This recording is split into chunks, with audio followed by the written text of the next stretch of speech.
Hello and welcome everybody. Welcome to the stream. Always something going on in this crazy stream here. Of course, right when I start the stream up, that's when, of course, everything needs to update, and some of my updates are not working, and then one of my lights wasn't working. Standard Kismet stream, right off the rails, everybody. Welcome. Come on in, hang out, relax, take it easy. We're not going to worry about all of that stuff. We're going to show you guys some love right over there in the chat. Feel free to say hi. In the chat right over there. Put a 1 in the chat if you can see and hear me right here. I don't know what's going on with my lighting, too. My lighting's on, it's up, it's down, it's brighter, it's lighter, it's, I don't know what's going on with that. You move it around and it gets all funky. I keep turning it down and then it goes up, and then I turn it up and it goes down, and I don't know what's going on. I always try to balance my lighting. Makes me look about 10 years younger if you have the right lighting, everybody. If you have the right lighting, you're good. And I have a tendency to like a bit of warmer lighting. There we go. A bit of warmer lighting, because otherwise you look like you're in, like if you can actually control the temperature. See, there is kind of a bluish light, and then there is kind of a more orangey light.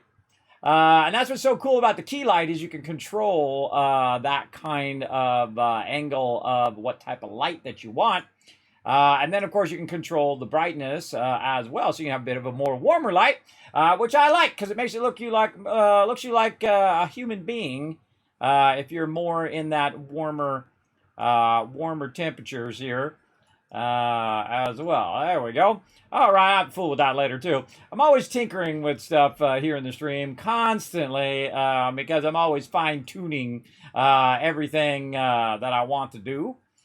As well. There we go. I'm not going to look right at you. And again, thanks for being here, everybody. Appreciate you coming in, hanging out in the stream. I was trying to get the thing going right over here. Hello.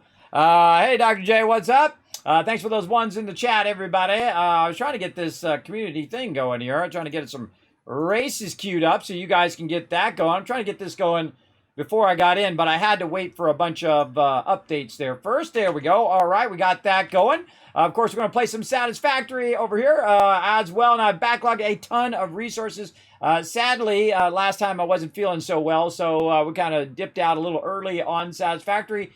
So we're going to try to get in some time on this tonight and have some fun. Sadly, I didn't have enough time to do the unboxing of the HelloFresh. I'm going to try to do that tomorrow and try to get that done and make that into a video and then premiere it here probably, hopefully tomorrow night. We'll see. Again, because, I have Friday off, so I want to try to get it in this week as well so you guys can see all of that, see me catch cereal on fire. I'm the worst cook ever.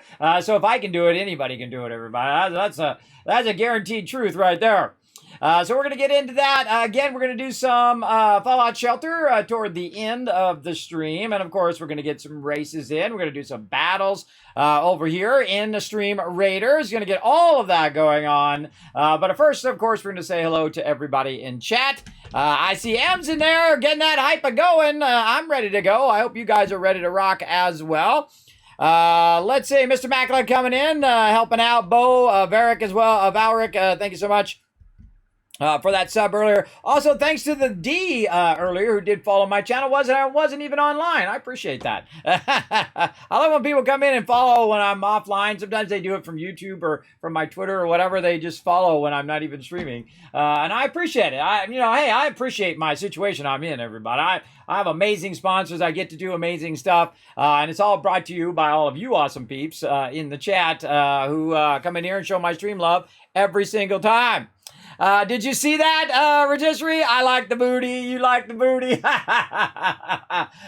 Stream Raiders put out a little video of the Stream Pirates, and I was in the video. That's funny. I've been in a lot of videos. I was in an Amazon Prime video saying, ooh, I like free stuff. I was in one of those as well. I've been in a few videos from a few peeps and a lot of Twitch fails as well, too. But hey, you know what? That's all part of the fun. It's all part of the journey, everybody. I consider myself, again, very lucky to get to do what I do. And we're going to get into all of that here in just a minute.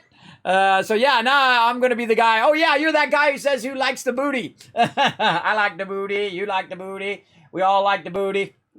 Yeah, that guy.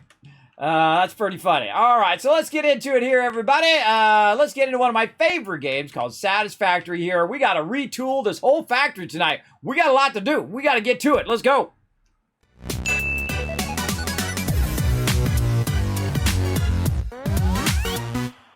All right, let's get all that ready. So here we are in our current factory, and it is a spaghetti nightmare. We got to clean up this spaghetti, everybody. Look at this thing. Oh, I got stuff running all over the place. Look at this. Holy mackerel. For shame, for shame. Shame. Shame. Shame. That's what you guys be doing in the chat right now. Shame, Kismet. Shame. How dare you do all of this terrible stuff going on over here. Yeah, not good, but you know, we do what we got to do. Oh, and I changed my my temperature there, and I can see it's affected my green screen. Hold on. I'm going to put my temperature back the way it was, and then adjust this. Oh, God. Yeah, there we go. I got to adjust some things, everybody. Blasting my face.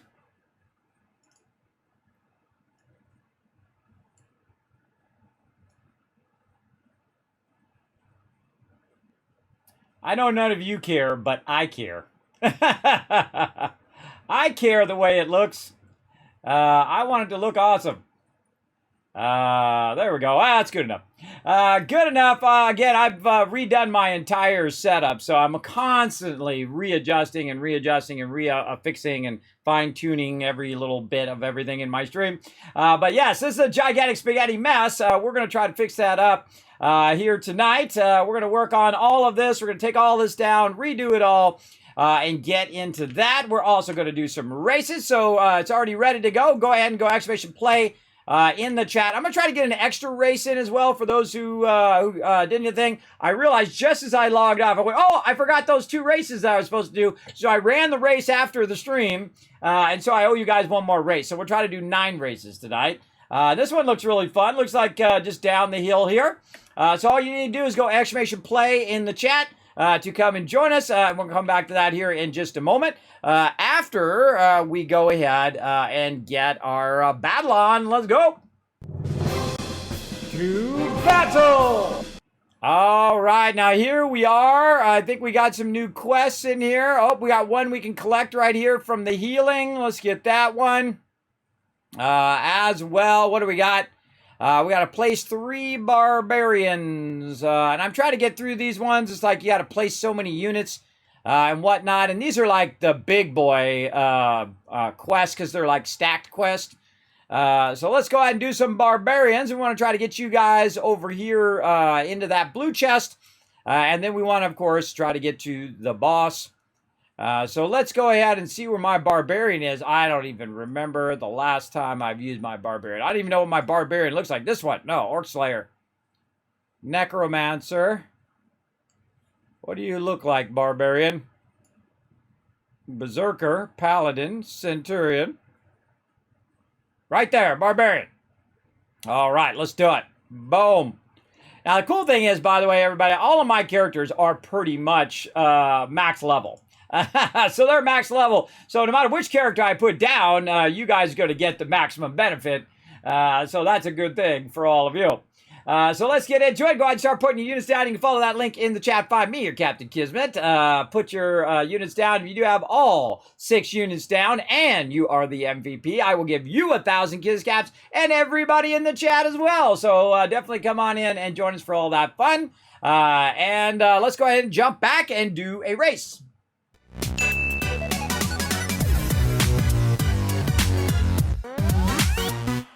All right, it's race time. You guys got 60 seconds on the clock to go ahead and go exclamation play to get in here. I don't even think I can get in there. I can't even get in there. I can't get in the thing. It won't let me in. I can't get in the back. I'm just going to have to look through the looking glass. Now, this is a really fun game we play, everybody. It's called Marbles on Stream. It's open to everyone. So if you're on mobile, desktop, doesn't matter. Just put exclamation play in the chat. Of course, the more people that come and race with us, the more points that everybody earns. You have a high chance of winning in my stream because you don't have that much competition. It's not like you got 400 other people that you're going against. Something I talk about all the time. If you do go do ones where there's 400 other people in there, well, guess what? You could do it all day long and never win a race ever. And here you have a high chance. Especially because I'm the worst. I'm the DNF king. I'm the did not finish king up in here. I fall off and die constantly. I also don't use any boosts, so you guys have boosts. Like right now is a good time for a boost. You also, using your channel points over there, you also have a strike where you can strike others, and then also a jump that you can use as well. But right now is a good time for a boost. Throw some boosts in there, but this is just a straight shot right here. You can just boost your way down the end. Also, jump coming up as well. Might be a good time for a jump as well. Jump over them babies. Let's go, let's go. Come on with them jumps. Oh, M's with a perfectly timed boost right there. That was excellent boost time. M's and Bo absolutely crushing it. Bo right now in the front. M's, though, got a strong... Whoa! And there goes M's again. Another perfectly timed boost. Oh, here we go. Watch out for that boost at the end, though. Watch out, watch out. Oh, good time for a jump there. Bo coming in. But they're waiting. They're waiting for that stuff to disappear. Who else is going to catch up? Who's going to make it tough? I don't think anybody. I don't think anyone's going to do it. I think Ems is going through. Boom! Ems for the win. Bo coming in number 2. Rotisserie G dropping in number 3. And I'm just happy to get to the end. I'm just happy to make it, everybody. I die way too much. And got the track record. Congrats, Ems. You got the track record on that one. Now, if you missed out on this one, no worries. We're going to be doing some races all night long. So all you need to do is go !play right now in the chat and you're off and running. So let's do it. Let's get it going. Come on. We want to get you guys tons of loot in the stream today. We're trying to maximize your loot both in Stream Raiders and in Marbles on stream. And now while you guys are doing that, we're going to come back and do another one of those during the next battle. So we want to go ahead and jump in over here. Wow, look at that beautiful shot right there. Holy mackerel. I should record that. Where's my recording? F11. Nope, that was not it. That was not it. That was to switch my full screen. Hold on. That is the wrong thing, and I missed it now. Darn it. It was Alt F9. I missed it, but you know what?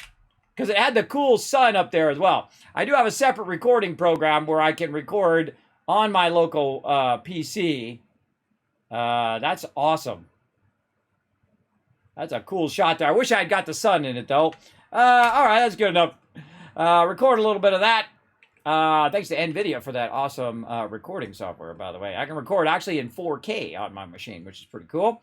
Okay, so where do we leave off? We were working toward our oil so we could upgrade some of our stuff. Now, we've already done some of our stuff up there in the upper right-hand corner. We've already done a bit of our Phase 3. We have some more stuff that we want to do. Now, here's the thing. What we've been doing is just kind of backlogging tons and tons of resources. So when we go in here and we look in here, boom, we got a whole box full of that, right? Rotors. And then over here, a whole box. Well, not a whole box full of those. Whoa. What happened here? What happened here? Why do I not have a whole box full of those? Oh, I took those and I moved those over the other side. That's why I don't have a whole box of those. I took those and put those over here for some other crafting. Over on this side. Now, as you can see, I'm like double, quadruple feeding some serious stuff over there. And it's been making this versatile framework over here. What I want to do is just go ahead and go like this, take this out, and run that into there. And I want to take all of these out over here because all of this doesn't need to go back in there. All of this now needs to be shut down. And don't make any more of those. Right here, making a ton of motors. We're out of stators here. But now we got a bunch of motors there. See, we're trying to backlog a bunch of stuff. Over here, we've really been working on making a bunch of Caterium ignits. And then those ignits are then being turned into wire. And then that wire is then being turned in to the awesome sink. And I'm just running basically all of it in there. I was diverting some of it in this box because then I have a whole box full of it like that. But any of the leftover amount is just going straight in here. And you can see we have 440,000 that we put in there. And we have 66 tickets, everybody. That's a lot of tickets. We could go shopping spree. Now, our goal today is to revamp our setup. Now, I did this setup on purpose. This is usually how you build when you start the game and you haven't really learned a bit on how to make it fancy and how to build it for expansion, right? First, you backlog your materials, and then we want to become an oil tycoon where we can go in, get that oil, bring it back to our primary base, and use that. But we really need to go ahead and start to work in a vertical fashion where we're starting to take stuff and rise it up to the higher level. So we want to unlock a bunch of stuff that's going to help us do that. And the way to do that is in the awesome shop. So we're going to run over here. We've got our ma'am here. I don't know if we put our awesome shop down. Maybe over here. No awesome shop down yet. All right, cool. Well, we'll just throw one down then. We're going to go ahead and get our awesome shop. We'll go ahead. Oh, we don't have any of our resources. We must have set them down somewhere. We must have set them down. Now, usually I'll set them down right over here somewhere. In a box like right here. Oh, look at that. All right, let's put some of this stuff away. Too much of that and not enough of all this other stuff that we're going to need for what we want to do. All right, there we go. Okay, now, again, I like to have a little bit of each resource. So I can get it going. Now I need a little bit of screws. Screws are on this side. Really got to reorganize all of this as well. So there we go. There's some screws there.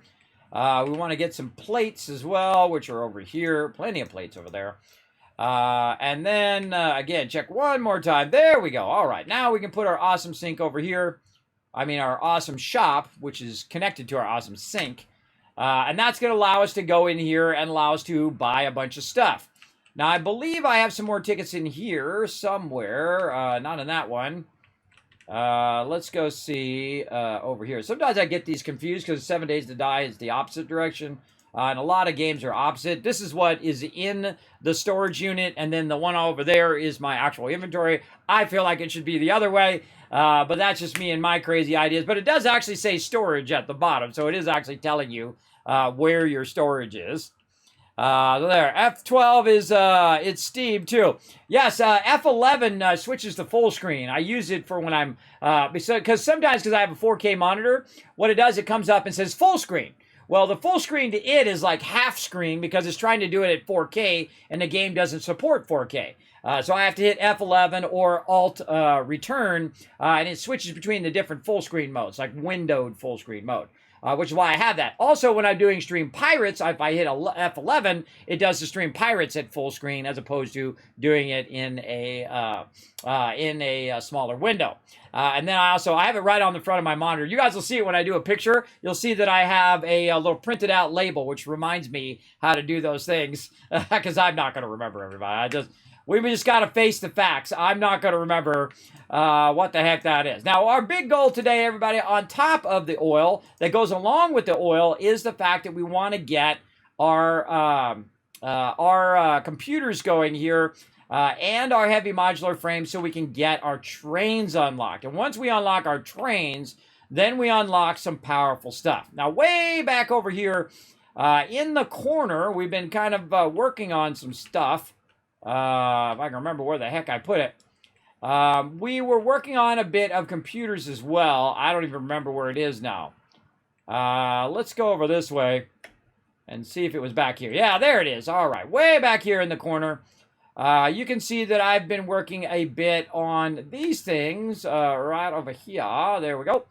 Right over here, which are circuit boards. Those circuit boards allow me to make computers.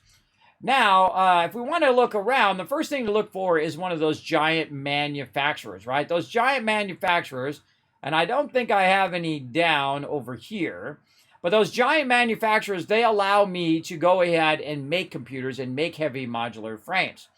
Now, right now would be a good time to do it, except for these manufacturers, one, cost a crazy ton of resources, and two, they require a massive amount of power. But the power is not an issue too much right now but we are starting to ride that power line again, even though we quadrupled up our power, right?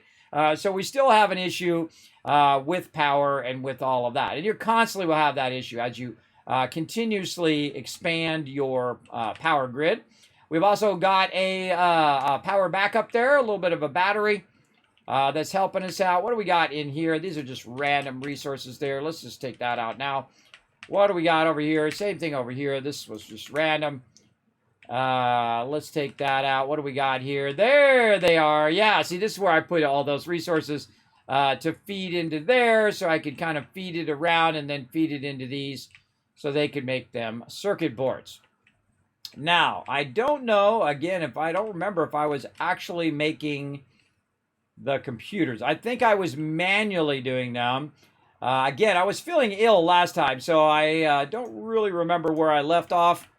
But we'll go in here and we'll see. Yes, we make 10 computers. Okay, so we'll make a bunch of computers here.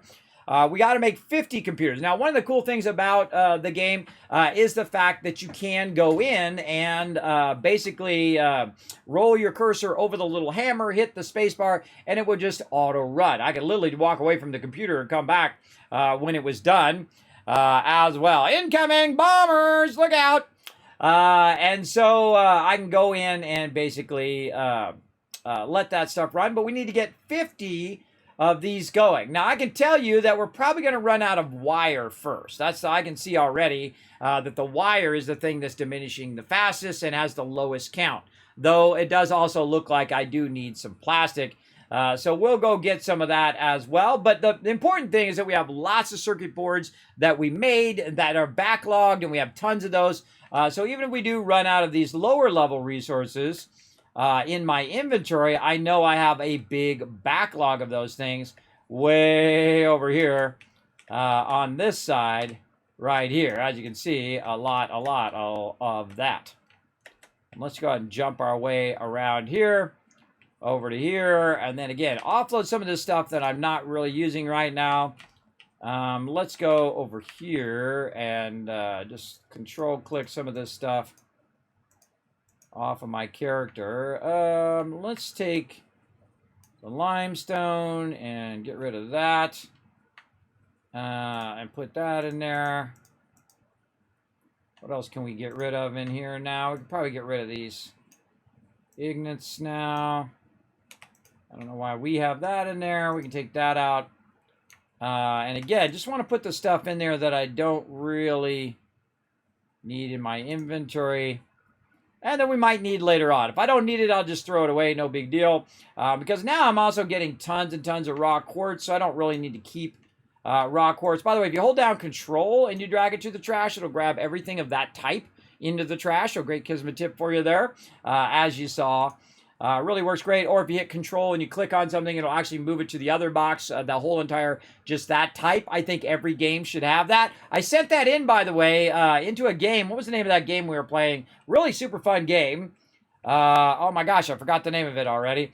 But that's nothing new in my stream. What was the name of that game where we crash landed and we were like a convict and we had to terraform the planet? It's Planet something. Hold on, I gotta look it up now. I gotta look it up because that is a really good game.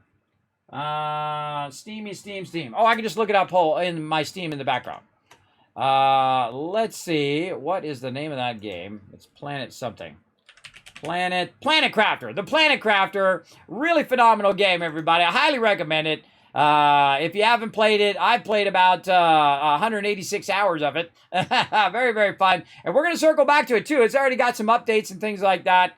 But I actually sent that in as a suggestion, and they actually added it to the game, and it makes it way better and way nicer. So, yeah, Planet Crafter. Incredibly great game. I highly recommend it. Why is that one... Why does this have this in here? This should be over here. Oh, because that one's full. That's why. All right, we're literally out of plastic. All right, I think I put some plastic over here on this side. Let's turn our sound on here. How are we doing on that battle? 13 more minutes on that battle. We got some plastic in there. All right, let's grab some plastic out of there. And we should now have enough to make more computers. So what is slowing us down on our computers? Looks like screws. So let's go get some of those as well. Now, of course, if you have this better organized where you don't have stuff running all over the place, and we should see a difference between right now and then the end of the night. See if we can get all of this organized by the end of the tonight. That's why good reason to stick around and see if we get it done. So let's go in, grab some screws here, and get all this in here, get all this going. And then that should allow us to make a lot more computers. Now, I typically make, yeah, there we go. I typically make a lot of this stuff manually. When you're trying to forward something and you're trying to get like the trains unlocked and things like that, it's good to do the lower level resources, but the resources that do like 1 a minute or 2 a minute, those ones are way faster. Look how many more I'm doing per minute than the actual machinery can do. And it's going to cost me a lot more time because I'll have to go and boost all my power first. So it'll take me an hour to go boost all my power, or 30 minutes or whatever it is. And then I can then have enough power to do the thing that I'm literally doing right now. So it's usually best, I find, to just, at this stage, make your own stuff. But eventually, it does get to a point where it is way faster. And once you scale up your production and you leave yourself the ability to expand. And that's what we're really going to work on today. We're going to become an oil tycoon. We're going to leave ourselves the ability to keep expanding and expanding each of our production lines to an infinite range of how much ever that we need in there. And we're going to work on what's called a run level. We're going to work on our logistics of how to maximize your production of each and everything that you're producing. So we're going to get to all of that here in just a bit. First thing we need to do, though, is we want to go ahead and unlock our trains. So we can get that going. We're at 28 right now. I think we did 10 before, so we're probably going to need another... let's see, we're at 30, so that's 45. So I think we might have it, actually. We might have it right there. Let's try to do 40 of them and put those in there. And then we're going to need to do some more heavy modular frames. Let's see if we've got enough for that here. We do, 10 more, and we need 20 more. What do we need for that? Just simply some modular frames. So we have everything else we need. So we just need to grab some more modular frames for that and get that done. Let's keep going on this. 7 more of these, and I think we got this on lockdown. Now, something we always need to be worrying about is power. You constantly have to upgrade your power and upgrade your power. But one of the things I suggest you do, instead of adding more nodes, is to upgrade your current nodes and burn that extra power. It's okay if you overclock those, everybody, because the return on your investment when you overclock your extractors is incredibly good. It's incredibly great for the power burning that you're doing because you have saved all the time of rerunning all of your lines. That's what you don't want to have to do. You don't want to be rerunning new lines. You want to be rerunning new stuff. The most effective thing that I can teach you here on the stream is be effective with your time. And your time is your most valuable resource. Like, I only play the game once a week, but I seem to get a lot done in those each weeks if I'm not feeling ill. And that's what we're going to do today. Have you done aluminum yet? That's where I am. We're going to get there. I'm not sure if we're going to get there tonight. I am Death. I've done it, obviously, in previous playthroughs. I've played through 40 times, everybody, and I've unlocked everything in the game, except for I've never done the Employee of the Planet yet. Again, I like to leave stuff for future playthroughs. I don't like to just do everything right when it comes out and just try to rush through the game. I enjoy the journey every single time I play through the game. That's why I love the game so much, is because I give myself that kind of freedom, right? Instead of just rushing through to the end. All right, let's see where we're at here. We are at 44, so we need 6 more. And I usually find I'm always off by, like, so many. I'm always off by, like, 10 or 5 or sometimes even 1. I'm off by that I need more. But let's go get ourselves some more plastic over here, and we're just going to scalp all this plastic because we don't really need to make too many more of these circuit boards, but we'll have it keep on rocking over there while we are over here doing our thing and getting this going on. Let's see. Oh, yeah, we can do 10 more. All right, nice. I forgot how many more we needed over here. Let's take a look. We need 6 more. All right, 6 more. We already did 1, so we need 5 more. So we need a total of 6. So We'll get that done, and then we're going to grab ourselves some more resources to do our heavy modular frames, and then it is train time. I love doing trains, everybody. Trains are awesome in this game, and they've made it even more awesome. You can have switch tracks. You can have things where one train will stop and another train will come through and pass it by, and then that train will go. It's all these little switches and on and off things as well. Just really, really cool. Even train collisions if you want to ram them into each other and have fun doing that as well. There we go. I'm the reason you started playing Satisfactory? Well, hey, if I inspired you to play an amazing game like Satisfactory, then I must be doing something right, because that's what I like to do. I like to inspire people to play fun games. Now, I'm just doing a solo playthrough right here. We do have a mega server that we do turn on from time to time for everybody to play together. But right now, I'm just doing a solo playthrough of all the new stuff for now. You know what? Didn't I put a bunch of this over here? I think I did. Yes, I did right here. Oh, and there's a whole bunch of stuff in there. I put it back in there and forgot about it. All right, let's go ahead and make a bunch more of these. There we go. We can make 3. Oh, because of the screws. We need more screws. All right. Well, let's just keep going. We need, how many more? We made 4, so that would be 85. Let's just put those in and make the math easy. So we need about another 15. So let's just get all of the screws out of here as many as we can grab. Let's go ahead and put some of this stuff away. Wow, okay. We got too much stuff.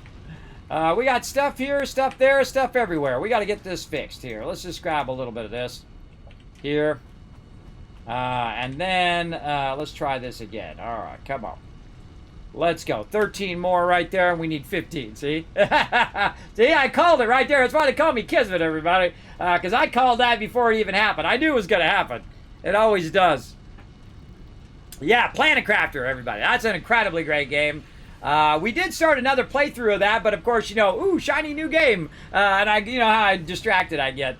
And I want to do another full playthrough of Satisfactory here, and I want to do another full playthrough of Astroneer, because those are truly exceptional games. I recommend both of those games, everybody. Those are both, this right here is an 11 out of 10. The only 11 out of 10 I've ever given, because it's my type of game. It's literally like they say, Kismet, what would you like in a factory building game? And I'm like, everything you got in this game. That's how much I like this game.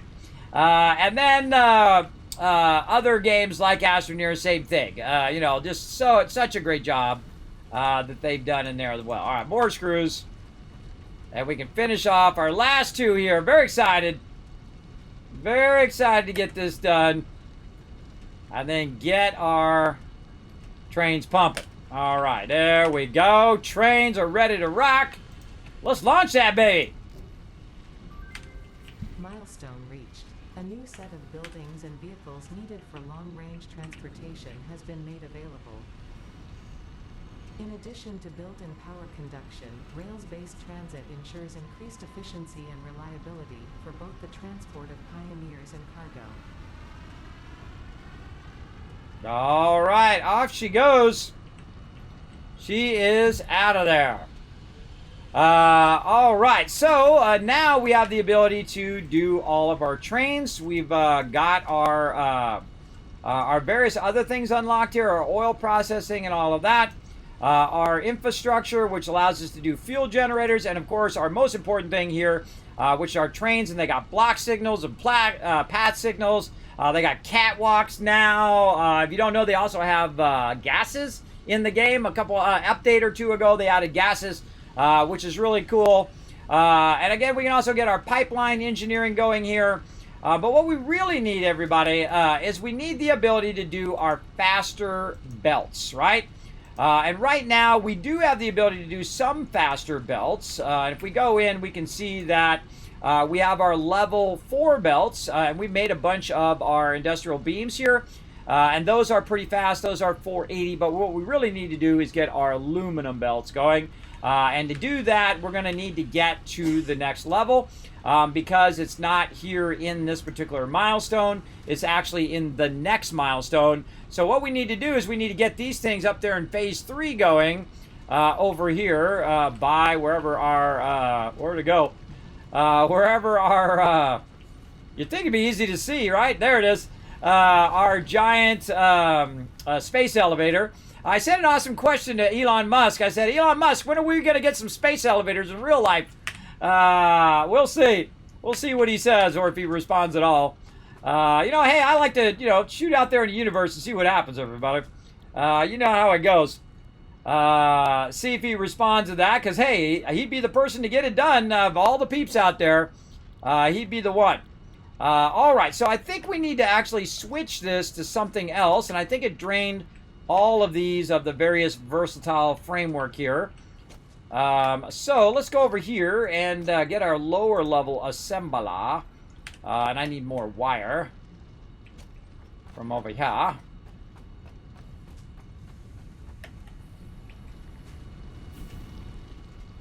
Up over on the other side. Over here. All right. Now we can probably put some of these screws back in there. All right, there we go. You don't need to keep that much stuff on you if you're just kind of using it in the moment. But if it does become overwhelming, it's good to have a box to throw all that stuff in. Okay, so what we can do is another way of doing this is we can just go over here and look at what this is, right? So we can say engine, because I know that is a modular engine. We can click on that and we can just add that to list. And now what it's going to say is, look, I need a motor, I need rubber, and I need smart plating. So I need 3 things. Now, if you need more than 2 things, guess what? It's going to be in the manufacturer. That's just the way it's going to be. So we need smart plating, we need rubber, and we need motors. Now, in the past, we've set this up for smart plating, but all of this is an absolute mess. So instead of working on phase 3, instead of working on all of that, let's clean up this mess so that we can continuously expand our empire here of stuff.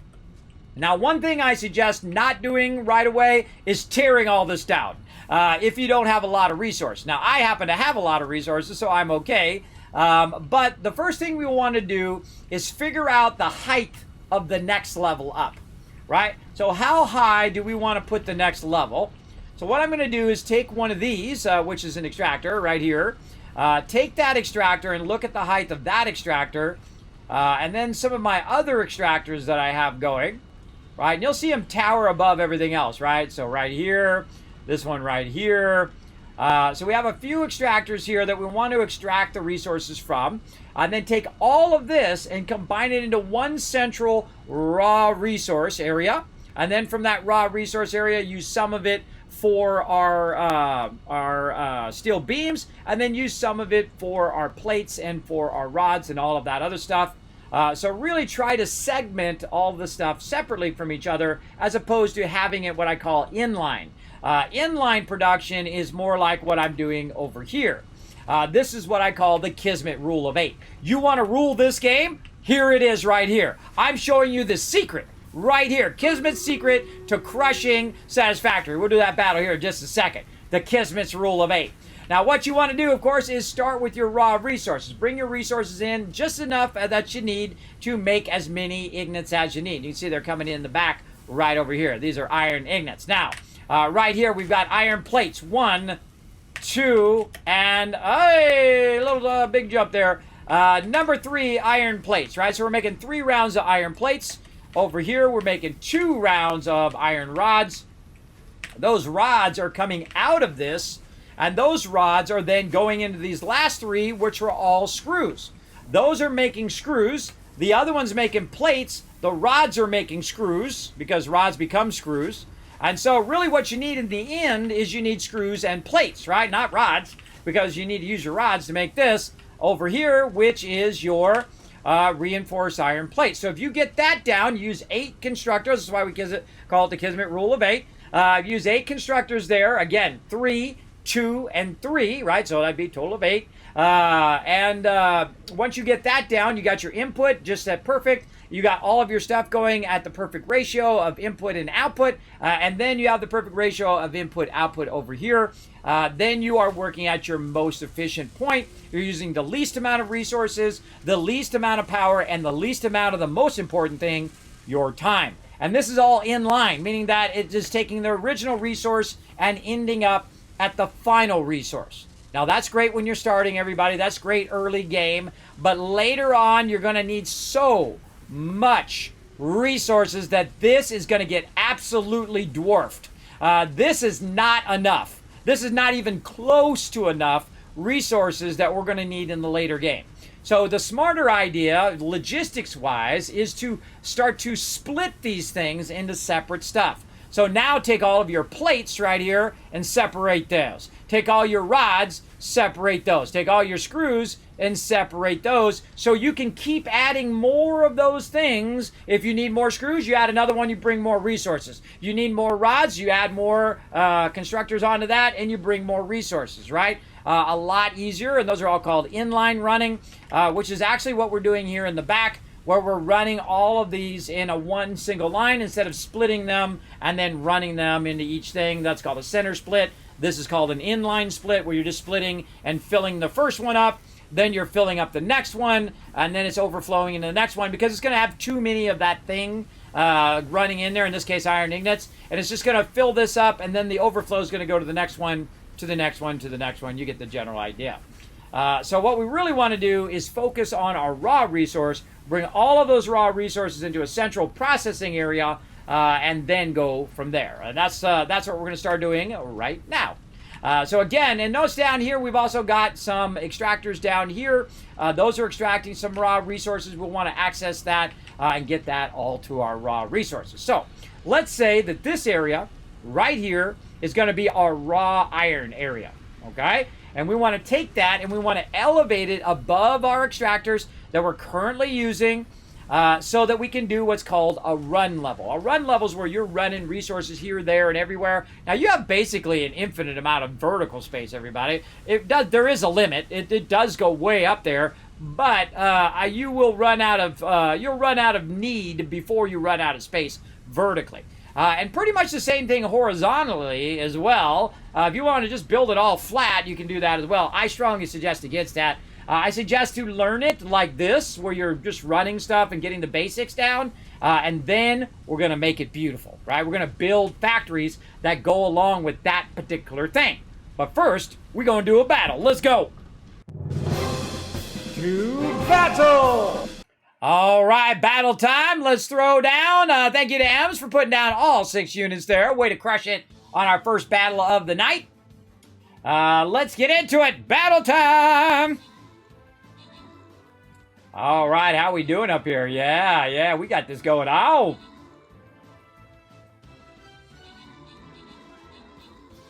Oh, look at that range damage, man. You guys just absolutely wiping them out with that range damage.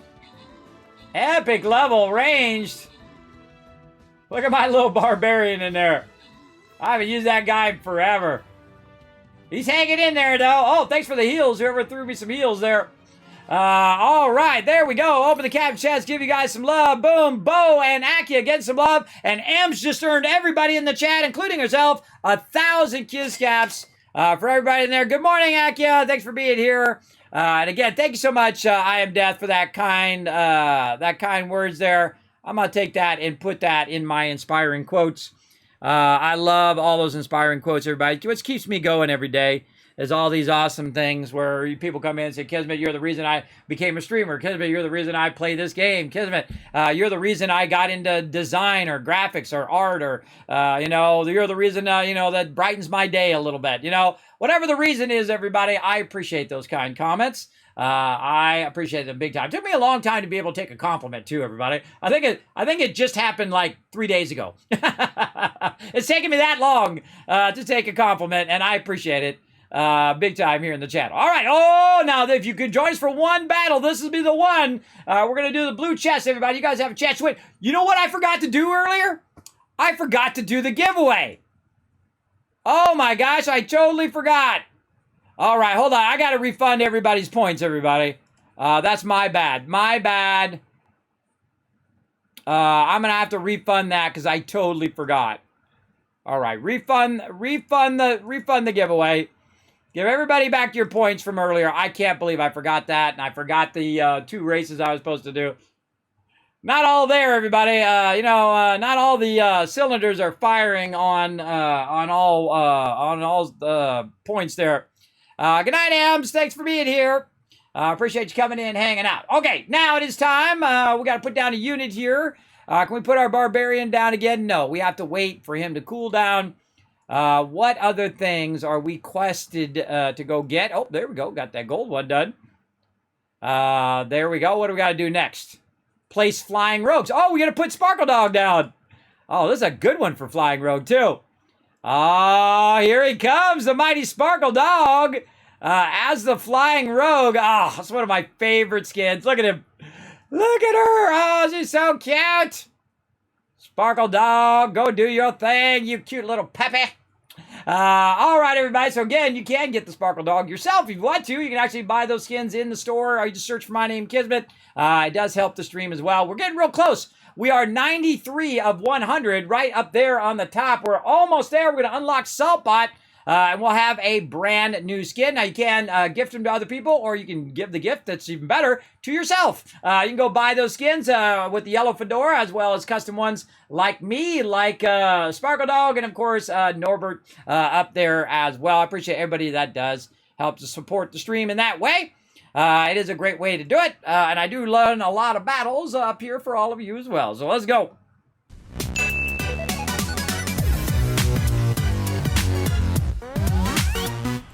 All right, let's go ahead and get a race in as well while we're at it. Let's see, where's everybody at? Right up. Whoa, okay. This one's a weird one. This one's like a vertical one. I feel like you guys are just going to fall backwards. I mean, where's that going to go? It just looks like you guys are going to fall backwards and go that way. I don't know what's going on with that, but again, go !play in the chat, everybody. We're going to get this fired up, get this going. These races are really fun, everybody. I have a great time doing these races because you never know. You never know what's going to happen. You never know who's going to win. 1 minute, one person's in the front, and the next minute you're like me, flying off the side.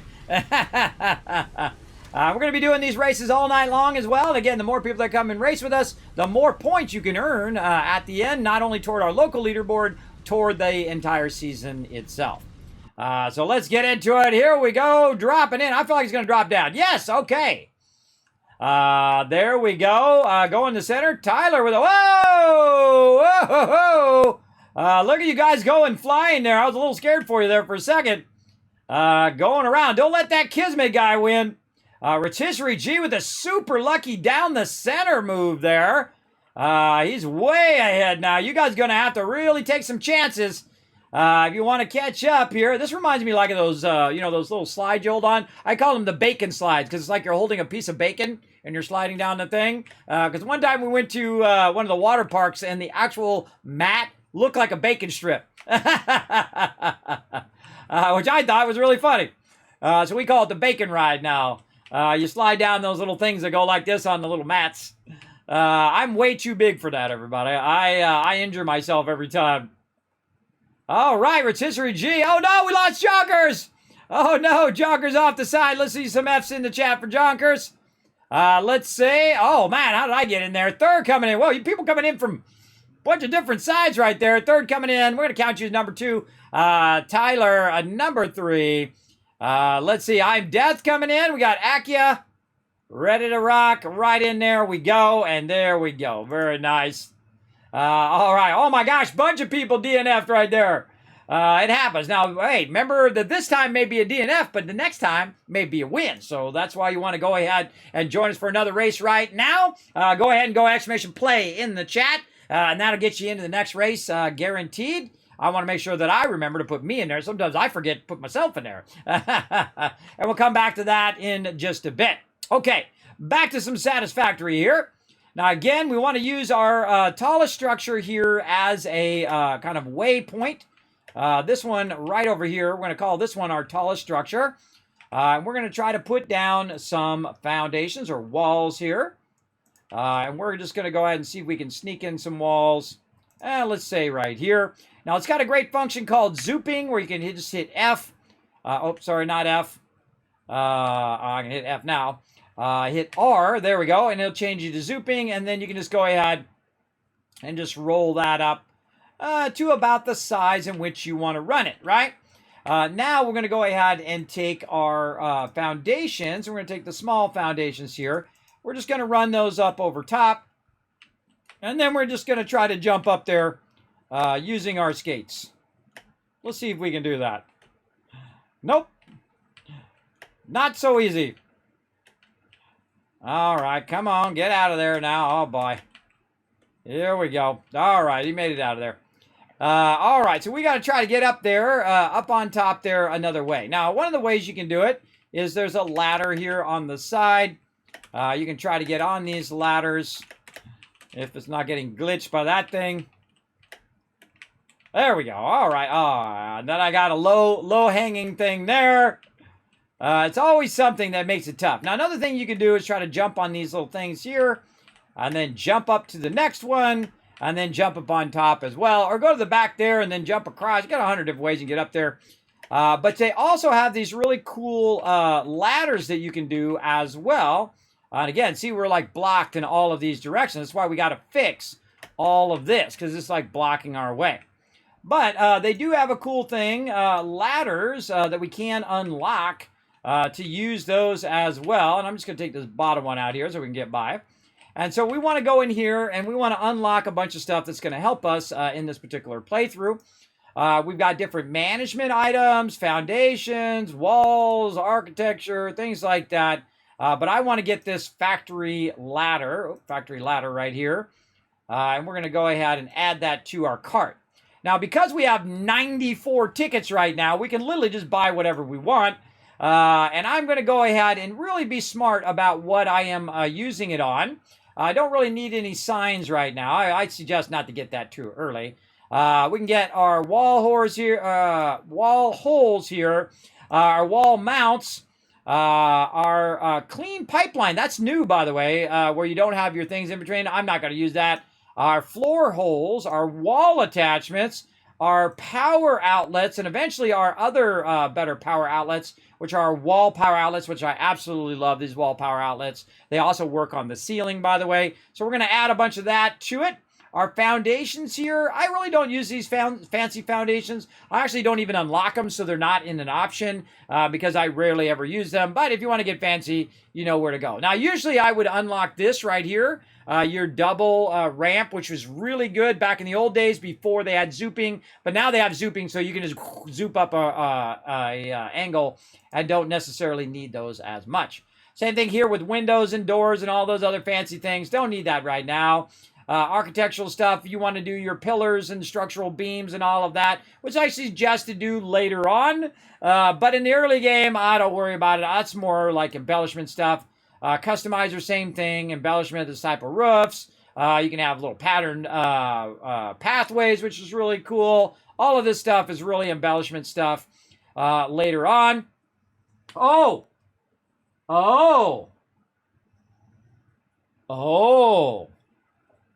Hold on a second. I just remembered something. Everybody. I remembered I was getting thirsty. Yeah, I get thirsty, everybody. I get thirsty for coffee over here. Let's go ahead and get thirsty for coffee in game as well. Let's go ahead and get ourselves some equipment right over here. Let's go ahead and also get our coffee cup. As well, we want to get ourselves a factory cart. Let's get that as well. And then we're going to go ahead and buy all of that out. Right over there. And let's make sure not to forget our coffee cup. One of my favorite things in this game, everybody, is the coffee cup. And why is that? Well, that's so you're not running around with this, or you're not running around with your chainsaw out or something like that, which really obstructs your view.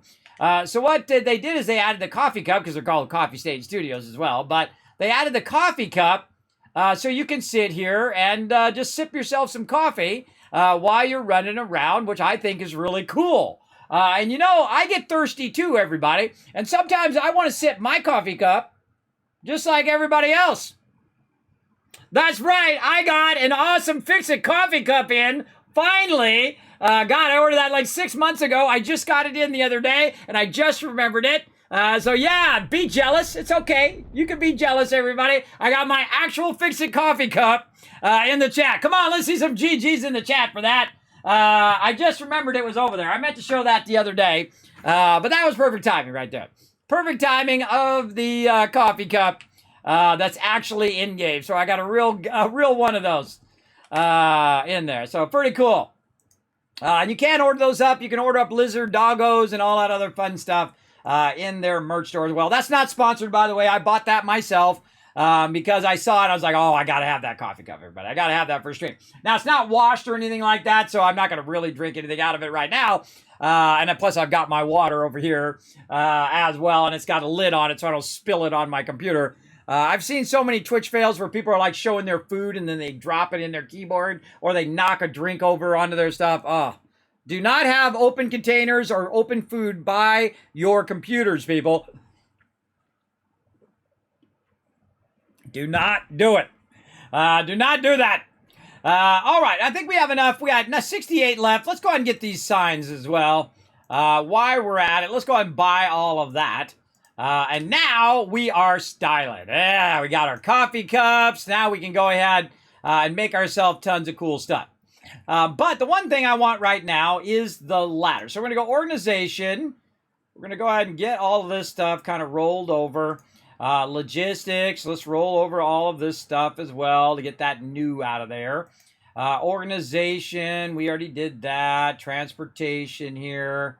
All of our trains we just unlocked as well. Oh, yeah. And our new wall supports, our wall holes, our hypertube floors, all of that stuff, as well as our conveyor lift floor hole, which is really great. It still works a bit funky. It still does need a bit work on those, but it is pretty awesome, as well as architecture. Now, architecture is the ladder that we're looking for, and you can see I can just run that ladder right down like that and put a ladder wherever I want.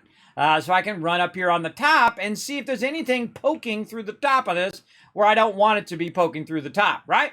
Now, one of the cool things also I can do is I can actually access this from above because I've now perfectly put it where it is just at the right level.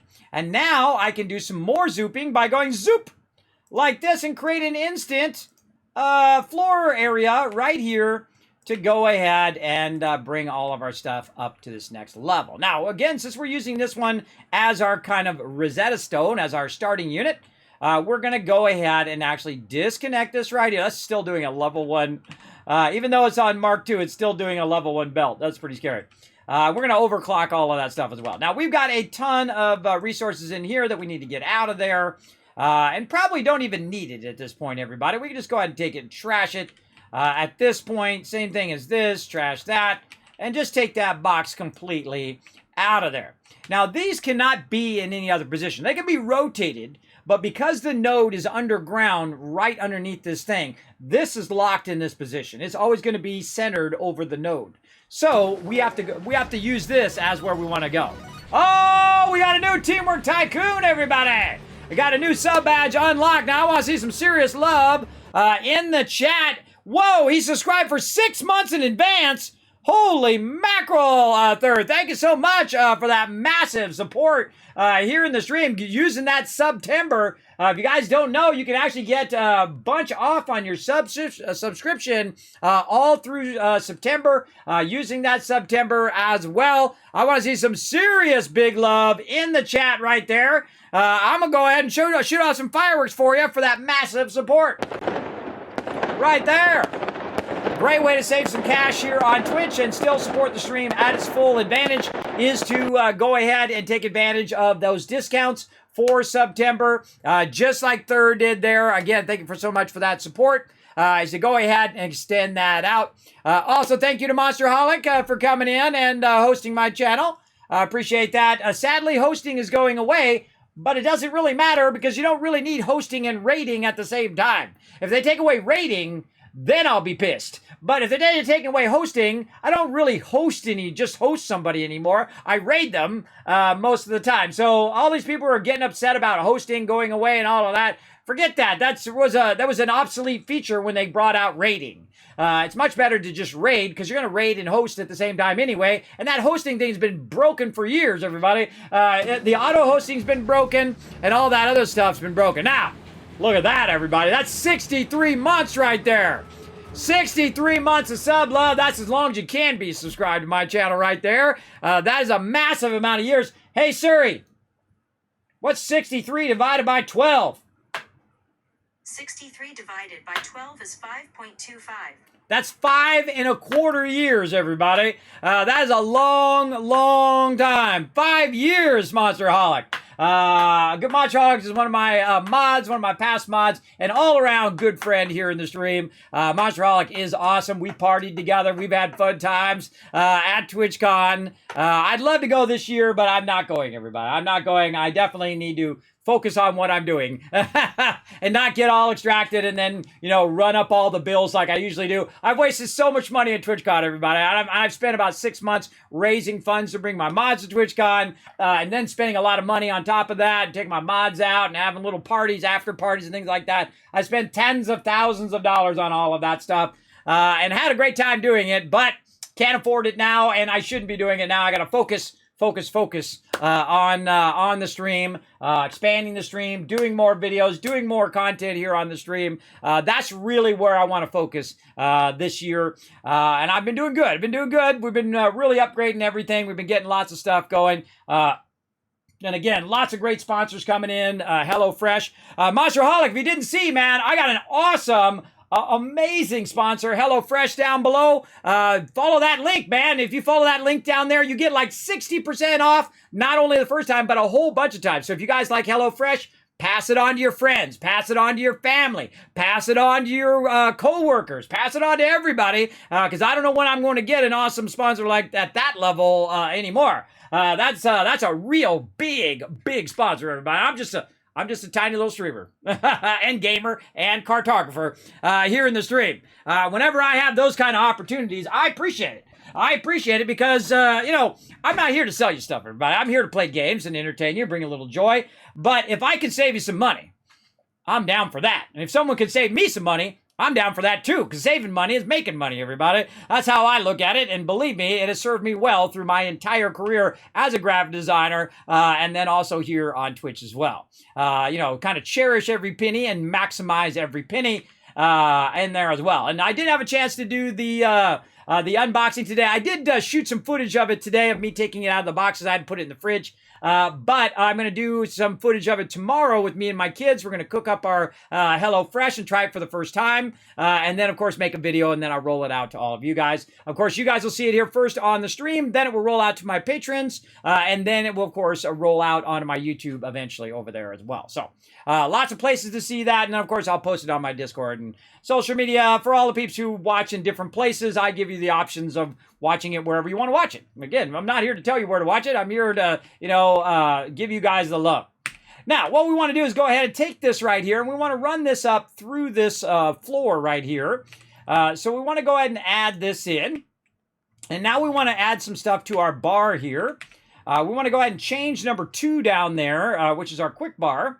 And we want to take those foundations and we want to make them into those 1 millimeter foundations. Normally I usually go 2 millimeter because those look industrial strength enough, but at this point I'm not even worried about it. I'm just going to use my 1 millimeters.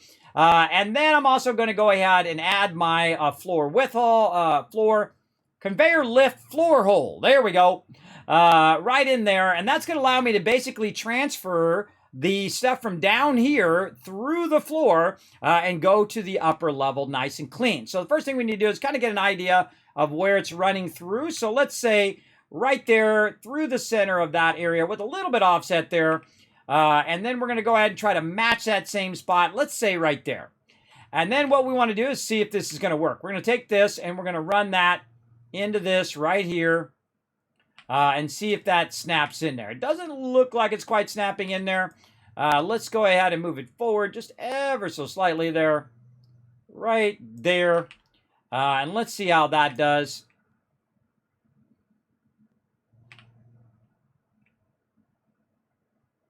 Now, one of the things that I find sometimes a little bit difficult is the fact that it doesn't always snap into those floor things. It kind of feels like it's snapping in there. But the way we know is we go upstairs, and if we can see the top of it upstairs, then we know it's all wonky. Again, that stuff's still working a bit wonky. Remember, this is the experimental version of the early access version. So yeah, if we can see that popping through there, then we know that that floor hole is not working. Now, I find the thinner floor holes work a lot worse than the thicker ones. But again, our goal is to take this down here and snap it into this up here. Now, we're going to go ahead and try to turn it. We're going to try to snap it. We're going to try to do everything we got to do to get that to go in there. Maybe we can go ahead and go this way. But if we go this way, what happens? It's going the wrong direction, right? That's not what we want to do. Now, one of the things I would love to be able to do is just to click on this and make it go the other way. I know, it's just a simple thing, but believe me, it would make a huge difference in the game. I come up with all these kind of ideas, everybody. Now, again, what we want to do is get that to snap right in there, right there. And we need to just kind of keep fine-tuning it here until we get it just right. I feel like you're either there or you're there. And this particular one doesn't quite want to snap. And the reason why it's not snapping is because this does not align to the grid.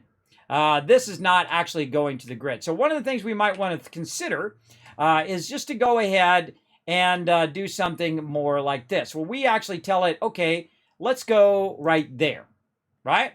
Then we'll go ahead and put one in there, bring it down in the direction that we want it to go, like this, and then we'll go ahead and run this this way. But we're just going to go ahead and put, let's say, a little thing down like that. And I'll show you a great trick, everybody. What I do is I'm working backwards. In graphic design, in any business, you always want to start with the end result and work backwards. In this case, the end result is to get it to run into that thing, right? Into that floor hole. Now, what I need to do is I need to go ahead, run it down, create a little platform here, remove this, and then align the platform in such a way where I can put a lifter that goes up in there. So again, we start with this, we bring it down, we aim it in the direction we want to go, and then we go ahead and bring this real close to where we want this to be. And so this is going to be about right there. So it's basically as small as it can be. So we're going to go ahead and grab this now and make this like so.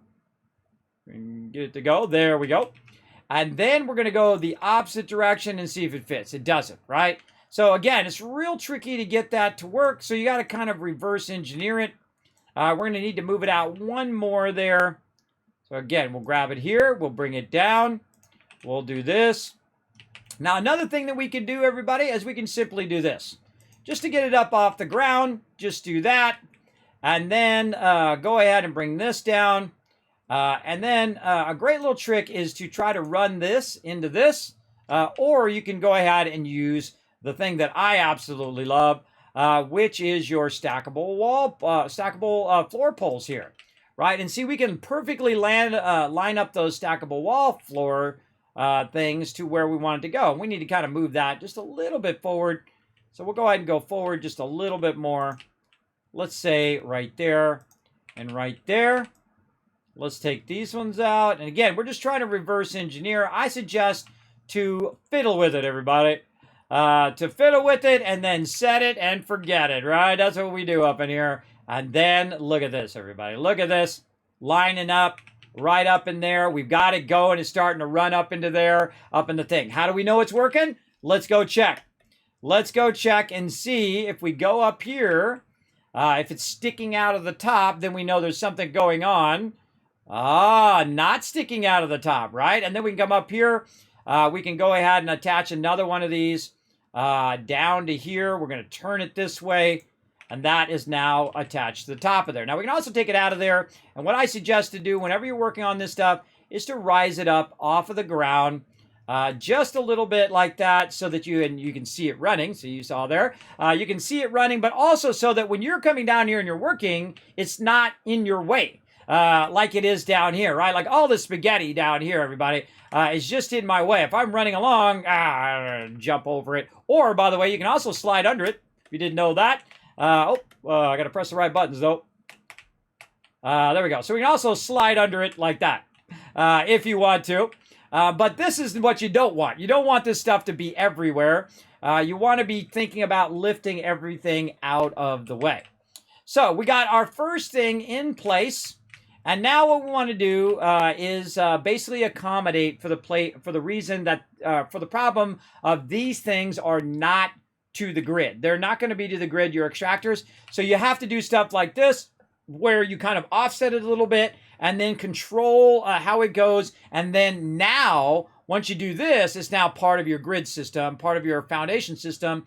And now it'll go along the grid. Now you can go up, down, left, right, and it will go perfectly along what you're doing. So it's like you have to fix it a little bit to get it started. Now, there's another one that's over here that we need to go to as well.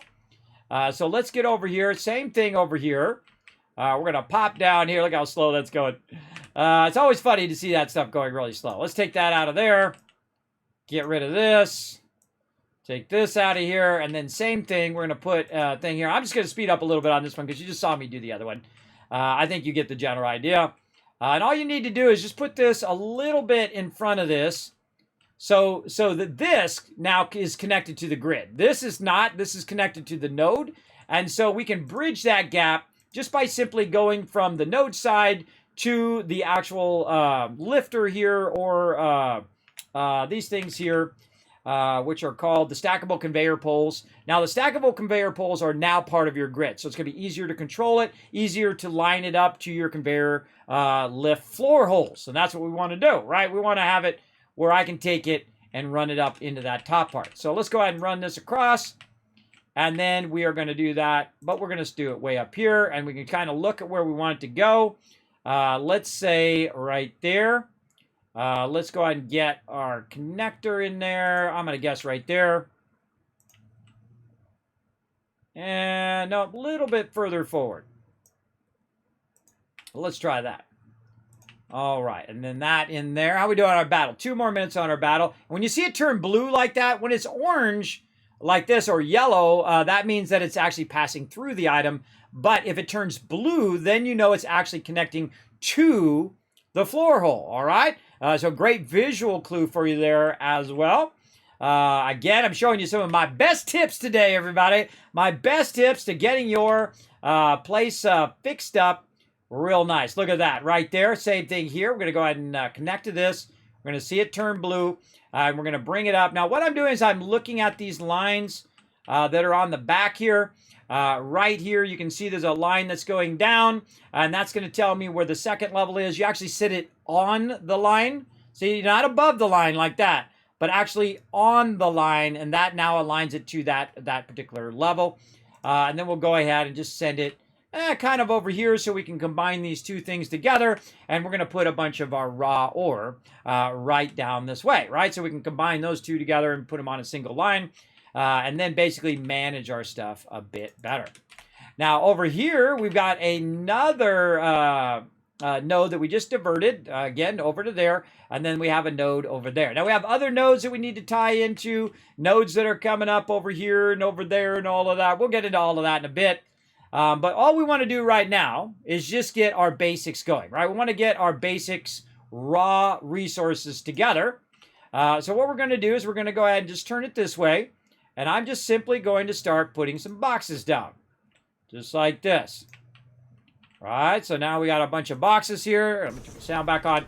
And now what we're going to do is take this and we're going to run it into here. Except for, we're not going to run it into the bottom level. We're going to run it into the top level.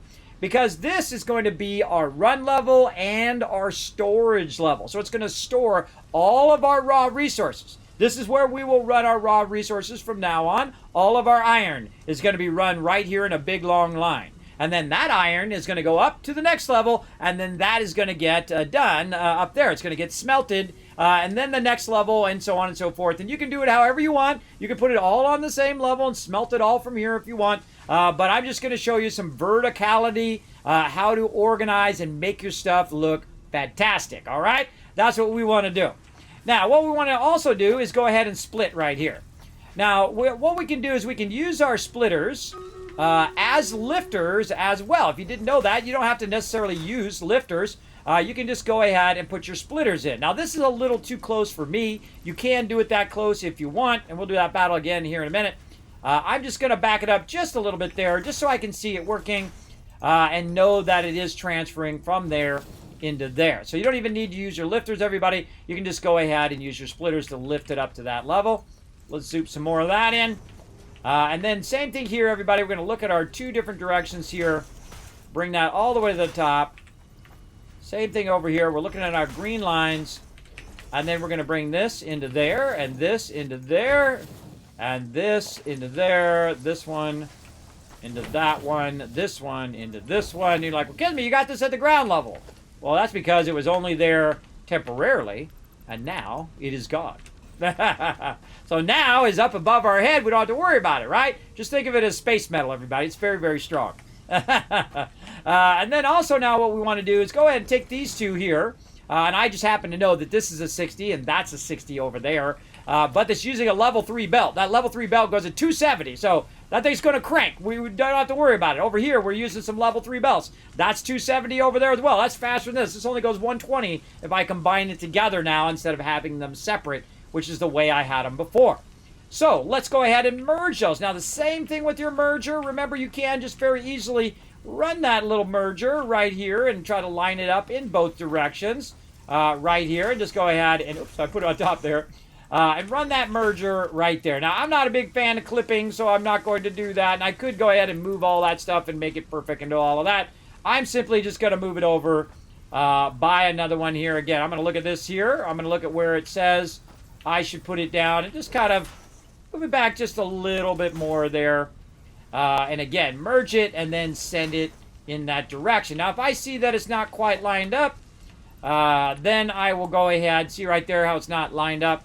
Then I'll go ahead and work on it some more. Now, I strongly suggest to leave your bottom ones in until you get all of your other stuff lined up, right? This way you can use that for alignment a little bit easier in there. And I would actually even push that in one right there.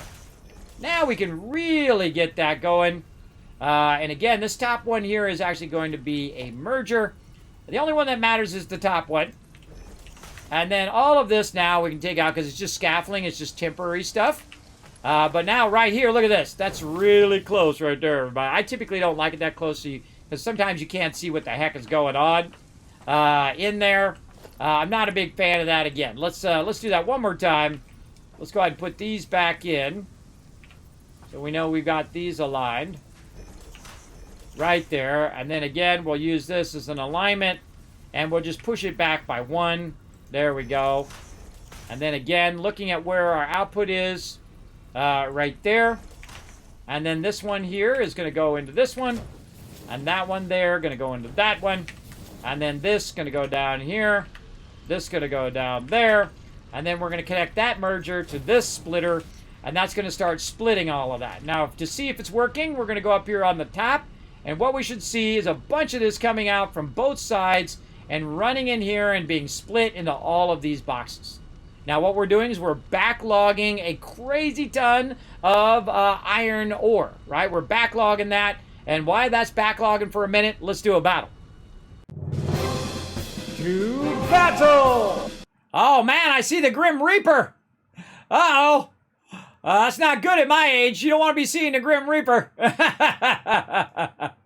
Thank you to Akia and Joey for bringing in all 6 units there. Appreciate you guys crushing it. And if there were some other peeps there I might have missed, thank you very much for putting down max units. We got 47 units on the board. Come on, let's see if we can get you guys some epic loot. We got to take out these ships here. Let's go get it done. We got Sparkle Dog in there as a flying rogue. I love that. That's probably my favorite. You guys chose that, by the way. You chose Sparkle as a flying rogue, and was a brilliant idea. All right, 200 gold going to Arrington. Hey, congrats. Rotisserie G and Joey getting some scrolls. And Gnome coming in as our MVP with 9 kills.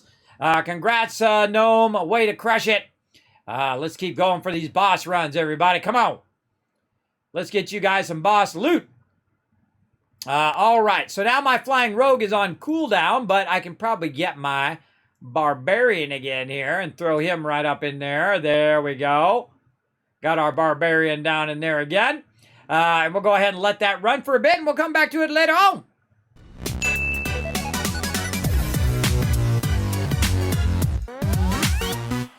All right, so we're backlogging a bunch of raw ore, and now what we're going to do is go ahead and do a race. So you guys got 60 seconds on the clock to make that happen while we are running these particular races here. So get that going on. And again, thank you to Monsterholic for that massive love. Appreciate you, man. As always, hope you've been well. Appreciate everybody comes in and hangs out on my channel. But whether you lurk or, you can't afford to sub, that's okay as well, everybody. I appreciate you. I really do. I appreciate you coming to my channel, just hanging out, just lurking. What's Kismet up today? What's going to go off the rails on his stream today? Something's going to break. Something's not going to work. I know that's why a lot of you watch my stream, because something's going off the rails. I'm going to fall off. I'm going to die. Something's going to go horribly wrong, as it does every single stream. Now, don't forget to go out and retweet. We're one retweet away, everybody. Give you guys 1,000 kiss caps here in the stream as well. So let's get started here. We're off and running. Let's go ahead and watch the action here. Get that going on.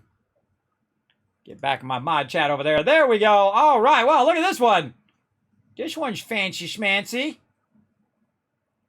So fancy. Jonkers with a real lucky switchback there, but look at this. Joey way out here in the front. Oh, now's a good time to boost, everybody. Look at this. Good time to use your boost, use your channel points to boost. Joey dominating. Look at that. Unforgiven doing a big old boost. Whoa, he just saved himself from that giant boulder. Joey needs a boost. Go, Joey, go. Remember, you can use your channel points to boost. You can strike. And you can also, hey, 707, thank you very much for that follow love. And Unforgiven bringing in number 1, Joey number 2, I Am Death number 3. I believe, let's see who gets in there first. And he's in there. Oh, man, everybody getting hit by some meteors. That one's chasing me. I'm out of there. Paul trying to get by the meteors here. Getting bombarded by a whole bunch of meteors falling down. And there we go. Again, congrats to our top 3 there. We're going to keep doing some races here. Oh my gosh, an hour and a half has gone by already, everybody. Man, time goes by so fast when I'm streaming. That's how you know you love it, everybody. That's how you know you love something, when time goes by really fast when you're doing it. Really fun. Okay, so we're going to let that run for just a second. I'm going to take a quick break. I'm going to get up, walk around for just a second.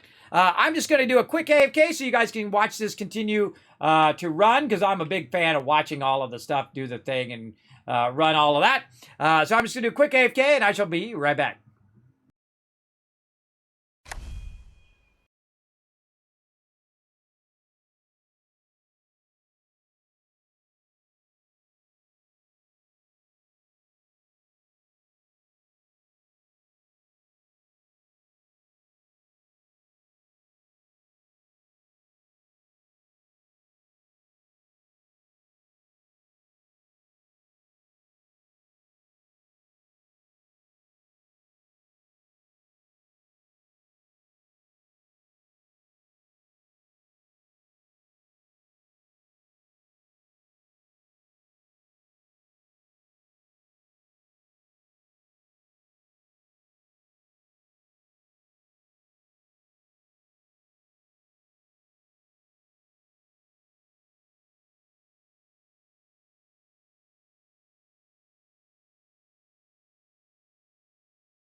Test,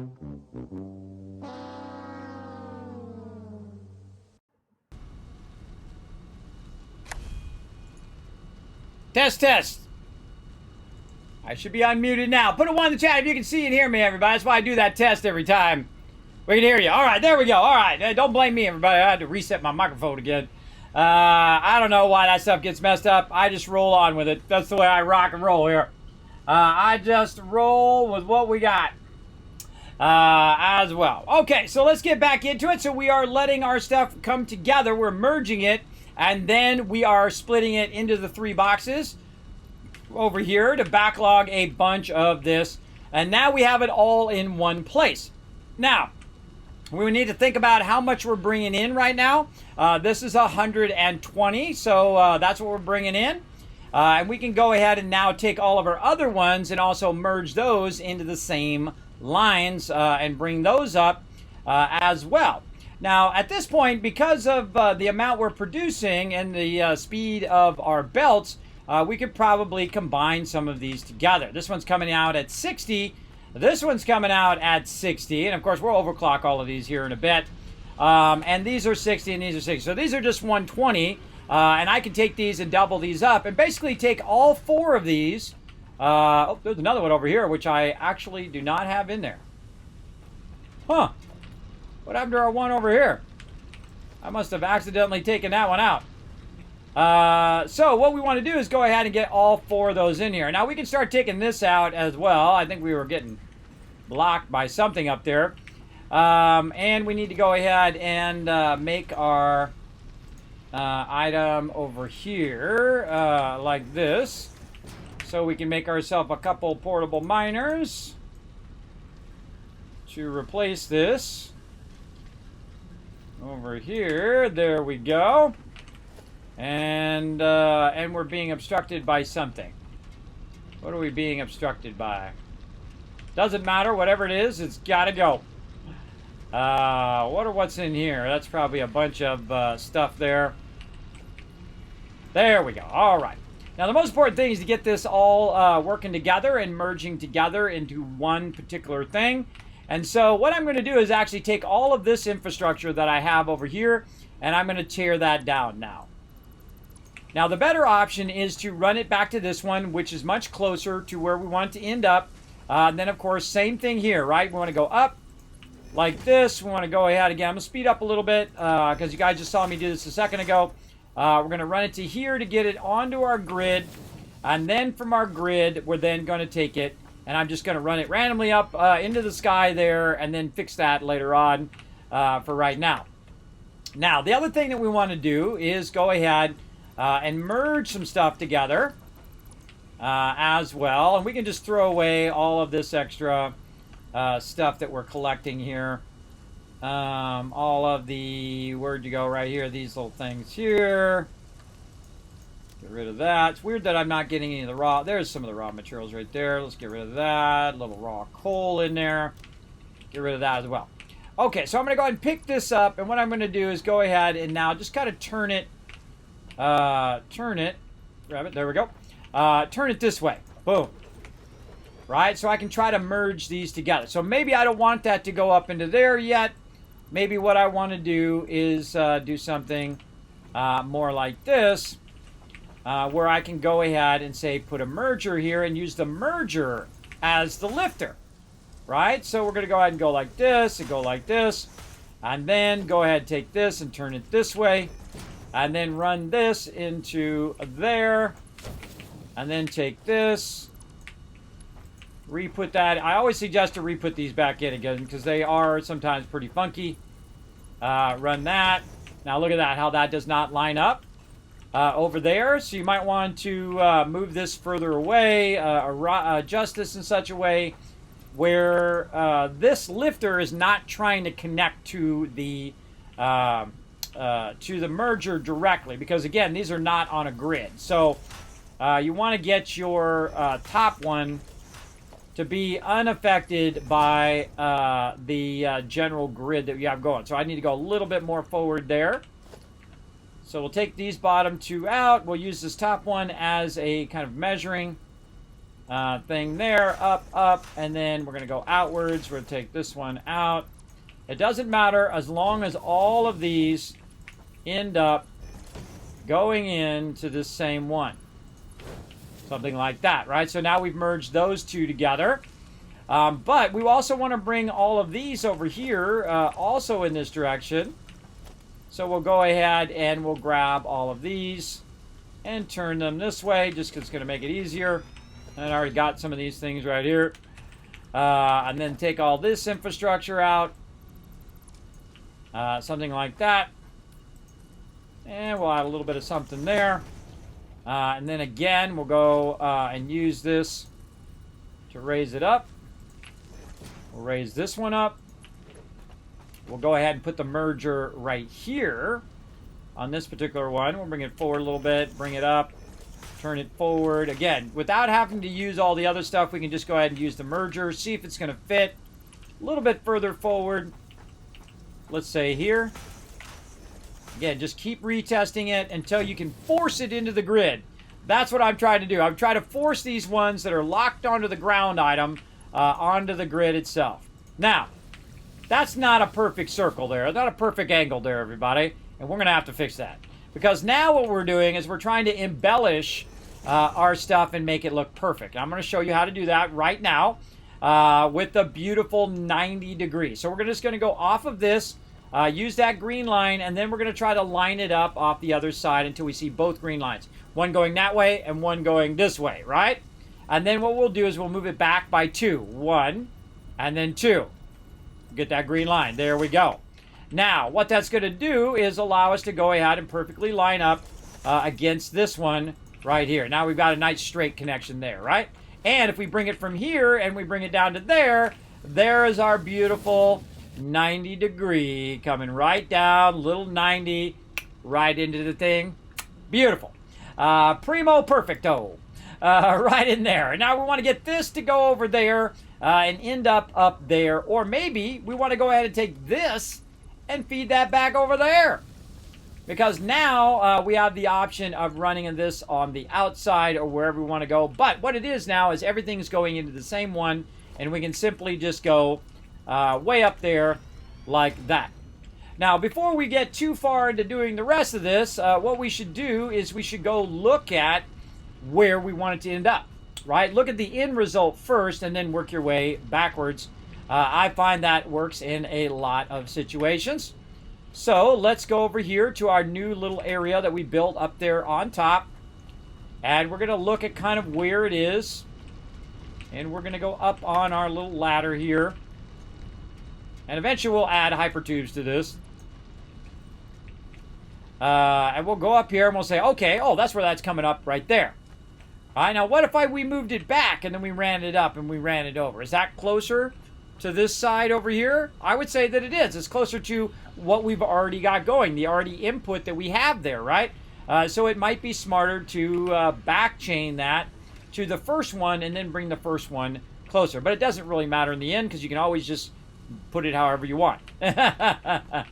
But again, that's how I think, everybody. I'm just walking you down the process of how I think about things and how I decide what I want to do with stuff. So in this case, I'm going to go ahead and take out these larger ones here, and I'm going to start adding the smaller ones, the thinner ones here, as I go along. And then this one right here is actually where I want them all to end up. Now, I do quite often, everybody, I will build a bunch of stuff that will end up, I take it right back out again, just because I'm using it as an example. So I'm going to turn this way, and this is going to be the output. So this is going to be the side that goes up and then ends up way off over in that direction. So now I've got to get this, all of this structure back out. Again, this stuff's really easy to take back out again. Just hit control and boom, all that stuff goes away. Grab this, re-rotate that back again, and there we go. Easy peasy. This one's ready to go. Right into there. Easy peasy, right? We got it in from this side, we got it in that side, and then we want to take these two, and we want to end it up into that one. So let's go ahead and take this. And then now this over here, we can clean up this structure a little bit too. Instead of doing all of that stuff that we just did, we could just take out all of this structure right here and simply just use a merger, right? Instead of using a lifter, we're going to go ahead and use our merger. And this time we're going to try to line it up as well as we can. Something like that. There we go. And then take this out. Take this back out because you want to add that back in to make sure that that is working, because otherwise that'll get messed up. And then maybe like this into there. Now it's going to run out of here. And again, we want to line it up real nicely. So we want to go ahead and make this where we're going to have this kind of just turn the corner here. So we'll line it up off the center. We'll move it by 2, 1, 2. And let's say something like that. And then bring it up. We'll run it in the direction in which it should go, into the thing, like that. And then we'll run this way over here, and same thing. We're going to go ahead and line it up off that edge. We're going to bring it down. We're going to line it up off the other edge. We're going to move this back by 2 in this direction. And then bring this across. That's going to give us a perfect 90. Oops, we forgot to go up by 1. Let's remember to put that up by 1. There we go. That's going to give us a perfect 90 there. And then when we connect this across over to here, that's going to give us our other perfect 90 on the other side. And now we're just not building to build. We're not just building to make it go. We're trying to make it a perfect thing. But always double check it, because sometimes this happens. You see what happened there? It actually is offset. Why is it offset? That's because it gave me an incorrect line. It gave me an incorrect thing. That's not how it didn't align to this right here. So let's go do it again. Again, that's going to happen quite often, that it screws you up by giving you an incorrect assumption there. So what I like to do is I like to run back here and just run this way. Like this, until it starts to do like a little cross beam. Maybe look at it at an angle. And then really try to get it going. And then this one is the one I'm going to line up to, right? So I'm going to do this, and then 1, 2. And I'm going to line it up off the long way. Double check the long way first. See if that is correct. And then we want to get up here up high so we get a good idea of if it's going straight. Yes, we can look at the side of the foundations and see if that's lined up properly. And then when we run this from here over to here, we should get our nice 90. And now that should come in, 90 in there, perfectly into there, and then lift up. And all 4 of these are now being run to the upstairs. I know, pretty cool, right? Pretty awesome. Now another thing is we have this clipping through this right here. Don't like that. Definitely not going to keep that in the long run. A lot of this lower stuff, this will all be removed because it's unnecessary. It's unnecessary to have all of this, because all I'm going to do with the loot now is bring it up to that run level, and all of this low level stuff will be removed, and I'll be using a lot of those resources in the higher things. Same thing with this over here. You do want to have the ability over here to come over and check on your stuff, but you don't want it to be like this. This is a nightmare. This is a nightmare to keep this going and keep doing what you want to do. So again, we got that going down there. We have this coming up here. Let's go ahead now and bring this. Again, that's what I love about this game. You can be really precise there. Look at that. Really precise in what you're trying to do there. Let's say, yeah, let's look right here. It's kind of hanging a bit off the edge. Let's say one little thing in there. Let's call it right there. Now we're going to take this out. We're going to say there, maybe. Give that a try. And then, again, we're going to take this and see if we can make it match up. Oh, not quite. Not quite. All right, a little bit further forward. And then, again, we want to see it turn blue. If it doesn't turn blue, then it's not aligning to the grid. It's not going to work. Again, it's turning yellow when we bring it up there. It's not look like it's snapping in there. That's because this snap right here is interrupting our ability to snap it to the overall grid. So again, we're going to back this away, and we're going to fix that snapping. Right here. We're going to just let it sit out by itself. And I'll turn it this way. And then we'll go ahead and run that there. We'll go ahead and run this. Back.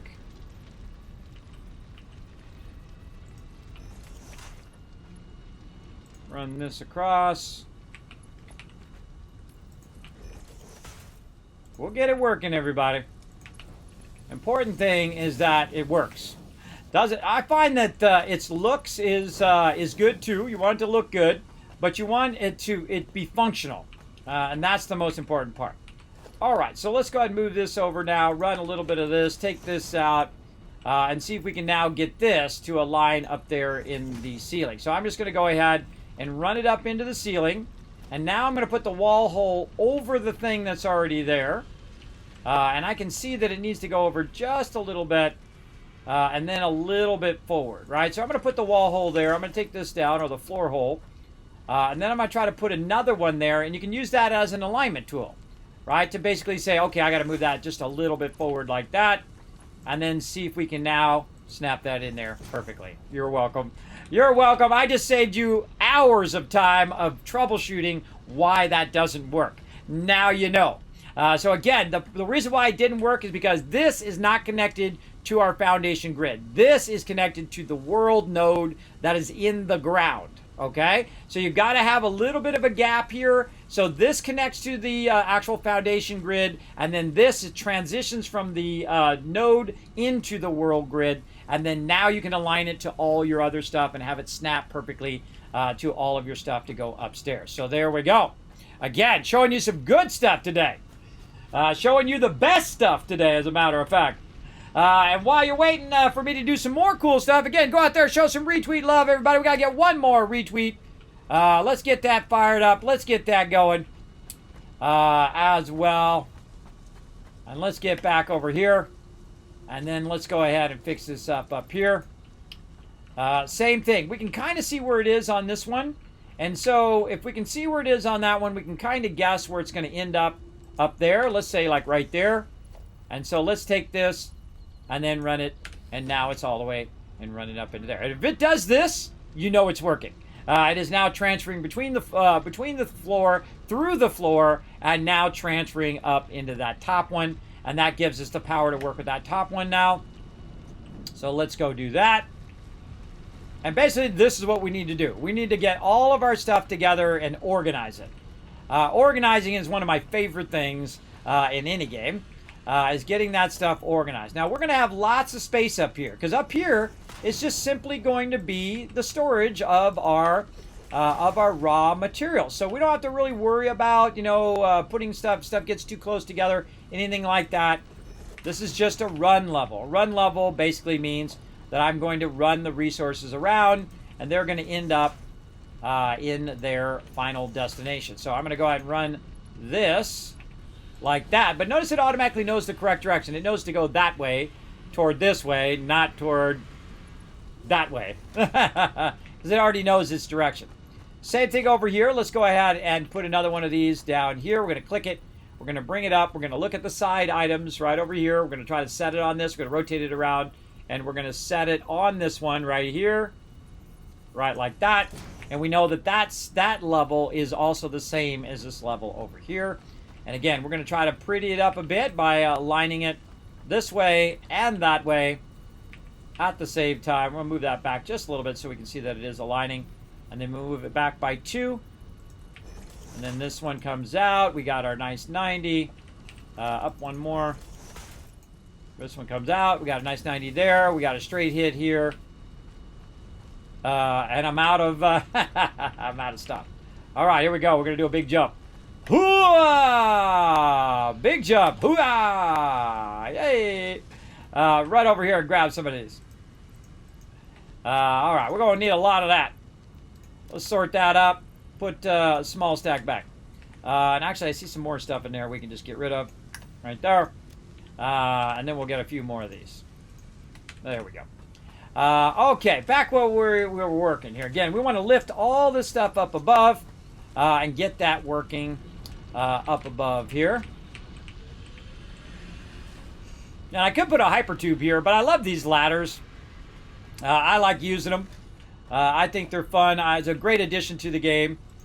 And there we go. Now, this is going to be way too much for this input. But watch the difference, everybody. Watch the difference now in the way that it's feeding right now. And then in the way that's now feeding. All right, that's a lot, everybody. That's a really pumping a ton of raw iron ore in there. And that stuff is just absolutely jamming in there. Now, what we can do is actually make this a little bit better in this part right here, because it is a little bottlenecked. We can go ahead and upgrade these now to level 4s.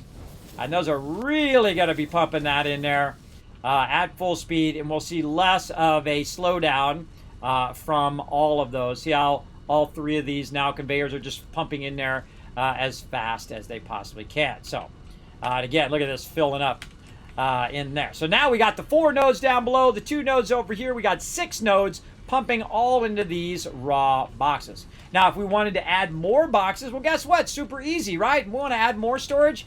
Let's do it. Let's just go in, add some more storage here. Let's say we want to add, and we already got 3, so let's add 3 more. Let's do a total of 6 of these. And then we wanted to add more of these on here. Well, very easy. We can just go in. We can use our alignment here, alignment that way, and just bring that up. Make sure that our orientation on the top one is correct. And then just rinse and repeat on all of these. Looking for those green lines, orientation lines. And then now we can go ahead. Again, we don't even need to use the lifters. We can just use the mergers.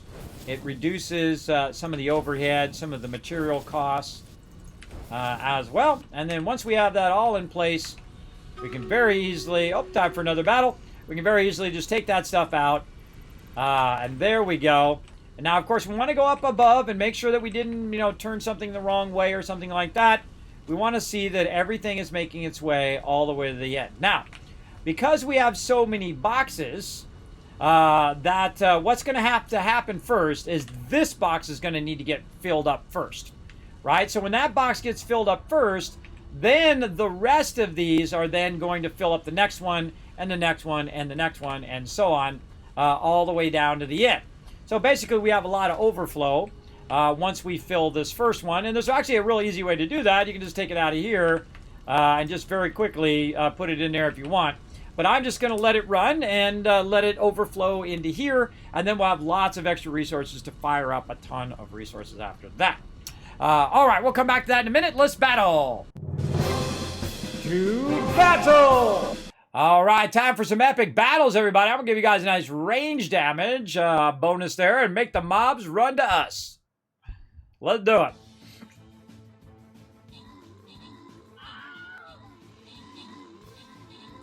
My barbarian getting in there. He's trying to hit somebody. He's trying to get in there and get a hit. There we go.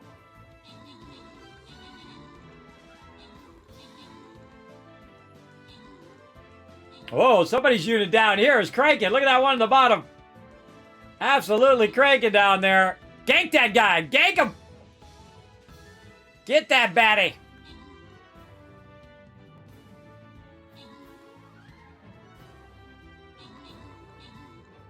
All right. I think we got this. Yeah. All right. Good win. Good win.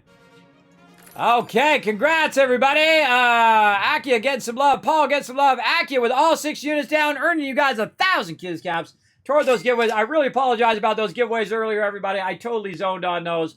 I totally zoned on those races. I was trying to get to where I could do that HelloFresh thing, and then it all fell apart anyway. I tried. I was trying to get that done today, but it'll have to be a tomorrow thing. Also, thank you to Joey with all 6 units, and also Paul, and anybody else that's down below there that I can't see. Thank you so much for that. Now, Tier 33 is upon us. Let's keep going. We're going to try to go for this boss one right over here. Let's get some more battles in there. Again, we're going to be going all night long, everybody, so settle in. We're going to get this going. What's the other one I got to do? I forgot what it was. That was part of my quest here. Flying rogues and barbarians. All right, flying rogues and barbarians. Let's see if my flying rogue is back up again here. No, another 23 minutes on the flying rogue and the barbarian. Is there any other type of thing I need to do in here? I need to kill some ranged enemies, kill some ranged units, which I think would be the same thing. Play some flying rogues, get some assists from buffing. 3 barbarians, which are on cooldown, and then kill 3. Man, I got like 3 of these that are all about ranged units. So I got to take out some ranged units. Maybe what we'll do is we'll go ahead and try out some artillery. Yeah. Let's get some artillery in there. I haven't used that in a while as well. Where's our artillery? Right here. Epic Book Artillery. Let's get our artillery in there. I'm going to lend you guys a hand right there with my epic book. All right, we'll come back to that in a bit.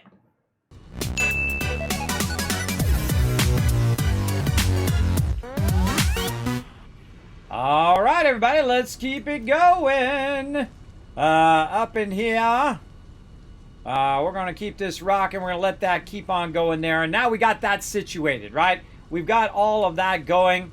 Now what we want to do also is to think about, do we want to smelt it here or do we want to smelt it on the next level? I'm going to say next level.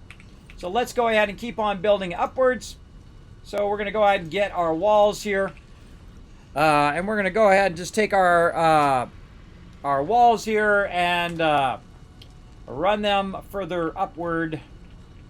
Where do we want to do it from? Maybe right out here. So we'll get our walls here further upward. Now we don't need to go too high up because really we could go right over the top of these. But I suggest to go up because you might want to run some lines on this level. So I'm going to go up probably about 3 extra like that just to give myself lots of room here on this particular run level. And then I'm just going to go ahead and do a little cross beam there. Because the next thing that I'm going to do, I want to go up 1 more there. Well, 2 there, and then, no, I was right, 3 there. And then what I want to do is put this resources.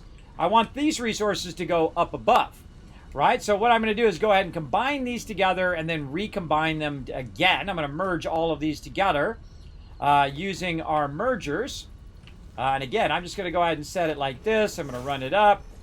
And I'm going to go ahead and just merge it in this direction. And then use my green lines here. And then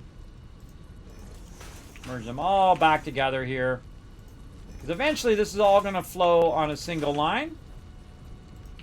For now.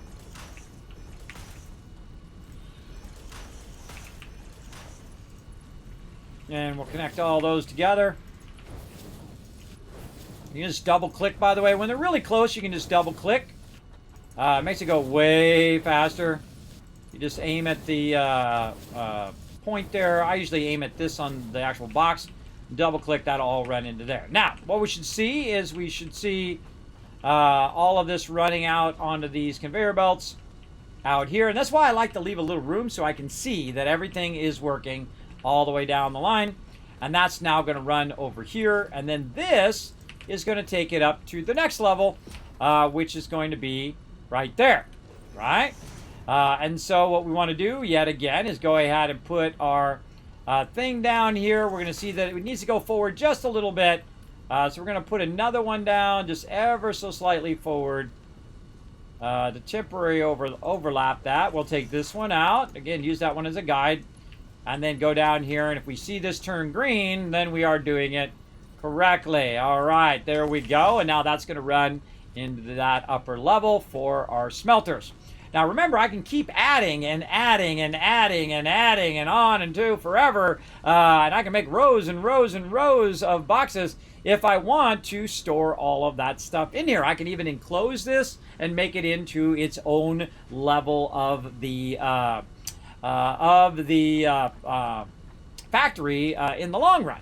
And right now I don't want to do that because I'm working on the structure, but later on you come back, you cover it up, and then it doesn't take as much frames, and then it's all self-contained, and you don't have to worry about it. And then again, if I do add more, I will then put another line up, so all of this stuff eventually ends up to that higher level. Now, another thing we want to think about is our transportation. How do we get from down there up to here, right? So let's go ahead and look down here and see what's down below us here. right now I have got my hub in the way, right? I really want to go ahead and put that down there. But what I'm going to do is just take my hub out and just temporarily put it over here. Now, why do I want to put it down? Why not just pick it up and leave it out? Well, the reason why is if I die, I'm going to appear somewhere randomly on the entire map. That's not good. That's why you want to have your hub down. So if you do die, you'll end up back at your hub. So I'm just going to put that over there to get it out of the way. Now, the next thing that I'm going to do is to go ahead and put in some glass. And the reason why we want to do glass, I'll show you here, is we're going to jump down to here, go over here, and we're going to go to our walls. And we're going to unlock our glass walls here. Oops, back. We're going to unlock our glass walls, use our tickets, get that. And I'll show you another great trick here to get that up there as well. Let's go back to our ladder. Right here. Because what I'm going to want to do is come up here, and I'm going to want to work on stuff on this side. And then I'm going to have more stuff on this side because all of these other resources I'm going to run to the other side. I'm going to run them over there. I already built the whole entire thing. All the levels in my head already. It's already built, everybody. All I got to do is put the pieces in there or chip away the other pieces, as they say. That's all I need to do. And if you can do that, everybody, it's a real powerful thing, especially if you're a graphic designer like me.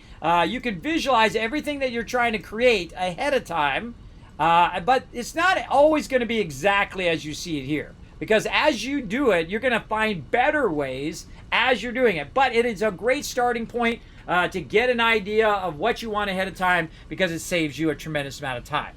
An absolute massive amount of time. So you're not just in Photoshop or in Illustrator or in the game fooling around and trying 1,000 different things. You have a general idea of where you want to do. You thought it out. Maybe you just sat and thought and just think about it, visualize it, do a little daydreaming about what you want. And that's what happens when I'm not playing these games, everybody. I am literally daydreaming about what I want to do with them. And that's how they know they got you. That's how they know they got you right there. So I need to get myself some concrete here. I'm going to jump down again. Down here, and I need to find out what I did with that concrete. I think I put it in here. Yes, I did. Okay, so let's take some of this out. Concrete in, just a little bit of this back in. What do I not need a lot of right now? Probably don't need a lot of those. Let's take them all out. Take one stack back. I don't need this. Don't need that right now. Don't need those. Don't need this. Keep our tickets for right now. Probably not as many of these. Again, I try to slim out my inventory. Definitely not this. This we can just throw away. That we'll keep over there for now. And all right, we're good. Okay, so again, what we want to do is get some of those resources that we need for making our windows here. With this particular windows here, use something called silica. And we have that actually being run somewhere in this entire mess of a factory that I've got going here. And I built it as a mess on purpose, everybody, so you guys can get a general idea of what not to do. And then we will get into what you should do later on. Now, I believe we were running we're running it from the other side. That's right, we're running it from this side over here. Sometimes I run it from that way. Sometimes I run it from this way. There's many different directions in which you can get all this going from. Let's run over this way and take a look at where we were running that silica. Where were we running that from? I think we were running it from where we have the power. Down and then over by the power. That's absolutely right. All right, let's go over by the power here. Let's take our hyper tube and run over here because we were running it over here to the power. We can take that out now. We can take all this out. We can take all of our power. We can move up our power if we wanted to. We can do a lot of stuff. Here we go. All right, there's all that crystal that we were making over here. And then here's all this silica that we were backlogging over there. So now we can go ahead and utilize ourselves some glass. Now, whenever I'm putting in transport systems, everybody, I like to use glass. And the reason why I like to use it, if you don't have your signs yet, which I do, which we'll make some of those too, but what it does, it allows you to see the direction in which way your hypertubes are going, right? And what we want to do is we want to be able to see the direction at which that hypertube is going up there. And then when it comes down here to the bottom part, we also want to see it as well. So we're going to bring this down, let's say to here, and then put this here. And then, so if I'm down here in the bottom part and I'm like checking in on my different stuff here, on my extractors, and then I want to go to the upper part there, I can go in and use our new thing that we just got here, which is our wall holes here. We can just go ahead and put in a wall hole. I like to put it up a little bit so I don't accidentally just get sucked in there, and put that in. Now that's a pipe wall hole. That's not what we need. What we need is a hypertube wall hole. And so we're going to put that in there. And then straight up from that, we're going to line up off the center here. We're going to put a wall hole right in there. Just a little bit. There we go. I'm going to switch to my set I already have set up down there at the bottom, which will allow me to run that. I need to get some of these.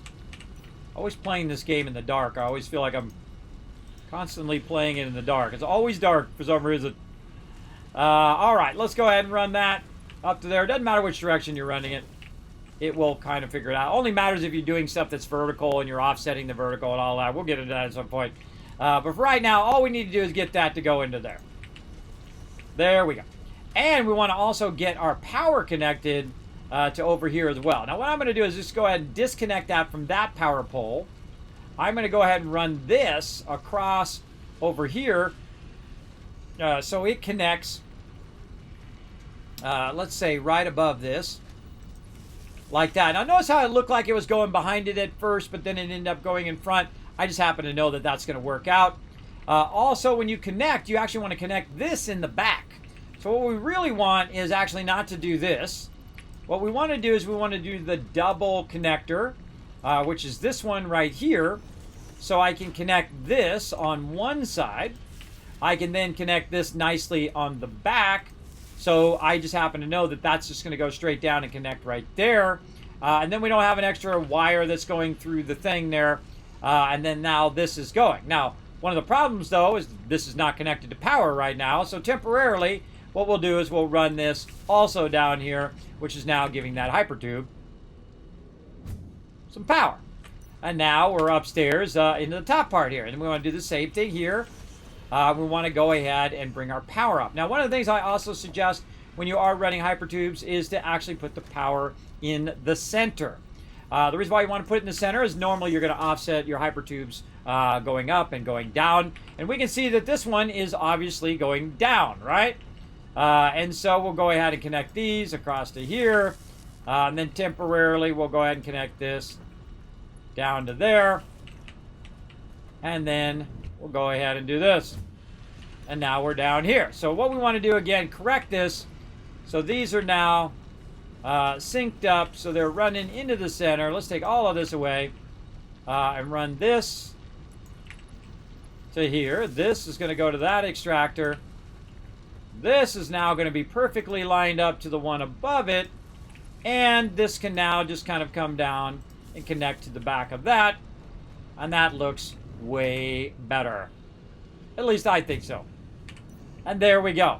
All right. And that's the very rare time that I use glass is just so I can see which direction it's going.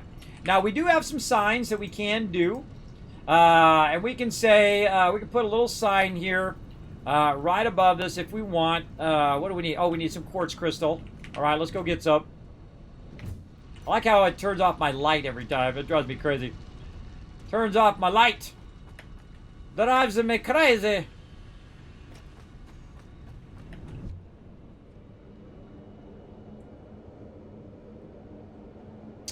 Let's go get some quartz crystal here.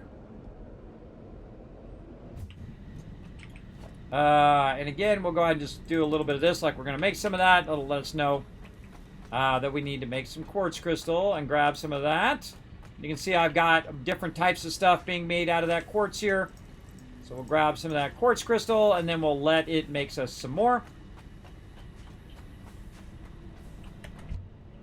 And now we're going to head back. Now, one of the things we want to be working at, thinking about right now, since we are revamping the entire thing, is how we're going to be doing our hypertubes and how we're going to be setting that up to make sure that's on its own grid away from the actual production grid. So we'll want all of our hypertubes on one grid, and we'll want all of our production grid, power grid on another one. So we can turn off everything else, but still have our ability to travel wherever we want to travel to as well. So let's go ahead and make ourselves a little sign here, right here, and then we can go in shenanigans. And then let's see what we can put in here. Maybe some arrows. Where do we have an arrow? All right, this is going to go up. Right, so we'll select that image. And then we'll go ahead and change the name of this. There we go. To second level. And they only added these recently, everybody, which is awesome. But there we go. To second level, easy peasy. Now we know where it goes. Now we actually don't need the glass thing, because now we know that that's going to go to the second level.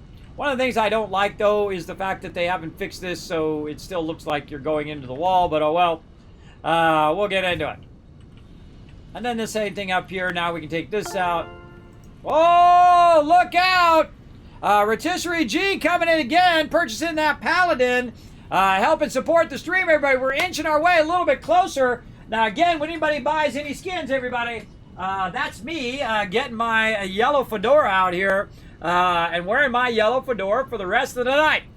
I am a man of my word. So there we go. We got that going on. Now let's go ahead and put another sign here. And then we're going to go ahead and say this thing, same thing.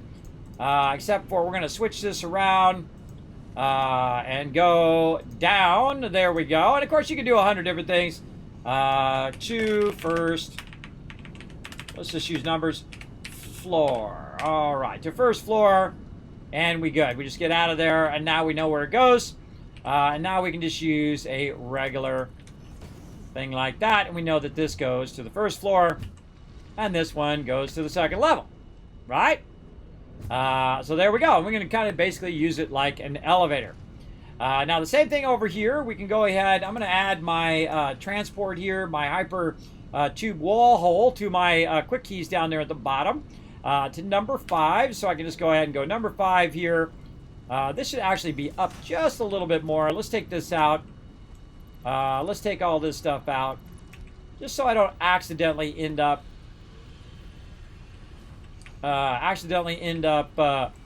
getting drained, sucked in there as I run by. I think I should be fine. Let's rerun this. Up to there. There we go. And then, again, putting in our entrances, which I think there's already an entrance in there, but you know what? Let's just put another one in just to make sure. Then we'll put an entrance in over there. We'll connect this from the back so we don't have to look at the cables. Like that, nicely. And then you can guess where we're going, right? We're going up to that other level. Now, temporarily, I can just go ahead and build myself a nice little wall here. I can go in and go to our architecture here. I'm going to put this as number 6 now. And just kind of run myself a little line there. And now get up to... Whoa! Look out for that first step. It's a doozy. Look out there, everybody. Fell down from up there. All right, let's try that again. This time, hopefully, less falling. God, is this night ever going to end? I'm always playing games in the dark. Come on, son. Come up, son, already. Cool looking, though. Look at this. Neato fog. But it'd be nice if it wasn't dark all the time. All right, so that one's going to come out of there. And that one's going to end up right over here. And again, we'll just put that, however, for right now. We won't worry about that. We'll put our wall hole in. We'll put it up a little bit higher. I kind of feel like I want it even higher up. And we might go back and fix that. Again, we're going to go in, put our electric in, double wall outlet just above there so we can run our power. We're going to go ahead and run this back now. And then just go ahead. Run that power up. Run that over to there. Run this from that level. Take out the entrance because it's not letting me run the thing.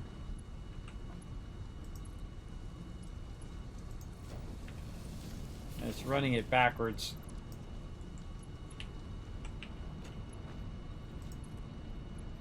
Yeah, something seriously wrong with that. All right, hold on. Let's take that out. It's like it's got 2 wall holes there. There we go. Yeah, let's definitely move these up.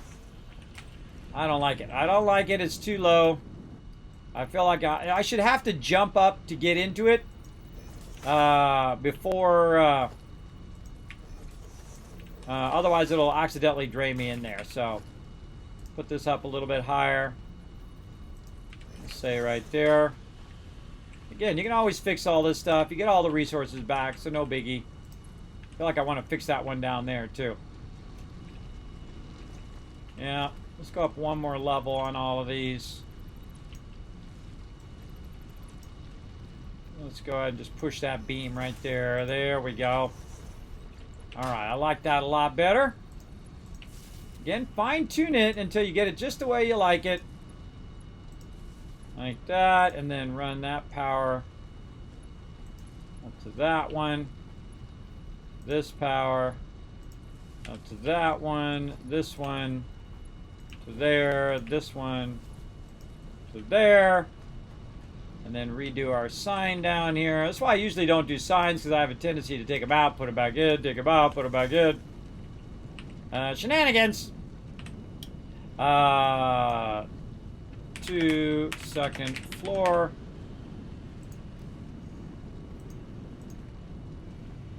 Up arrow. Select that. Let's copy those settings. And then, see, I had to jump a little bit to get in there. And then second, same thing here. And then we'll go up here. Figure that. We'll paste the settings. Which did nothing. All right, whatever. Apparently it does nothing.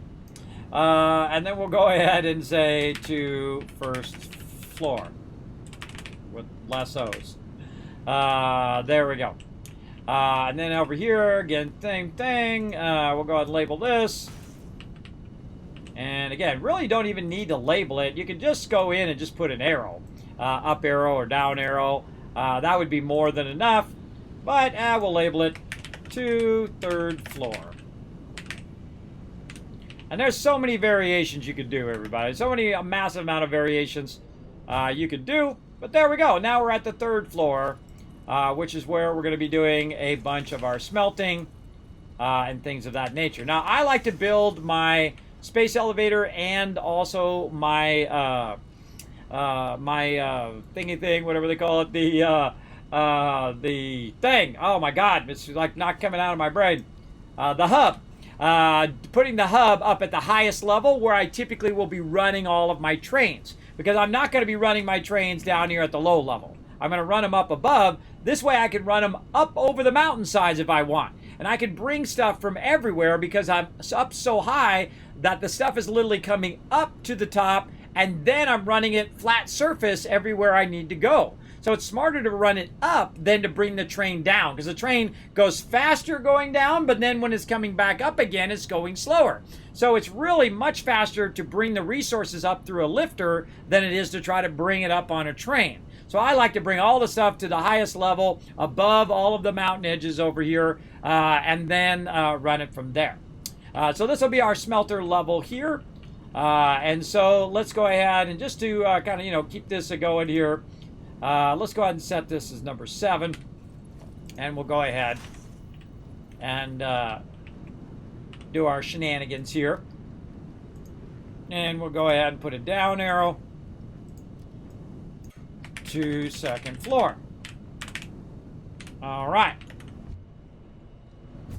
And now we know we go 1st floor, we go 3rd floor, right? So now we got that all labeled up pretty nicely, and we know what's going where with what. Okay, so we got that going. Now we need to put the next part of our production in, which is going to be our smelters. So let's go ahead and do some zooping. Zoop. Zoop. Now, what you also want to do is try to get an idea of where your stuff is down here. What I'm going to do is go ahead and use some of my walls to give me an idea of where the edge of that is. And that's going to give me the basic idea of how wide I might want to, if I want to make the one below and the one above be very similar in the actual width of the factory and the height and all of that stuff, you need to know what's going on down there to try to align that together. So that's what we're going to do. We're going to go ahead and bring this up. We're going to align this. Now we can also just take one of these out and just look, right? Like where's the beginning of this starting? It's actually starting over this way, right over here. So we'll go ahead and say that this is going to be our kind of first area, and we're going to run it from there this way and run it into here. Okay, now how many smelters do we need? Well, we'd have to know how much iron ore is coming in at any given time. Now, I already know because I know that I have 4 nodes that are 60. That's 240. And then I have 2 other nodes that are 60. That's 120. So that's 360 worth of iron ore coming through right now. And so I want to get that 360 amount converted into either our iron ingots, or take the raw ore and run it over to our other thing. Now, it just so happens that I'm using some other nodes way over there. You can see them coming up over here. I'm using these nodes over here to work with my steel over here. So I don't really need to touch those right now. Eventually I'll want to run those over here and work with it over here. But right now I don't need to worry about that. All I need to do is take all of this I'm producing over here and convert all of it into iron ingots. So I know that every one of those needs to go. 360 iron ingots. Now this is really easy to figure out. Hey Siri, what's 360 divided by 30? 360 divided by 30 is 12. Is 12. And that's how many smelters I need. I need 12 smelters. So I'm going to go ahead and put my smelters, and I feel like I'm going to put them right along the center here, like we had it here. And then there's 1, there's 2, 3. And I suggest to do these in groups of 4 because it's easier to manage. I'm going to offset it just a little bit. And then, or you can do 5, whatever you feel like doing. I like doing 4. Right there. So there's 4 and 4. And then again, offset just a little bit. Oh, we need some more encroaching clearance.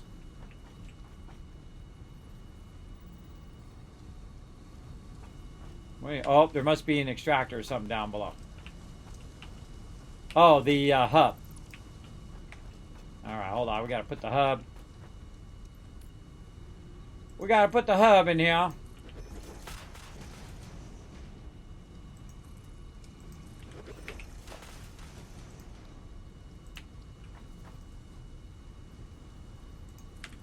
Put that over there temporarily. All right.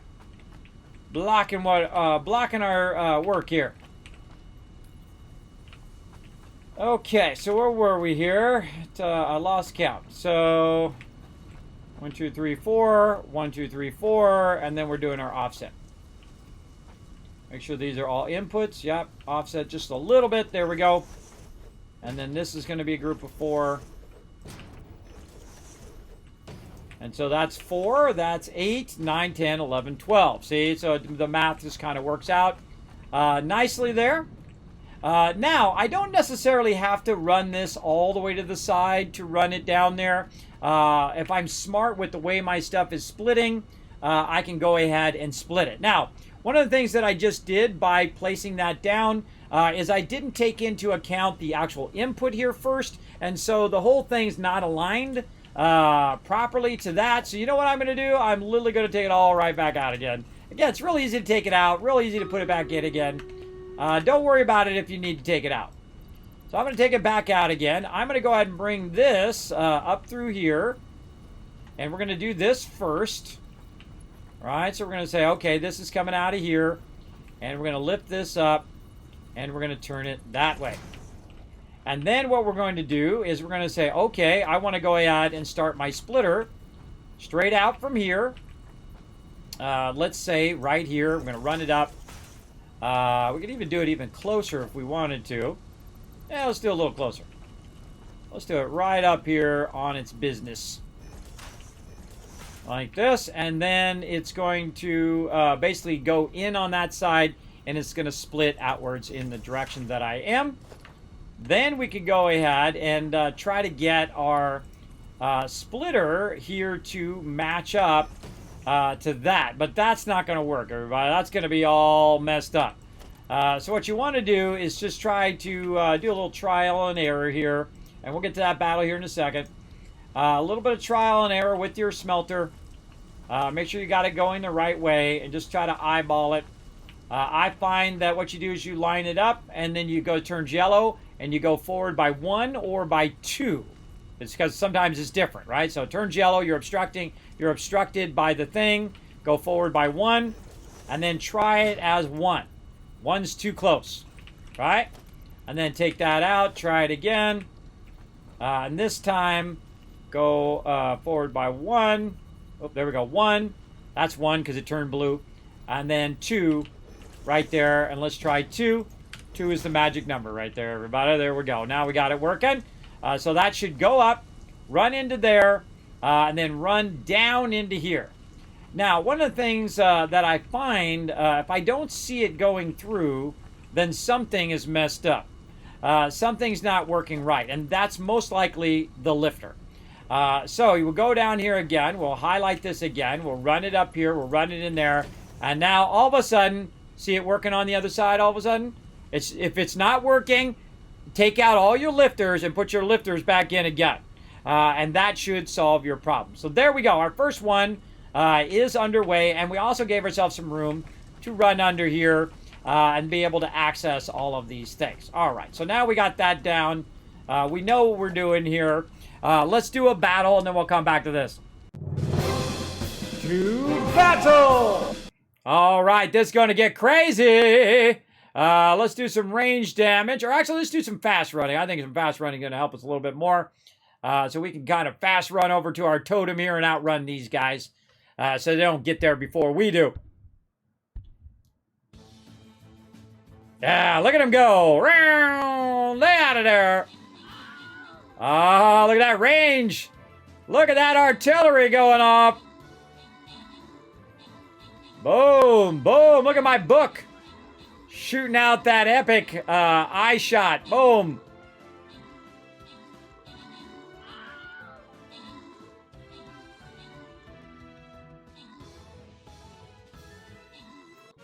All right, there we go.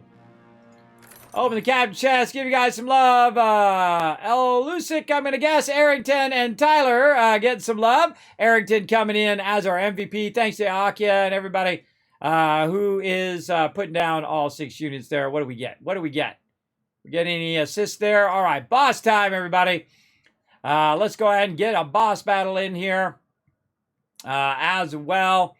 We need our flying rogue and we need our barbarian, which I think they're both up and running, but let's just double check.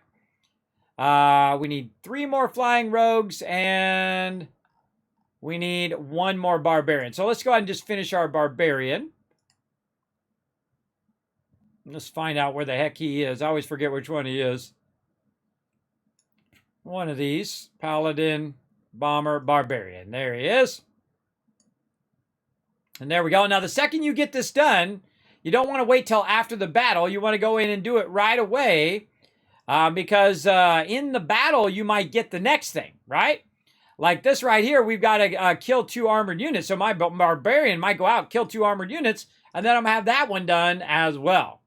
So I'm going to go ahead and put my units down. Come and join us, everybody. It's free to everybody on mobile and on desktop. You can follow that link there. Find me, your Captain Kismet. And then we're going to get into it. So we'll come back to that in a bit. Let's do a race.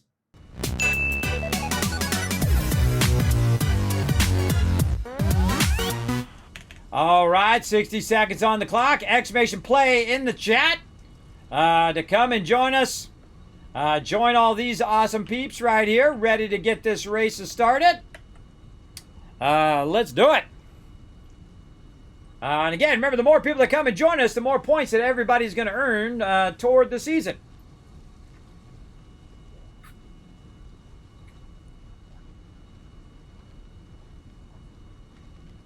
And if you haven't already done so, you're just coming into the channel, everybody. Don't forget to go out and retweet. Click that last link right there in the chat. Wander on up to Twitter. Hit that like button. Hit that retweet button. I think we need one more retweet. Come on, we got this. One more retweet, everybody.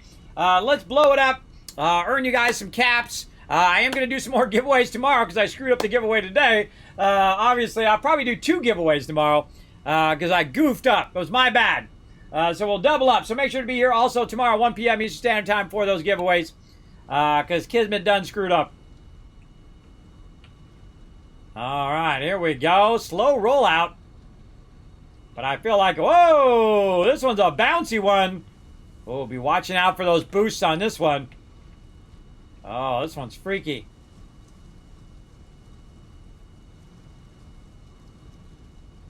What the heck?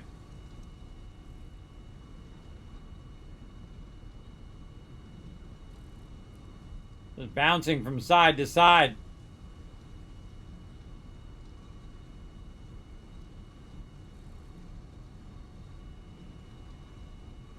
That's weird. It's just bouncing around. Big bouncing brawl. All right. Going up. Ilya already way ahead there. Unforgiven as well. Working their way down. Oh, Unforgiven about to drop in. Boom, with the win. Oh, Unforgiven found the sneaky way down. Looks like, oh, Rotisserie G still a little sneaky there. Coming in number 2, Joey number 3. Of course, I went off the side. Some F's for me and for Akia, everybody. The DNF King strikes again. I am the king, everybody. Right there. That's fun, everybody. Congrats to our top 3 peeps.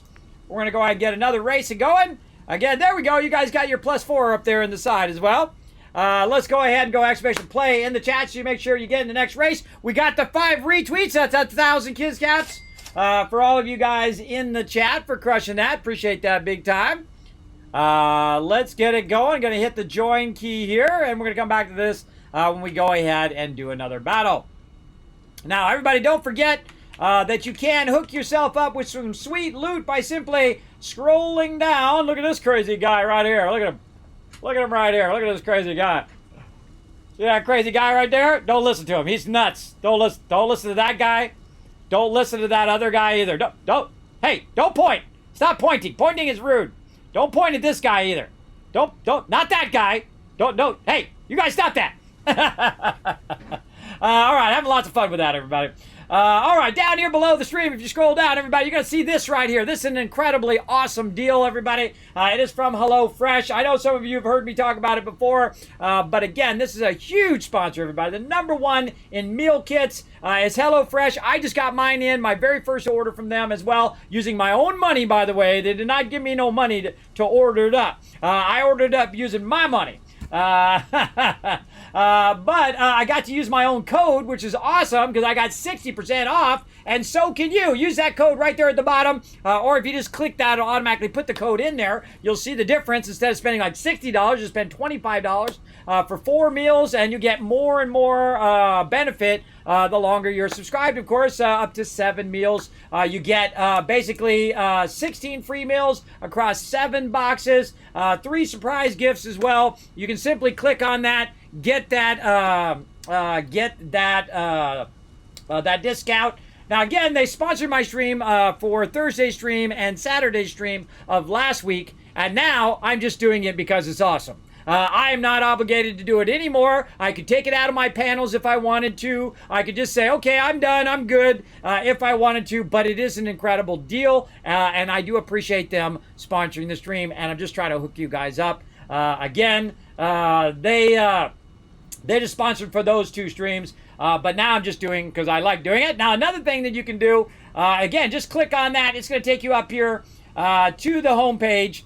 right up there. You can select all your different plans and whatnot, and pick your different stuff in there as well. Oh, God, it's going crazy. It's going crazy. You can go ahead and pick that as well. And then also, if you want to help support the stream, you can get your Set It and Forget It t-shirt, which turned out amazing, everybody.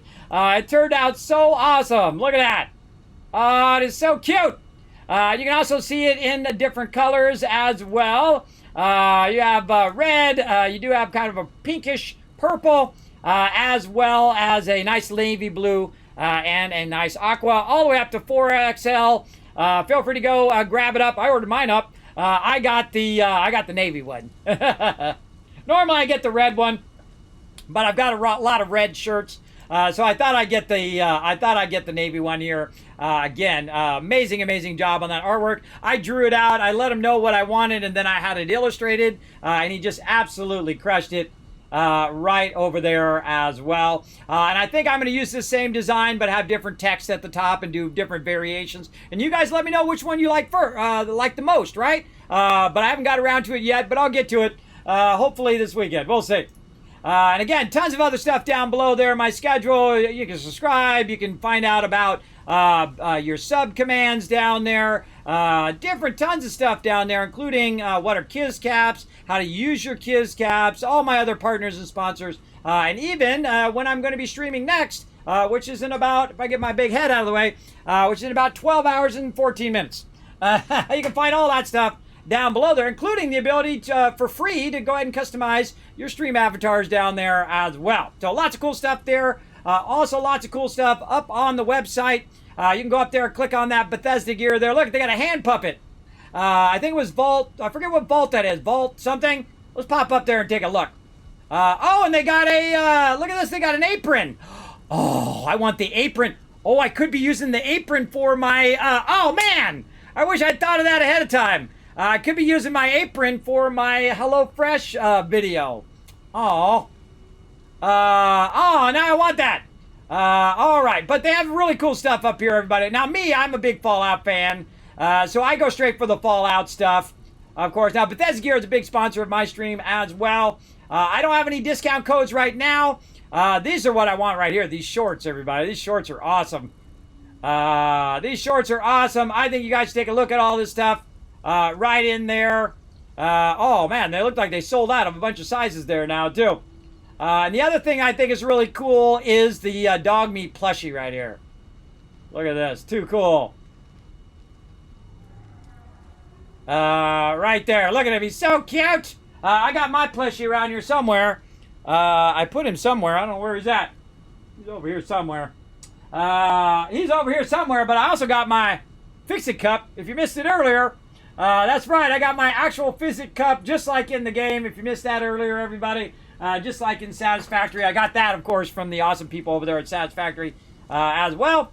But there's lots of cool stuff in there you can grab, as well as you can go onto my channel, and you can see I've got all of my videos now organized here by latest videos, highlights, guides, learn to play, unboxings, mega builds, creative 3D art, and of course some IRL vlogs and stuff like that you can check out. You can always find my schedule there, ways of supporting the stream. And very soon, you guys are going to see the updated version. Here's the old version of my current office. And I'm going to do a panoramic of my current setup so you can see all of my stuff and all the stuff going on behind the scenes. You can see all of my equipment that I have going in there. You can even see, and this literally took hundreds of hours, everybody. This is a lot of work. These are all links, stuff that I have, and then stuff that I suggest, right? I have a next case right here. But I would suggest if I was going to buy it again today, what I would do is I'd get the Corsair case, because that's a really, really good case. Also, Amazon's Choice. I'm a big fan of Amazon's Choice, everybody.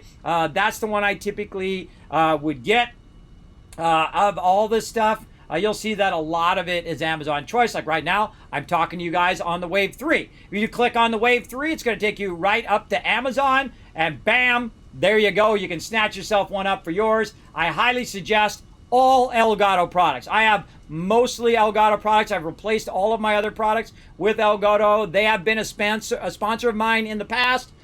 I've been asking to be a partner with Elgato for a very long time, but they keep turning me down, everybody. And sometimes, you're not a good-looking girl and you're not a good-looking young guy with colored hair and all of that. I'm just a guy trying to bring a little love and joy into the world, everybody. And they just keep turning me down and just single tear, everybody. I'd love to be a partner with Elgato. I love their products. They are exceptional. You can see that most of my stuff in here is Elgato products, especially this right here, which is the single greatest capture card. And I've had a bunch of them over the last 40 years, everybody. The single greatest capture card ever. Now, what you can do is go in and you can click on the unboxing, and it will actually take you to my YouTube. These two systems are nearly identical in terms of specs and performance, but one of them costs much less than the other. True, but we're going to skip that. Hey everybody, back again with another epic unboxing video. Of course, the awesome peeps at Elgato sent me this HD 60 Pro.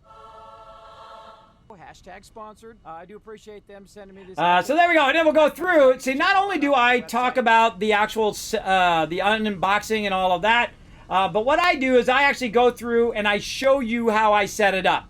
Oh, there's dog meat right there. I show you how I put it in the machine. I show you how I log it up. Look, I got some Nuka-Cola Quantum in the background there. And how I got it actually installed, and then how I went in and I set up all of the software as well. So I feel like this is what is really missing from unboxings, is when people go in and they're telling you that they're setting it up or they're unboxing it, they don't go in and show you how to actually make it work.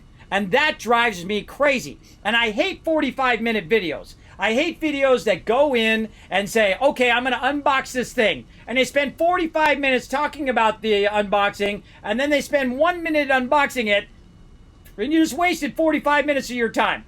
So I go in, I try to keep it as small as possible, tell you exactly what needs to be done. This is what it is. This is what you're going to get when you unbox it. This is how to set it up. This is how to make it work. And then we're out of there. I call it getting to the point.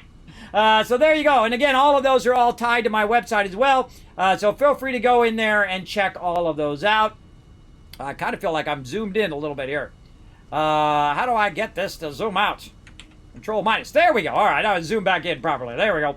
But again, a bunch of suggestions. Now, that's my streaming PC. You can also check out my gaming PC, which I'm on right now, including my awesome foot pedals and my footrest that I'm using. I got my feet on it right now down there, as well as my design computer. I know I got lots of equipment, don't I? Design computer. Now, some of this stuff I had beforehand, everybody. I didn't buy this for streaming. I had a Mac before. And I had, mouses and stuff before, but I did add some new stuff, like another Stream Deck for video editing, as well as my Corsair mouse, which is the single greatest mouse other than the Razer Naga. I love the Corsair one better because it has better tactile feel for your thumb, and you don't get lost as much on your buttons, so you know where your 1, 2, 3, 4, 5, 6 is. That would be my recommendation if I was going to buy it today. I would buy that one instead. I'm a big fan of Corsair products as well. They make exceptional products as well, and Amazon's Choice, everybody. And Amazon's Choice means that, like, literally 1,000, 10,000, 50,000 people said that was the best one.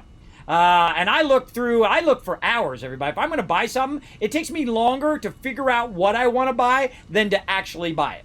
I look through all of the reviews. I do all of that stuff so you guys don't have to if you don't want to.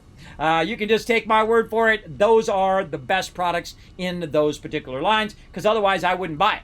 And I own the product. So it's not like I'm trying to sell you something, because I already own it. I know it works. I know it works for me. And I know it's a great product, and that's why I put it on there. If it was a terrible product, you would never see it. I would never talk about it, never be on it. Even all the software that I'm currently using on the stream as well is in there for you to explore. And again, this is literally hundreds of hours, everybody. And then all the stuff in my office. And this one I was just talking about earlier, this Cubana right here, you can see it on my Twitter, where I went in and I cleaned out my computers and I cleaned out all the dust. You got to watch out for those fans on the bottom of your computers. I totally forgot mine, and my computer was shutting off in the middle of the stream. And I figured out why, because there was too much dust blocking the airflow underneath my computer. If you didn't know that, everybody, there's a fan underneath the bottom of your computer. If you have one of these PC towers, make sure to look underneath there and see if you've cleared that out. Because actually most people think that maybe it's a storm or electrical surges or your components going bad that kills computers. The number one killer of computer? Dust. Dust gets in your fans, dust gets in your stuff. It can't do the proper airflow. It gets overheated and it died, and that actually happened to me. It happened to one of my video cards, and it had a fan underneath the video card and had another card right underneath it. And I didn't see the dust that was up in that fan, and it filled the entire fan, killed my my GPU, which of course cost like $600. That sucker was dead, and then it killed my logic board as well. I took the whole computer with it, and then I had to redo the whole computer again, and that is the current streaming computer that I have, because that other computer is dead, and I had to just throw that stuff away. So make sure to clear that out. Also suggest this one right here, the vacuum cleaner. Now again, if you want to grab them, just click on them. It goes right up there to Amazon. Bam, there you go. Totally worth it, everybody. Now you're like, well, Kismet, that thing's like 65 bucks. I can tell you that I have literally spent thousands of dollars, not hundreds. I'm saying thousands of dollars on cans of air over all of the years I've been in computers. I have spent so much money on them suckers. I can tell you, this lasts forever, or as long until the product gets burned out. But those can of airs do not. They last about 10 minutes. And those things cost between 30 and 50 bucks, depending on which ones you get. This costs 60 bucks, and this has literally lasted me now. I think I've had it for like a year or so, or longer. 6 months to a year of that, and it is awesome. I think I bought it at Christmas. That's right, when I was going to clean out my computer. I think I bought that at Christmas last time. And then also I bought the vacuum as well. And the best order to do it, everybody, is to first start with the vacuum. Get the vacuum out, vacuum your keyboard, vacuum out as much dust as you can, because you don't want to spread the dust around, right? So you vacuum that out. Then you take a wet towel, not like a wet towel, very damp towel, just very slightly wet, and you wipe down the dust again to try to capture that dust so it doesn't go everywhere, because it's just going to come right back down again and go right back in your computer. Then after that, what you do is now that you've got as much as you can, now you get your duster out and you get all the little parts that you can't reach, and you blast that out of there as well. Now on my video I'm going to do a separate video that I took a bunch of pictures while I was cleaning out my computers and rearranging and how I'm organizing my office, and that'll be a separate video on top of my tour video of my equipment as well. So again, this is all for you guys coming in, showing so much love during our love-a-thon that we did. That is all part of all of that. This is all tied together into that, and I'm putting a massive amount of effort into that, as you can see. So feel free to go check that out. Now, some of the other sections here I haven't added yet. I did add some top games, so if you want to see some of the top games that I recommend. Some of these games are like 50% off and stuff like that. I wonder if they still are. Let's click on Surviving Mars. Is this stuff still? Holy mackerel, 75% off on Surviving Mars right there. You got 4 more days, everybody. 4 more days. So again, try to hook you guys up with some sweet deals via Humble Bundle there. Some of these are just direct links because some of these games are free. Like Fallout Shelter is just going to take you to Steam and things like that. These are my primary games that I'm playing right now on stream. And of course, we also got our 7 Days to Die server up for you guys. V Rising as well going on. There it is right there. You can go ahead and click on it, snatch it up. Right there, only 20 bucks. That's a real fun game, everybody. You can go play it on our main server. You get the idea. Some of my top, my 25 favorite or top games I would suggest to play if you haven't played them yet, right? These are definitely my top, and they are in order, by the way. Number 1, Fallout 4 Game of the Year. That's to be my very first recommendation for you guys. Then Spider-Man, which is actually on PC now. So it's remastered. You can play it on PC. I'm going to play it again here in the stream. You know I am. I played it all the way through. It's one of the very few games other than Subnautica Below Zero that I have actually played all the way through the end. And Outer Worlds. So that tells you, if I've played it all the way to the end and I'm easily distracted, that those are exceptional games. So then, again, and of course we've played some Goddess on YouTube. We played some 2 Point Hospital and 2 Point Campus the other day. I suggest both of those, and so on and so forth. You get the idea. Some of my favorite games on there as well. And I'm be adding even more learn to play stuff, top 5 all lists, our retro arcade, more gear up there, of course, like the gear that you can see down below in the panels, and so much more coming to the stream, everybody. I'm working hard, everybody. I'm putting in the hours. I'm putting in the grind. I'm grinding that grindstone, everybody. Hooking you guys up with some epic loot. And if you like that, put a 1 in the chat. If you like it when Kismet puts the effort in, puts in some hard work here to hook you guys up with some cool stuff. Because that's from you guys. Those are from your suggestions. Kismet, what type of computer do you have? Kismet, what do you use in your office? Hey, Kismet, what kind of cables do you use? How do you fix a fan when it's making that scratchy noise that it makes sometimes? That noise, right? I even got the oil that I use to fix my gaming PC and how to fix the fan. You just pick up the little sticker there, put a drop or two in there, make sure to put a towel underneath there in case it comes through, into the ball bearings. Then you let it run. You make sure you get the dust off of there too, because the dust is going to make your stuff lopsided, your fans lopsided. Clean out all that dust. Use your duster thing. Maybe go in there with your vacuum. Maybe you might have to use a toothbrush to get in there, whatever you got to do. Get that dust loosened up. Get it blasted out of there. Get it vacuumed up. And then your fans are going to be super quiet, like mine right now. So there you go. You guys like that? All right. Okay. Again, those are all from your suggestions, your ideas. Kismet, you know, I've gotten a ton of these things over the years, and I'm just trying to catch up with all of them. I'm just trying to catch up with all the games we want to play and all the suggestions that you guys have put in here in the stream. And I appreciate those. And if you do have some suggestions, some ideas, something you want to see on the website, something you'd like to see me play here on the stream, feel free to go ahead and whisper me on here on Twitch, or you can whisper me on my Discord as well. I'll throw that in the chat for you guys. You can whisper me over there, or just put it in the general chat. I read every single one that you guys put in the general chat as well. So feel free to go over there. Let me know if there's some sort of merch you want to see me, some sort of t-shirt you want to see me do. Let me know that as well. I'm always open to ideas and suggestions on how to make this the best stream ever. All right? So let's keep going. Now we got 7 more minutes on that battle. What am I doing over here? I am working on these. So we got to get 12 of these down, and we got to get cracking here. We got to get our smelters back up and running. So, all right. So that's number 2. I'm going to hold down control, so that'll snap in there. That's number 3. Number 4. Offset just a little bit. Make it easy to run in between there. And I hope you guys don't mind. I'm just going to speed up a little bit. I actually play at a really, really accelerated rate versus what I play here on the stream, everybody. When I'm playing offline, you won't even know what the heck I'm doing. Because I go really, really fast.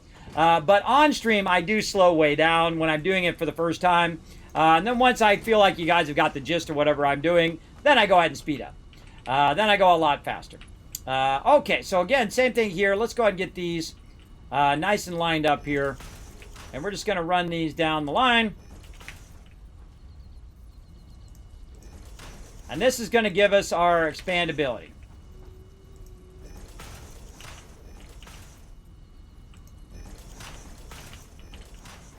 And a lot of this stuff is basically rinse and repeat. You get the first one down, and then all the rest of them here should just fall right in place.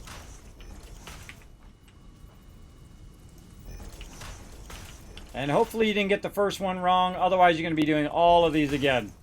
Which I've done before. It happens. Yeah, you get that first one wrong. You run a bunch of these, and you're like, oh, God. I screwed up.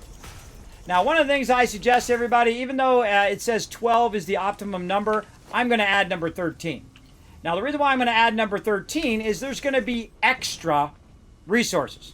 There's going to be extra resources in there that is going to be backlogged in those boxes. And I want to burn up those extra resources, so I'm going to add an extra one. I could add an extra 2 if I wanted to, but I'm just going to add an extra 1. That should be enough for right now to try to burn up some of those resources. Now, let's go ahead and connect these crossways like so. So basically, we ended up with 13 instead of 12.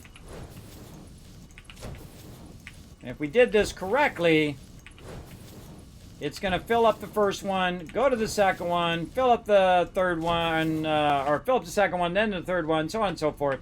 And let's also put our lifters in, always, always last, right there.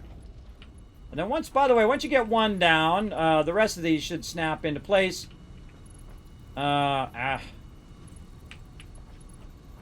Sometimes it just wants to be feisty. Do we offset that? That looks straight to me. This one offset? No. So turn the wrong way. No. Let's try it from this side.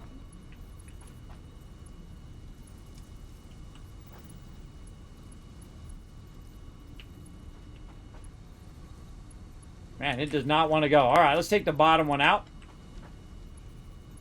There we go. All right, we take the bottom one out. Got that going. It should work. I don't know. Sometimes it's a little feisty. But we can just take the bottom ones out if it's going to be feisty. Like that. And then that should help us better align to the top. There we go. Again, check them as you go along. My aim low here. Ah. What the heck was that? Not that low. Alright, this is being a little weird today, but we do what we gotta do.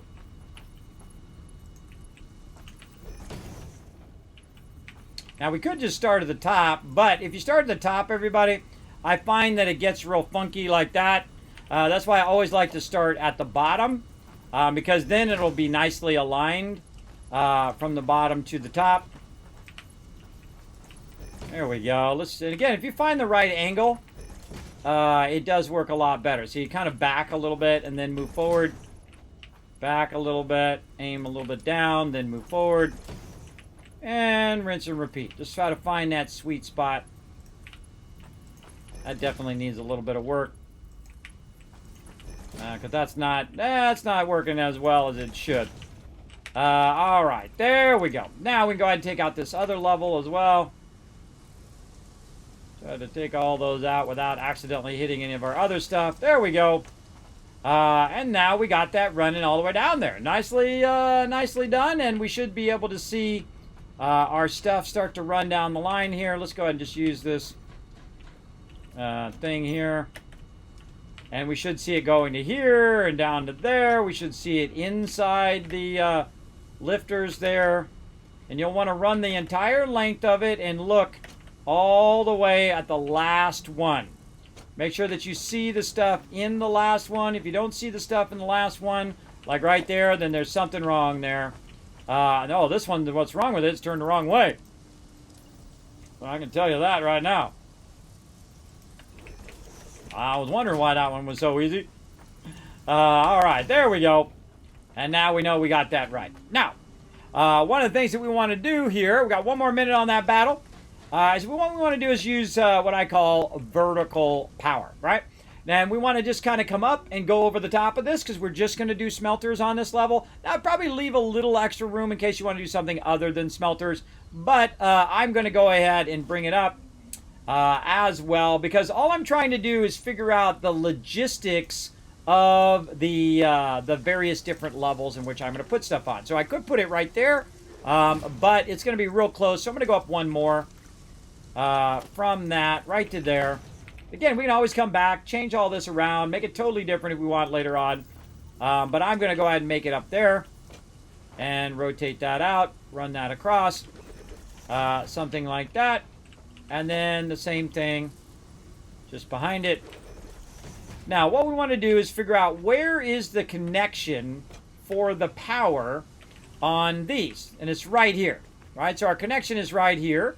So I'm going to take that connector and I'm going to run it up to here.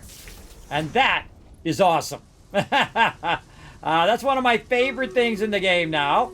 Is what I call vertical power connection. So we're just going to connect it up like that.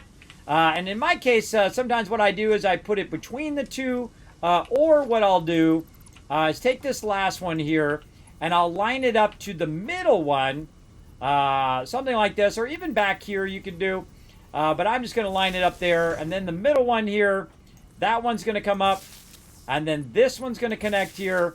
And then what I'll do is I'll skip this one. I'll go to this one here and go right above that one again. Something like that. And now these two are connected. And then again, that one there. This one down here. It's really however you want to do it. Me, I find that is an awesome way of doing that. You're connecting it in threes. And then the fourth one, which is your, because you only have 4 connections you can do to there. Your fourth one is then chaining it back to the previous thing. Now, I could, of course, upgrade it and then have 7 connections later on. Maybe I want to keep it going down the line, add even more of them later on. A great way of doing that I find. So let's go ahead and keep it going. Now, one of the problems here is after you start to chain it, the fourth one is actually going to make it where you can't go to that next one, right? So we'll go ahead and take that one out. And so now this one, now that we've got the connector coming across, 1, 2, the third one is now going to end up going over here. So again, we'll go ahead and connect to this. We'll get above this one. And then we'll just keep rinsing and repeating.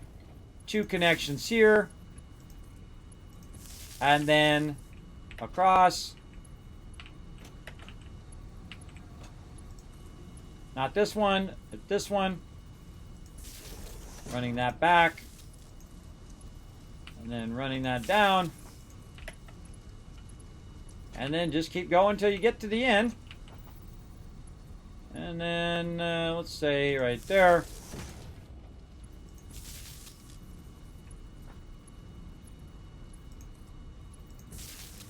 All right, we'll do that battle here in just a second. Let me go ahead and finish running all of this power.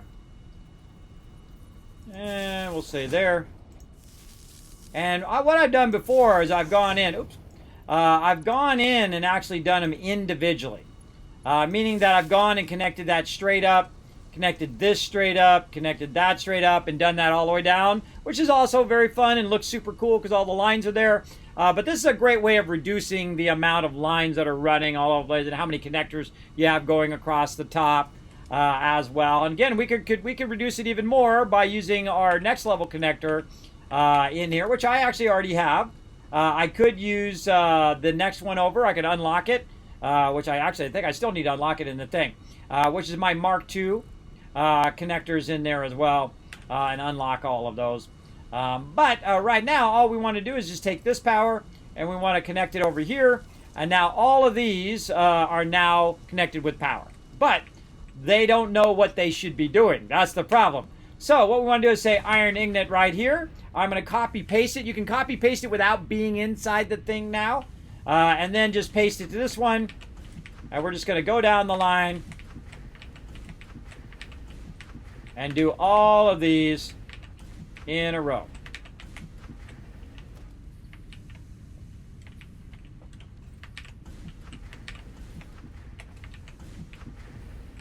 Now, I think when you pick one up, it should automatically pick up whatever is going on with the first one. If I go over here and I middle mouse button that, it should pick up what that is. It should pick up that that is an iron one. And then when I put it down, it should put it as iron. You know a game that does that? Dyson Spear program does that. And I absolutely love the fact that it does that. Now, there we go. Now it's popping.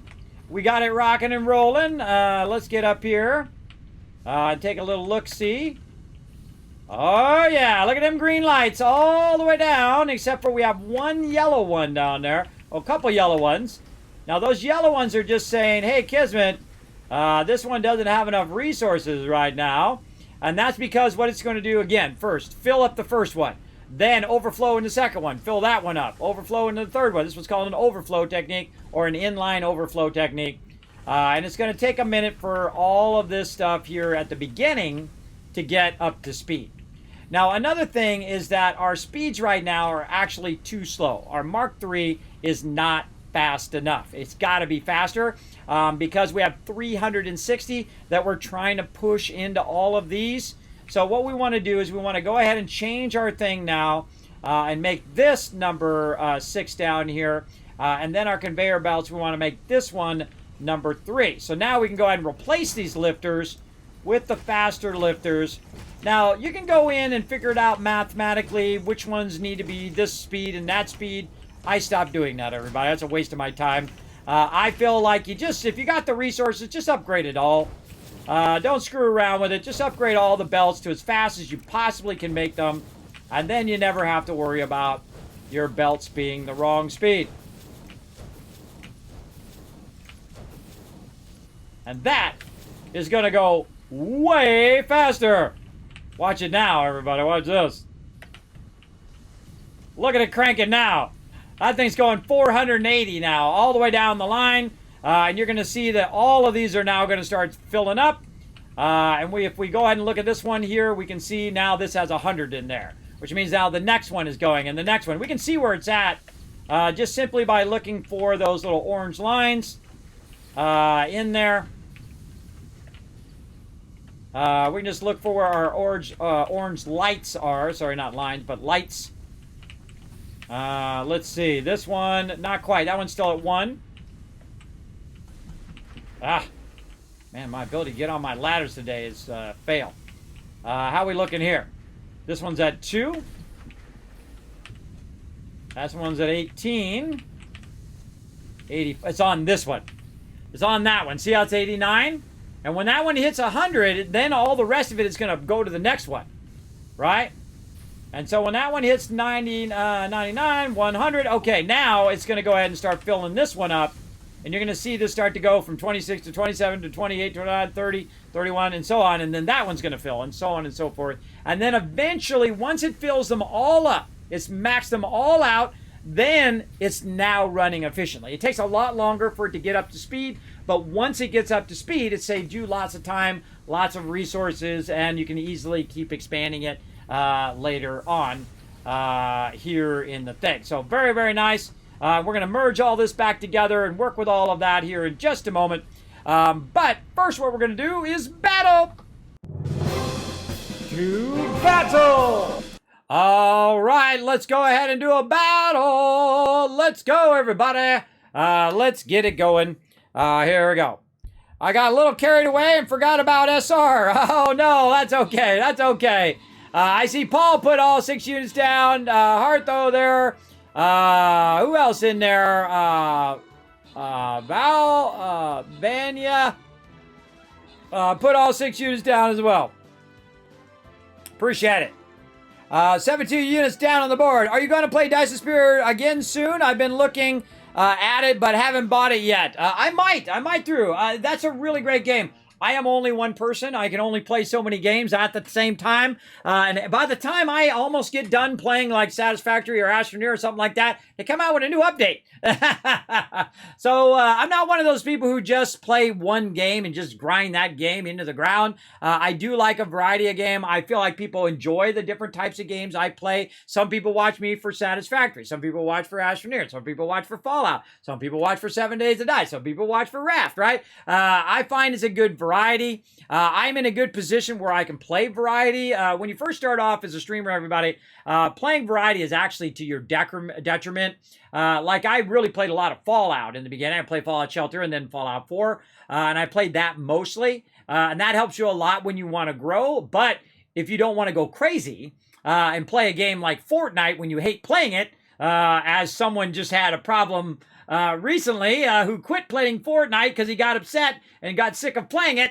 I'm not going to say who, but that is the pitfall of getting known for just that one thing and then not getting to play other games. I have never got into that pitfall. Now, has it cost me users or cost me viewers and probably cost me subs and that kind of stuff over time? I'm sure it has. I'm sure it has. People are like, well, Kismet's not playing my favorite game all day, every day. I'm sure it has, but I still enjoy playing. That's the important part. I enjoy streaming. I enjoy playing. That I never want to lose. I always want to have the ability to come in, play what I want, and hang out with you. And I know my main peeps will be in here. Even if they hate the game, they'll still be in here chilling out, having a good time, doing some stream raiders, doing some races, doing the things that they like to do. And that's the type of stream I like. I don't like to be tied to any one game. So there we go. Rotisserie G, Taylor, and Joey come in getting some love. And Paul coming in MVP with 1,000 Kiz Caps for the chat right there. Congrats on that. Loot, you can say GG's to Paul right there, hooking you guys up. So there you go. So yeah, I do want to play it again because it's really good. And they've come out with some updates for it as well. I'm addicted to Satisfactory. Don't think I'd enjoy games like that so much. It has me looking at similar games. Yeah, Satisfactory is really good, and I don't play it too much so I don't burn myself out on it. I see some people and they have like thousands of hours in it. It's still an early access game. It's not even done yet. There's still a bunch of stuff they're going to add to it. So I think, I would rather not burn myself out on it, just to play what's new, do a new playthrough every time they come out with a big update, that kind of thing. And then come back to it, as I continue to enjoy the game. All right, we got a blue chest coming up here. I don't think we're going to get to that blue chest today, but we're going to try to work our way there, try to get you as many battles as we can tonight. Let's see. I think Flying Rogue was the other thing that we need to get here. Let's go check them quests. Let's collect our one from assistance from buffing there. Very nice. Let's see. Oh, I got to place 3 bombers again. Let's see. So I'm doing my Flying Rogues as well. So let's keep the Flying Rogues going because those take a long time to cool down. Let's get the Sparkle Dog in there. Get in there, Sparkle Dog. There we go. And then we'll do monks. We'll do all that other stuff as well. I'm trying to get all those main quests done because those are a lot of resources. I mean, those are a lot of good rewards. There we go. Boom, boom. Let's get some scrolls. Nice, nice. And then back into the battles. There we go. All right, we'll come back to that in a bit.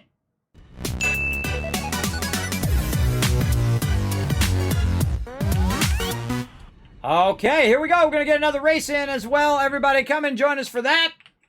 We're going to run some races. Now, we do these races and these battles about every 30 minutes or so.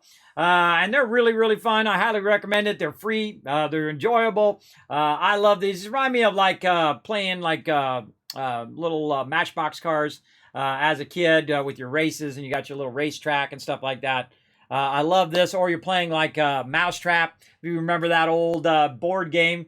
This also reminds me of that. So really fun. Again, you don't need to do any special software or anything like that. If you're on mobile or on desktop, you simply just go !play in the chat. Put your marble down on the board. You may win, you may lose, you may fall off. Be like me, be the DNF king, the did not finish king.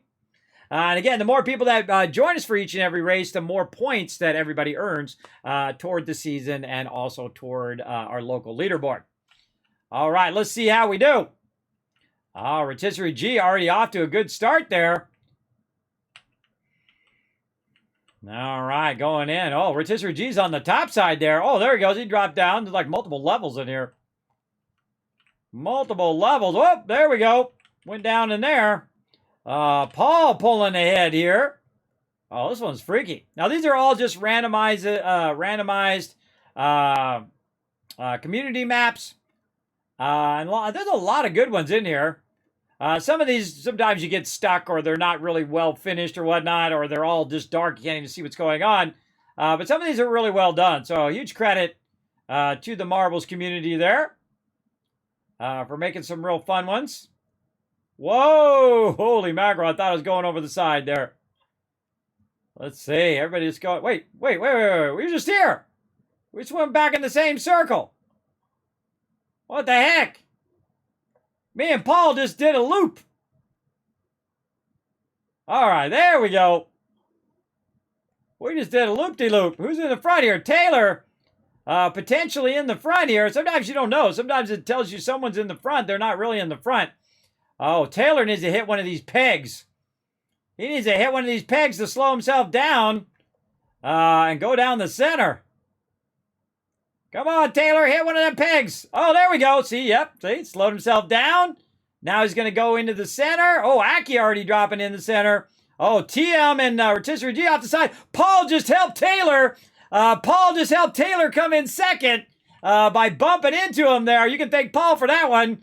There we go. So we got Akia and Taylor already at the end. Who's going to be next? Yeah. Oh, and Paul helping me out too, I think, there. Dropping in. Let's see. Paul going down in there now. Just waiting on Joey. Come on, Joey, you got this. All right, there we go. We lost a few people off the side there. So let's keep going on these races. Again, we're going to be doing them all night long. We're going to go ahead and queue up another one here for you. And again, just so you make sure you don't miss the next one, everybody, !play right now to get your marbles in. We'll come back to that in a bit. Okay, so there we go. We got all of these fired up. We got them in there doing their ironing units, but they need somewhere to go. So what we're going to do is we're going to go ahead and take these iron ingots and we're going to go ahead and do some storage. So we're going to store a bunch of these. We're going to do each phase is going to have its own storage to put all of this stuff in. So I'm going to say, let's put it right there. All right, and what we'll do is we'll just go ahead and put a, well, actually we're going to need to offset that because we're going to need a merger. We're going to need our mergers in right here. And I'm going to show you a great trick here with mergers. So what you do is you do a merger there and a merger here. And then the top one is actually going to be a splitter. And that splitter is going to be like coming in from this side here. Now what we're going to do is we're going to run it out this side and we're going to run it back up into the top one. Now why are we doing all of that? Well, that's because what we're going to do is we're going to put our storage right in here. And then the top part here is going to come back out and end up in the boxes. So we're vertically stacking our stuff for both the mergers, which are going to merge all of these together. And then it's going to go up and split each of them into a whole bunch of boxes. Now, I could make each one have its own individual box, but it's better to have them all merging. So this way you can use the full extent of all of the boxes in a row. And then, of course, use that same overflow technique with the actual boxes themselves. So let's go ahead and do that. We're going to go ahead and first start by putting down all of our mergers here and merging them all in the same direction. Let's get all those in. Let me turn my sound back on. We can listen to the wonderful whirling of the machinery.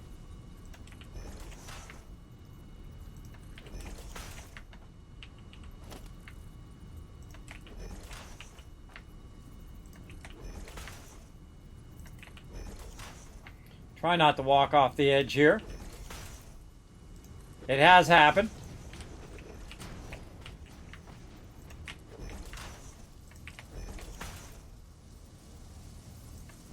Now what I could do is I could lift this up and run it across the top, but I don't want to do that in this particular case because what I want to do is use the top part, use the top part here to go ahead and split it back into the boxes.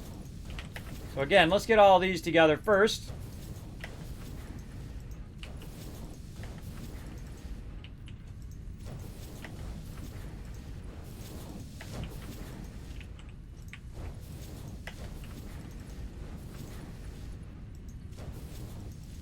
I'm just double clicking, by the way, on the ones that are real close together. And there we go. All right, so those are all now merging down the line and going right here, going up into the box, up above it, right there, and ending up in this box right here. And there we go, filling that up. Now, we want to go ahead and utilize the boxes here to backlog. Now, do we need as many boxes as we have smelters? Absolutely not. You don't need that many in there. You probably maybe need, I usually try to aim for about 6. I feel like that's a pretty good number to go by. So let's go ahead and again line these up as best we can. That is definitely not lined up. Let's try that again. There we go. And the reason why we want to line it up off the splitters and mergers here is just so that it makes it easier for us to split that in there and use those upper connectors. So how many are we at? 1, 2, 3, 4, 5, and let's say 6 is good enough. All right. Now, since we already have the mergers here, that makes it easier to go ahead, orient this the proper way. There we go. Like that. Okay.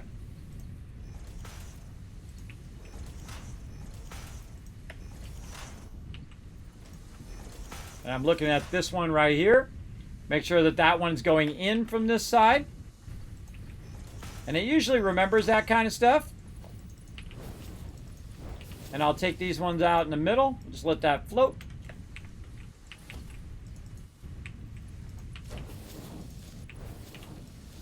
So those are unnecessary. Again, I don't leave unnecessary stuff in for visual or cosmetic need. I take it out. and do it the way it should be done. Alright, I feel like I missed something here. Alright, here. That does not go like that. Awkward. Oh, this one is turned the wrong way or something. There's something wrong with that one.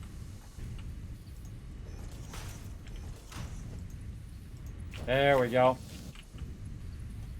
Always got to troubleshoot it. Make sure it's doing what it should be doing. Alright, those all looking good. Let's go ahead and take a look. Double check our work. That's coming out of there. That's going into there. That's going to there.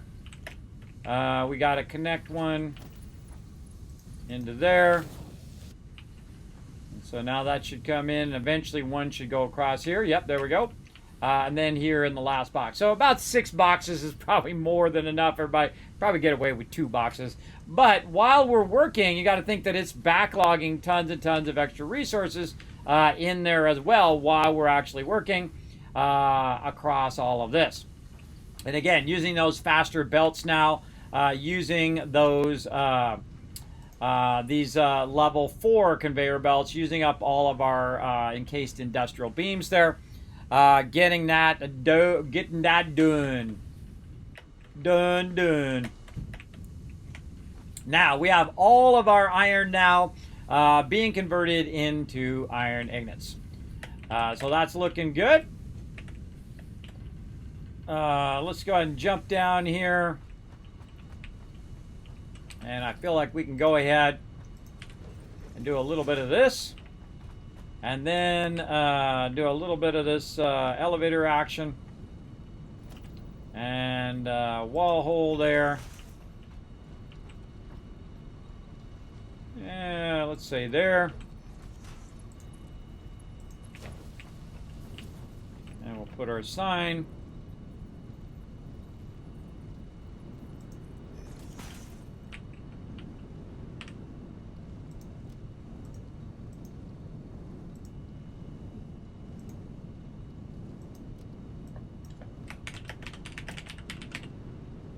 Alright. And we'll put our entrance in there. Oh, can't afford. Need to go back and get some resources. Let's go.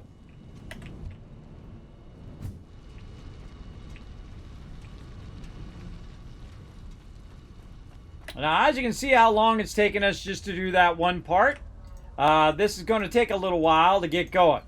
Now, obviously, I'm just kind of explaining what I'm doing there, and I'm setting the precedent of the various different levels. And you can see that our verticality is starting to kick in. Now, once I get it set up in the levels that I want, then the rest of this is easy. I'm just running the resources and expanding it in the direction I want to expand, and then finding a place where I want my stuff to end up. That's vitally important. There we go. Again, the reason why I have it up so far is so if you walk by, you don't get sucked in there. I've had that problem in the past where I put it too low and then just kept getting sucked in those things. That's a problem. That's a big problem. Alright, there's our entrance there.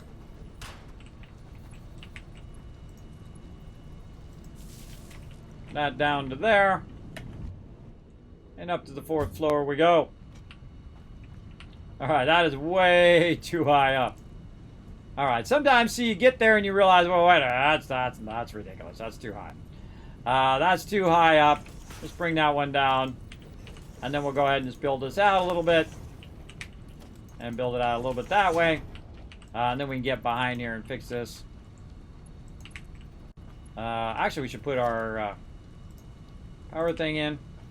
Just above there. Let's do that first before we put the other thing in. Otherwise, that thing's in my way and it just makes it a little harder to run our power. And then there. Alright, now we should be able to go down. Alright. And also what we can do here, everybody, is we can also just put a sign here that says something like how about check mark? Maybe something like this. Say that, and then we'll just say third floor. All right, so you know where you're at. Right, second floor up, fourth floor up. So we know we're at the third floor, right? You can do something like that too to help yourself out visually. I'm out of plates, all right? Down we go. We need some more plates. No problemo, because we've been running a bunch of those babies for a while. All right.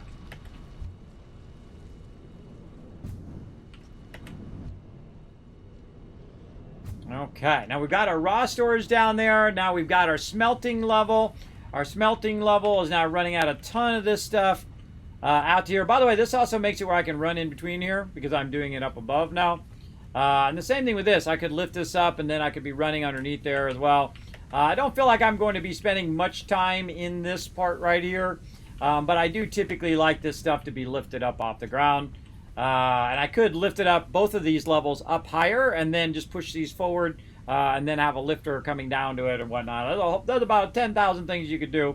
Even if you lift it up by just one more, right? Even if you went in and just lifted up by that level, then you could run underneath it if you wanted to. But I'm good. I'm good with that.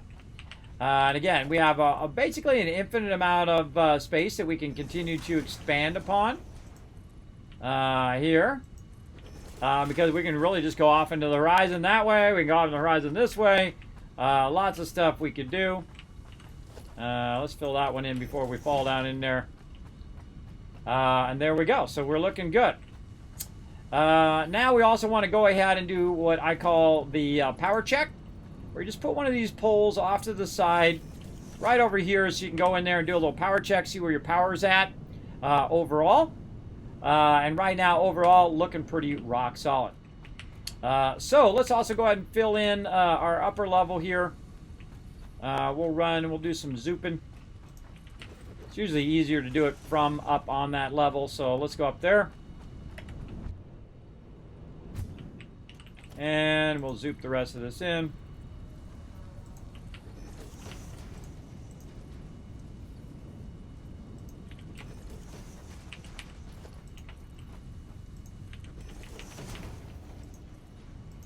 Okay. How are we looking? This is looking good. All right. So now, again, we want to think of our next thing, right? We want to merge all of these together and run these up above, up there, to do the next level of production and so on and so forth. You get the general idea. So what I'm going to do is just go ahead and quickly get this done by simply using a merger and going up here. And aiming the merger in the direction I want to go. See the green there? I'm going to aim it away from where I'm at or toward where I'm at, right? Now, what I can do is just have it come back this way across here and then go up. Or I can go across that way and go up. Now, because it's already going across that way in that direction, it's actually smarter for me to merge it in this direction, take from the least amount, and then make sure to let it try to overflow all of that first. Or if I prefer just to come out of there and go right up into the thing without having to merge its way all the way down to here, then I can go the other way. In my case, I'm going to have it go this way so that it comes out right here and then goes up into the next level up above, just because it's this is where it's primarily coming out.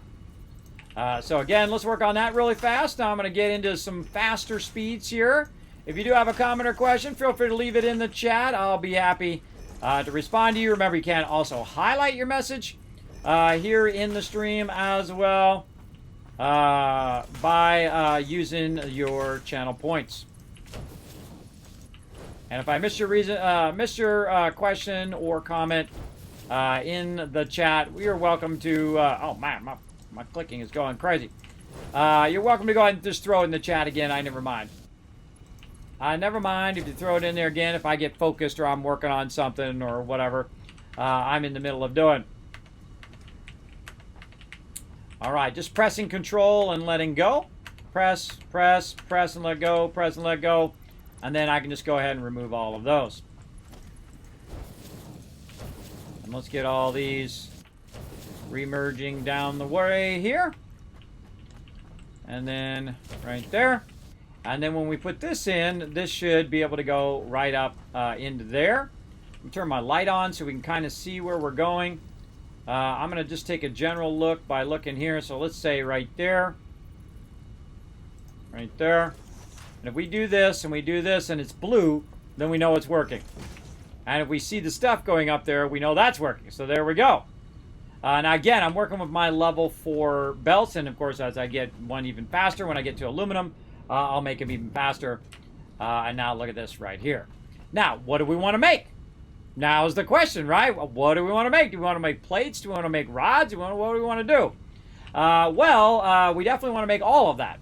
We want to make plates, we want to make rods, and we want to make screws. That's what we're going to be doing with this particular stuff. And we have 360 of our stuff to do it. Now, this is where it gets tricky because you need to know how much of plates, how much of rods, and how much screws you need to make to balance out all of your other things. Now, I can tell you off the bat that I need to make at least 3 of my plates. I need to make at least 2 of my rods, and I need to make at least 3 of my screws just to make my reinforced iron plates. But we are way beyond that now, everybody. We are way beyond that where we're going to actually do all of that stuff in line. We're going to start having our own sections for each and every type of item that we need to make. So if we need to make more of that item, we can just go ahead and keep expanding it, right? And that's why we're putting it at different levels. So we're going to have it come out of here, and this one line right here is going to feed multiple lines of production. So the first line of production that we're going to do right over here, utilizing our constructors here, is going to be our plates. So this is going to come out of here, and it's going to run down there to our plates. So let's just start, let's say, with 3 of them. Right there. And then we're going to leave a gap and enough room so that we can add mergers there later. So now we're going to go ahead and put another one here, 1, and we're going to put 2 there just to get started. And those will be our rods, and you get the general idea. And we're just going to keep that going. And then the next one we're going to do, again, leaving a double gap here on this side. And this one is going to be our screws. Now, that's just to get started. Now, the reason why I'm building it like this is if I decide later on, hey, I need more rods, you know what I can do? Just add another one. If I need more screws, I just add another one. If I need more plates, I just add another one, right? And then another one, and another one, and another one, and another one. And then if I need more, I could even put more on top of that. Make more there, make another row on the other side, whatever I want to do. And it basically gives you the freedom to expand your lines now, as opposed to having it all jammed together like you do in the beginning. In the beginning, you have it all jammed together, got these stuff going everywhere, and it's a bit annoying to type and do that. Now, there's something really cool we can do at this point as well. Instead of running it up like this, we can run it up a different way into here to make this super, super clean. And the way we can do that is we can go ahead and we can actually have it come up like this, where this is actually right behind here, like this. And then we can just tell this, hey, I want that to go into there, right? Instead of running all the lines and doing all of that stuff, we could just go ahead and tell it to feed this right in there. This one needs to be a little bit further out. Again, you want to see that it's blue. There we go. And then tell it I want it to go here. Now, if you have stuff coming up and going into something, it's better to do the top part first because now you've already set the precedent of the direction in which you need those to go. Plus, you'll also be able to see these from underneath. So that's what we're going to do. We're going to go ahead and actually have this do all of this structure underneath in the run level and not in the actual production level. And it really does clean this up nicely. Way nicer than definitely what we have going down there. That is for sure. There we go. And then that. Trying to be feisty there. Keep turning its way away. And there we go. So now we have our comparable ones doing what they were doing before. So there we go. And so these are going to come up from behind. So we're going to actually take this part out right here. And we're going to do this differently. We're going to jump down. Whee! By the way, you can jump down much further now if you have the blades. I have the little blade runners here. You can fall down much further than before, if you guys didn't know that. Now, one of the problems that I'm going to have is some of this stuff is blocked by some of the stuff I already have, right? So if you build it right over the top, you might have some logistics problems of trying to be able to get your resources to go into that particular thing. You can try to reverse engineer it where you have this just happens to line up to the item down below. And thus you can put that in there like this, take this, and split this like that, and then try to run it up in there. I find that to be incredibly difficult to line up. But we're going to go ahead and try it. Because what the heck, we might as well, right? So instead of what we have now here, we can see that this does not line up. So let's see if we can get this to line up perfectly with the stuff down below, and then run across there to wherever we need it to go. So what we need to do is we need to get that to run upstairs and then be able to have enough room to run that around. So it's probably not good for us to run it directly over the top of this, right? This should be, all of this production should be on the other side, over there. Right, and that's why you see I didn't do a lot of work on it right there, just a little bit, just to give you a general idea. But all of this over here should be taken out and put on the other side. So let's take all this out, and let's get these all aligned in such a way that we can utilize our resources coming out of the bottom.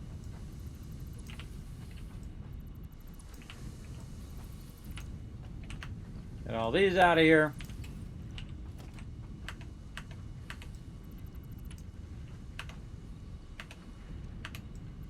And all of those out of there. All right, so let's start at the bottom first and tell it where we want to end up before we start doing that. So let's go ahead and run this across. Get this one. We'll run that across like that. And then we'll go ahead and say, okay, it's going to come out of here and it's going to end up in a hole up here. Let's say something like this. And then this one's going to come out of here. It's going to go just below the bottom of that. And it's going to end up going in here. Now, that's actually going the wrong direction. So we don't want to do that. We want to go up here and do the top part first.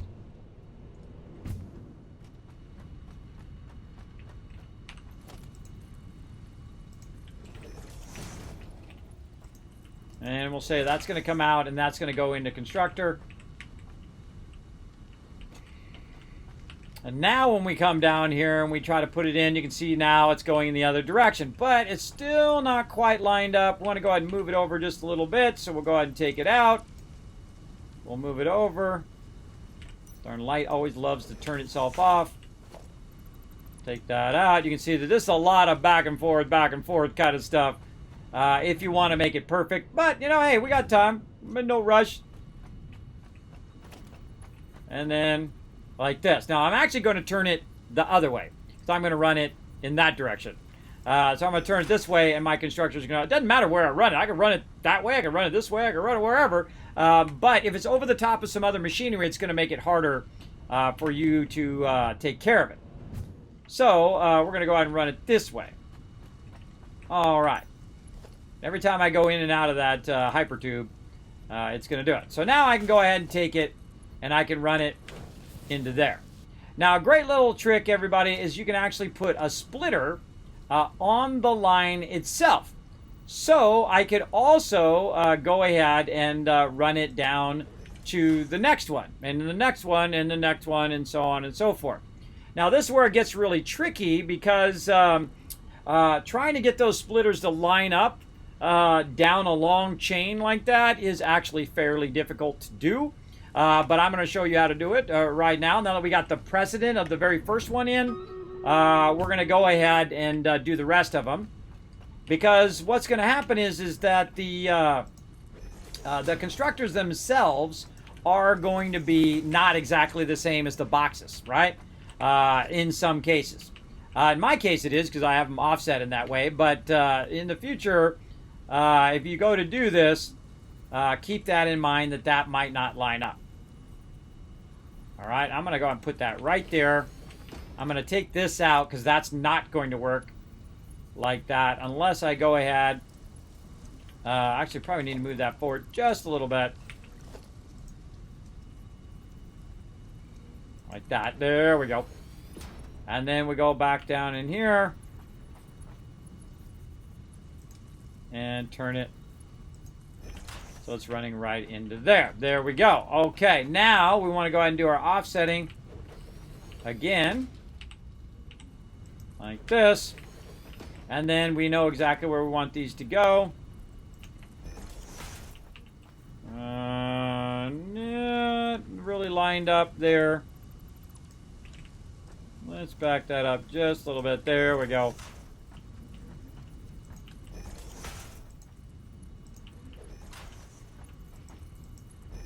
And those could be a little bit closer. I could definitely put those closer if I wanted to, but I think that's good enough. And there we go. So now we have that aligned. I want to jump down to level down below. And again, try to get these all connected now, right? So again, same thing down the line here. We're going to go ahead and turn it this way.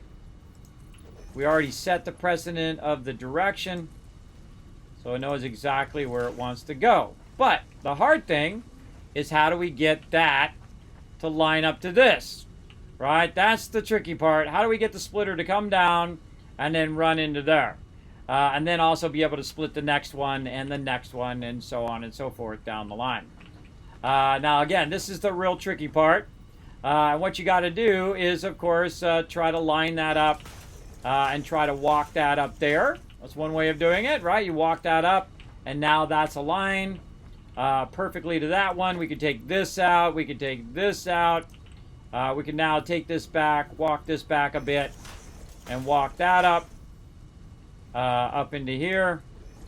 Tell it that we want to go in from this direction. Take all of these out. Connect this into that splitter, and then now our splitters are aligned perfectly, right? And then we go to here, into there. At least we try to go into there. That a splitter or a merger? That's a splitter, but I got it turned the wrong way. My bad, my bad. Try that again. Sometimes you got to guess. That was a pretty good guess. All right. Got to see that it's turned the right way. There we go. All right. That coming out of there, that going into there. Now, I would leave these in while you're working on it because they're going to act as a guide.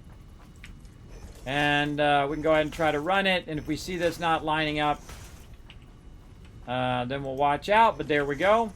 This one into there. Take this out. Now, the last thing you always do is you check that those splitters are working, right? You check that that actually is going up and running that up above. And the only way to check that is to take these back out. Take all of these back out again.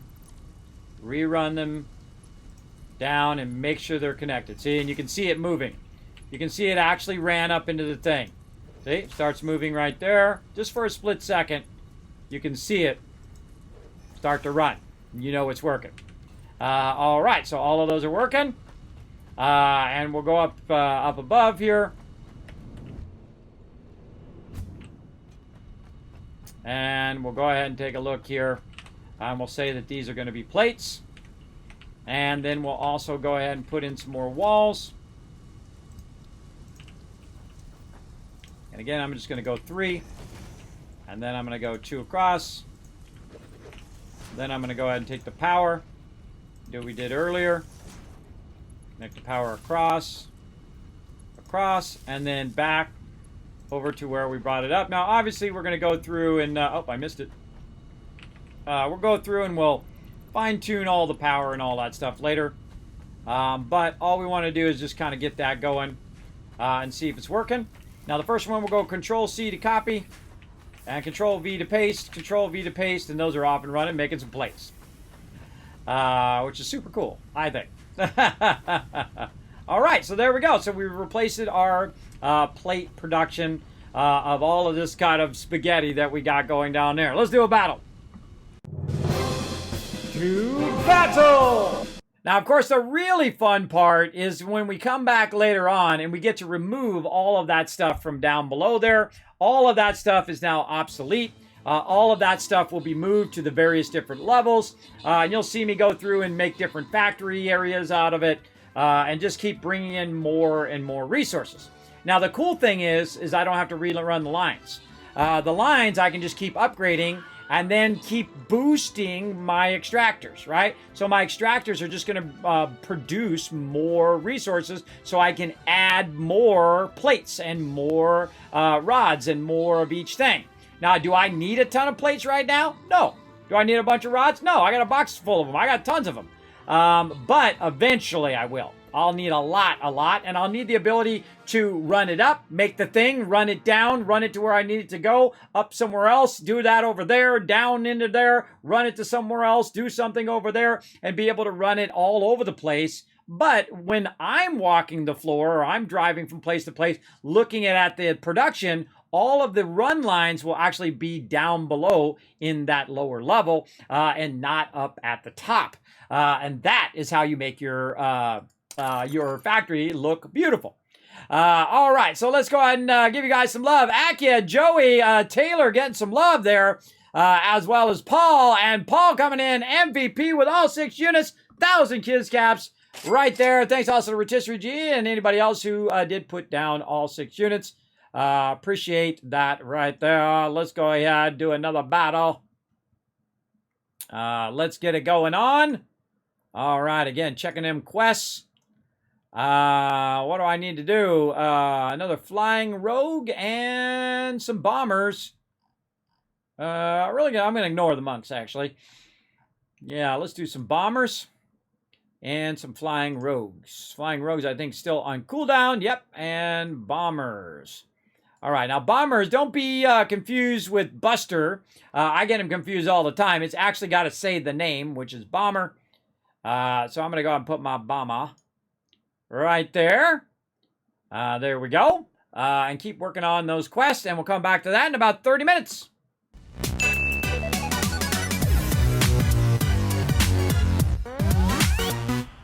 All right, time for some races, everybody. Let's go ahead and get our races on.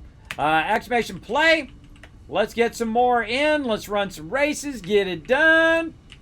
Up in the air. And man, we're making some good strides here. Now again, this stuff does take a lot more time to get ready and get to work and do it. But what I'm doing now is investing time so I don't have to make a lot of time later. As I want to expand, my expansion is going to be super easy. Because I can just add more to that row of that particular thing that I need, upgrade the lines, maybe run a line or two, as opposed to having to, try to jam all that stuff together in a smaller area. I feel like that's what happens in the beginning, is you're jamming too many things together, too close together, putting everything on the base level, building very horizontally instead of building very vertically, which is what you should be doing. You should be building in a very vertical fashion. It's going to help you a lot in the long run, for sure. All right, let's keep going on these races. Let's go. All right, coming out of there, getting it going. Down the line.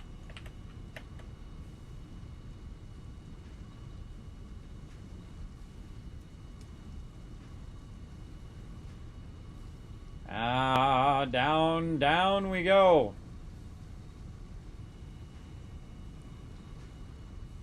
Let's see who comes out in the front. Whoa, Taylor getting launched right there. Rotisserie G coming in. Oh, I feel like that right side is the side to be on right now. But they got a boost coming up, so they might catch up. Whoa, there goes Rotisserie G. Yep. Catching up on that left side. We got a little spinner down here. Some more obstacles. Taylor and Harm right now in the lead. Let's see if they can keep it. Rotisserie G in that third position. Real close with DJ there. Let's see what happens down here, everybody. Let's see what happens. Oh, sliding on that left side there. Rotisserie G on the... Oh, getting the boost there. Yeah, good time for a boost right here. Trying to jump over that stuff. Good try, good try. Whoa. These guys go in the opposite direction there. Joey making a little progress. A lot of barriers here. Oh, AMZ with a good jump there. Got a little bit ahead. Good jump on that one. Joey about to hit that boost. See if he lucks out. Oh, lucked out. Got around the barrier. Oh, so close. Ooh, it's anybody's drop in now. Anybody's drop in. Oh, look out. I think Joey's got it. And Joey's in. He's our winner. Let's see who's going to be second place. Everybody's got stuck on the same little corner over here. I'm getting knocked around and pushed backwards. Third coming in, number 2, nice. And Rotisserie G coming in, number 3. And we lost Paul. Poor Paul went off the side there. Congrats to our top 3 peeps. Look at that, everybody getting some loot there. Again, let's get another race in. Everybody go exclamation play in the chat so you don't miss out on the next race. Let's keep on going. Let's hit that join button right over there. Let's get back to some Satisfactory here. Okay, so again, we got that going. Now, what we also want to do is we want to take some of this and we want to also put that into the rest of our stuff that we got going over here as well. So I'm going to go ahead and expand in this direction. And we're just going to do the same kind of thing that we were doing on that side. But I feel like it's also better to go this way because you're not going into the land. You're going into this empty open space here, which you're not going to really use anyway. It's not like you're going to be building out a road or something this way. I feel it's better to expand in that direction. So we're going to go 1, 2 from there and use that as a line area. We're going to push forward just ever so slightly like this. So when we put our thing down, we can put it down and then still have this open up here. And then again, right here. With our thing right there. That was a bit closer. Let's say there. Nope. Right there. All right. And that's going to be for our rods right now. And again, 1, 2. And then push one forward. Or be a little bit more forward. A little bit more.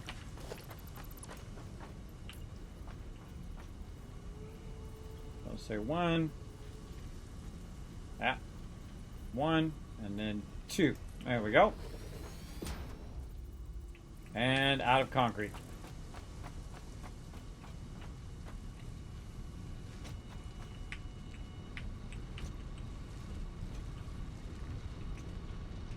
Where was I running that concrete? Right here. We're going to do a lot less of where was I running that and where is that at after we get this all fixed up. And I strongly suggest you put in some hyper tubes in so it makes it faster for you to go level to level to level. You might also put an express one in that just takes you all the way to the top level. I'll do that later.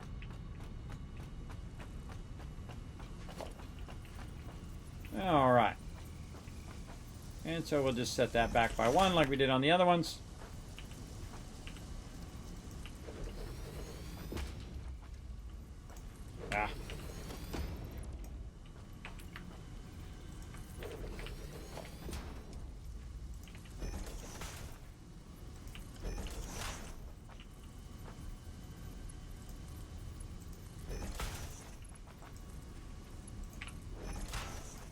all these in first.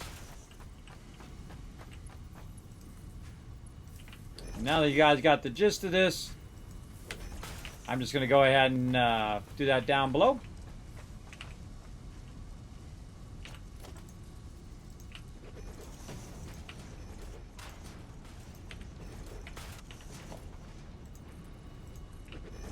This is the advantage of having a lot of resources, is that you can just fill in a big area like that pretty easy. All right, and you can see where our stuff is up here. We've got 2 and then we've got 3. Same kind of thing. We want to get this, this splitter coming out of here, like this, and then connected over to here. So same kind of thing. We want to bring this down.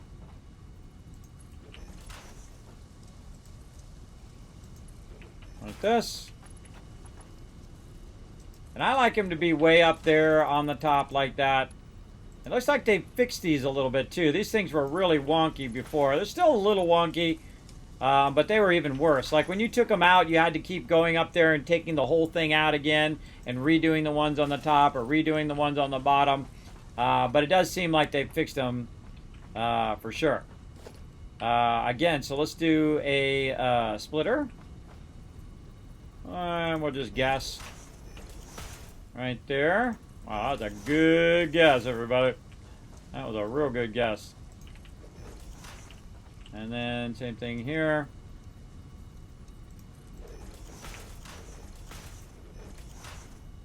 That's going across to there. And then way back here.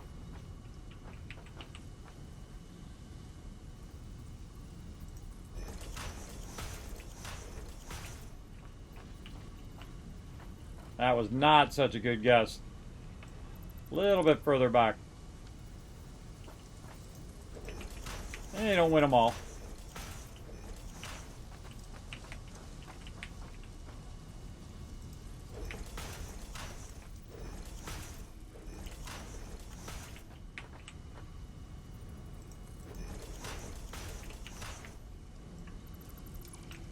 That was not lined up.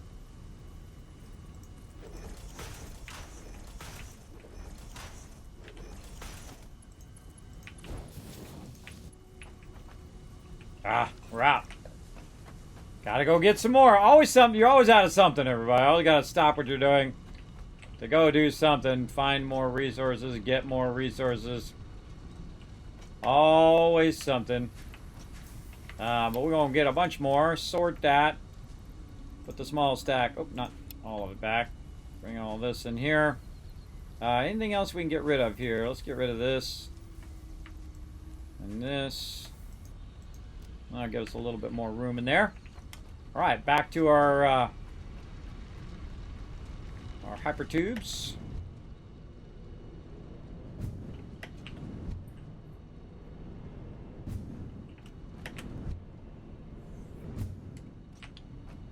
Okie dokie. Oh, actually, we're going to go back down one.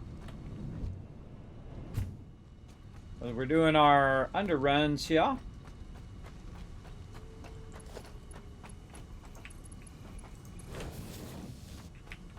Okay, now redo all of these. You're like, Kismet, why do I got to redo those? Because sometimes they don't work. That's why. Take my word for it, everybody. Someone who's played this game for literally hundreds of hours, I can tell you that these things get messed up easy. You always want to put those in last, so you know that they are working properly. Take this out. Take this out. And these out. And there we go. Same thing over here.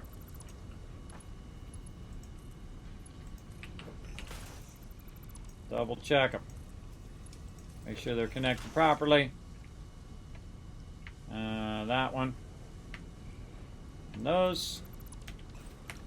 Connect these together. Ah.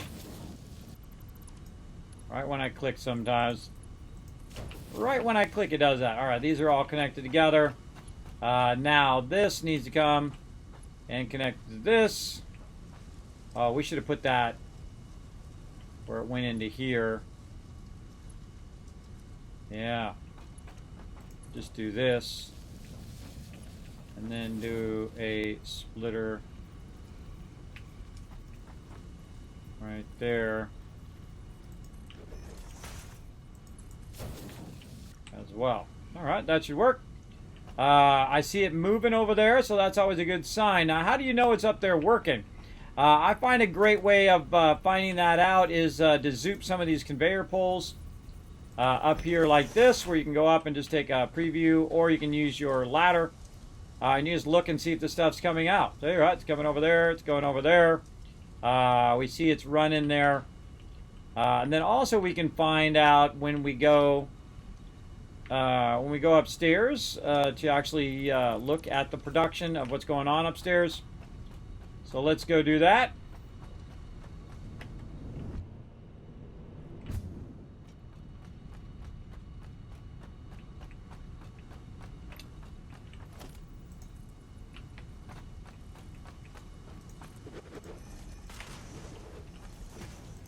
And I build like the minimum stuff when I'm working. If you notice, I don't build out the whole entire roof and all of that stuff. I build out the minimum stuff to get done what I'm doing in the moment. And then if I want to make it fancier later on, then I come back and I make it fancy. Otherwise, I just build what needs to be built. Like in this case, it's getting the lines connected and then cross-connecting those lines back to these lines. And we're going to definitely need another connector here, so we're going to need to take this one out and connect this across. Let's say right there. And then we'll connect these that way, or we want to go the other way. I kind of feel like I want to go the other way. Let's do this. Let's connect that back in there. Let's take this one out. This way in the future, when we come in and we add more down the road, then it will chain off to down the way there. That'd be a better way to connect that. And then this would eventually connect across there. So we'll take this out here, and then we'll connect this one to this, and then this will connect across to there. There we go. All right, very nice. And then these right here, again, are going to be rods. Right here. Like that. Now, the problem with this last one here is that we want to do screws. And the fact that we, and again, thank you, Lord, for the follow. Appreciate that. That we want to do screws in this. Now, the thing that we're producing here is the thing that needs to run into there. So what we really want to do is we want to run this up here and run this from here to over there, right? So we don't necessarily have to basically do that. All we have to do is go like this and run that back down. Widespread chaos in Boy, I gotta. She's being creepy. Stop being creepy. And so we can go ahead and run that out of there into here. Right, now we got to be careful because we don't want to do it from up here because it's going to be going the wrong direction. It's going to be thinking that it's coming up and then going into the thing, which is not the way that we want it to go. We want to go underneath here and do the underneath part first, like this. We might want to go ahead and take this and say, okay, we want to run this direction, or we can run it back and then run it across and then reconnect it like this. So we can run these back. We're going to take this splitter out of here. We're going to take this entire line out of here. We're going to have to take all the stuff out of here too. But we're going to run this from here into there.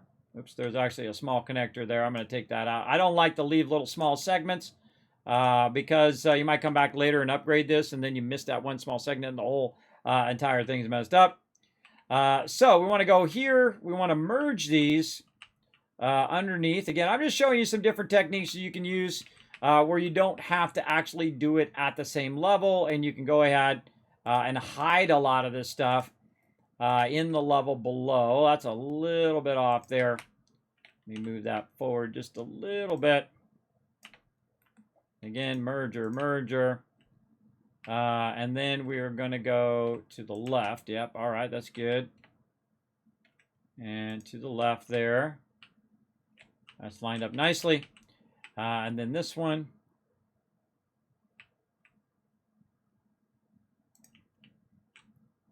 That look good? And we'll find out in a second. And then again, make sure that's going in the proper direction. All right, that looks good. We're going to go this way. And then what we're going to do is we're going to run these out into here. And you're like, well, Kismet, you already ran a bunch of stuff in there. How can you get that stuff out of there? Well, the best thing to do is to take the lines back out again. I've also found that what you can do is just go in and run this down somehow, like over here. And that stuff will go ahead and, if you have any extra stuff, it'll run out of there, in there if it can. That's one of the real bad problem is when that stuff is coming out of there and getting kind of all messed up. What I do at this point, I would just take all this stuff out and make sure that you got this stuff going in the right direction. I think that first one was a merger too. It actually needs to be a splitter. This stuff right here is merger. This needs to be a merger. But over here, these should be splitters. So, again, we'll grab this. We'll put that as an input just to kind of help us line that up. And then these should be splitters. So we'll just kind of get an idea here. Yeah, run it across, say something like this. Try to eyeball that. And so that's going to go in and split there. All right, now we're getting it. Again, you just want to take that stuff out of the lines. And another splitter there.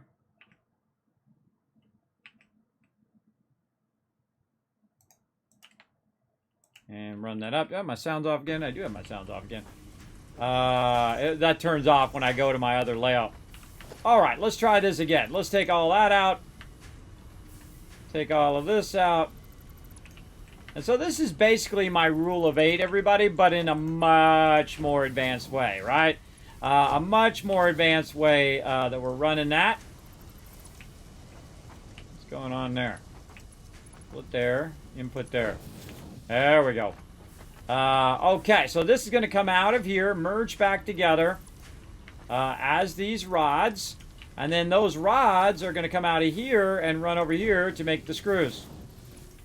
All right, so there we go. So this is making the iron ingots. Those iron ingots are going up into our plates. They're going up into our rods. The rods are being made. The rods are coming back down again. The rods are merging. Those rods are then being run to our next thing, which are going to make our screws. And if we did everything right, then it's going to be producing a ton of resources. Let's go.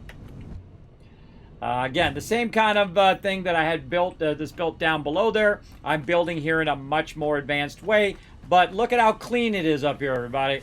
So clean, so nice and open, where you don't have all those lines ran everywhere. Much easier to get to your production machines and whatnot, and you got all of your mess kind of hidden in your run lines down below. All right, so now we want to tell these ones to be screws. We're going to copy that one. Oop, nope, not paste it. Try that again. Try to hit the right buttons. Control C to copy. There we go. Control V to paste. And paste. And run that across. All right. Now we need to do the same thing over here. We need to work on our power lines. So we're going to take this power line. We're going to run it there. We're going to run that one up. We're going to run this one up. And we're going to connect that across that way. And then back chain that back there. And if we did it correctly, what should happen is a bunch of rods should be running in here eventually. Now, those ones back there have to run a little bit to make the rods. And then we have to tell them to go down into this thing. Now, because we've already done it down below, it already knows the direction that we want it to go. So we just roll over this now. And again, sometimes a little tricky. And you can see now that it's actually orange instead of green. And it's saying it's going to feed it down below. And so the same thing here. It's now orange. We can see right there that the green's going to go into the orange, which means it's output into input. And that should now take those rods, run them down below, then come back up over here and end up in these machines. Now, one of the things that's going to probably happen along the way is that one of these things are not going to be working. And I can tell you, oh, that's why I muted that, because she's making that creepy noise. I got to go down there and find out where that thing is and get rid of it. But if I see it's on orange, I can tell you it's not working. If it's green over here, that is working, right? So we definitely want to get that going. So let's go over here and get it going. You can hit R to reverse the direction. If you don't already know that, did they add R as a reverse direction? Oh, did they? Oh, I didn't know they did that. Hold on, I want to try that out. Let's go. Let's try that out.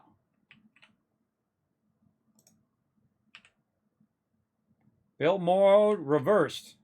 Default reversed.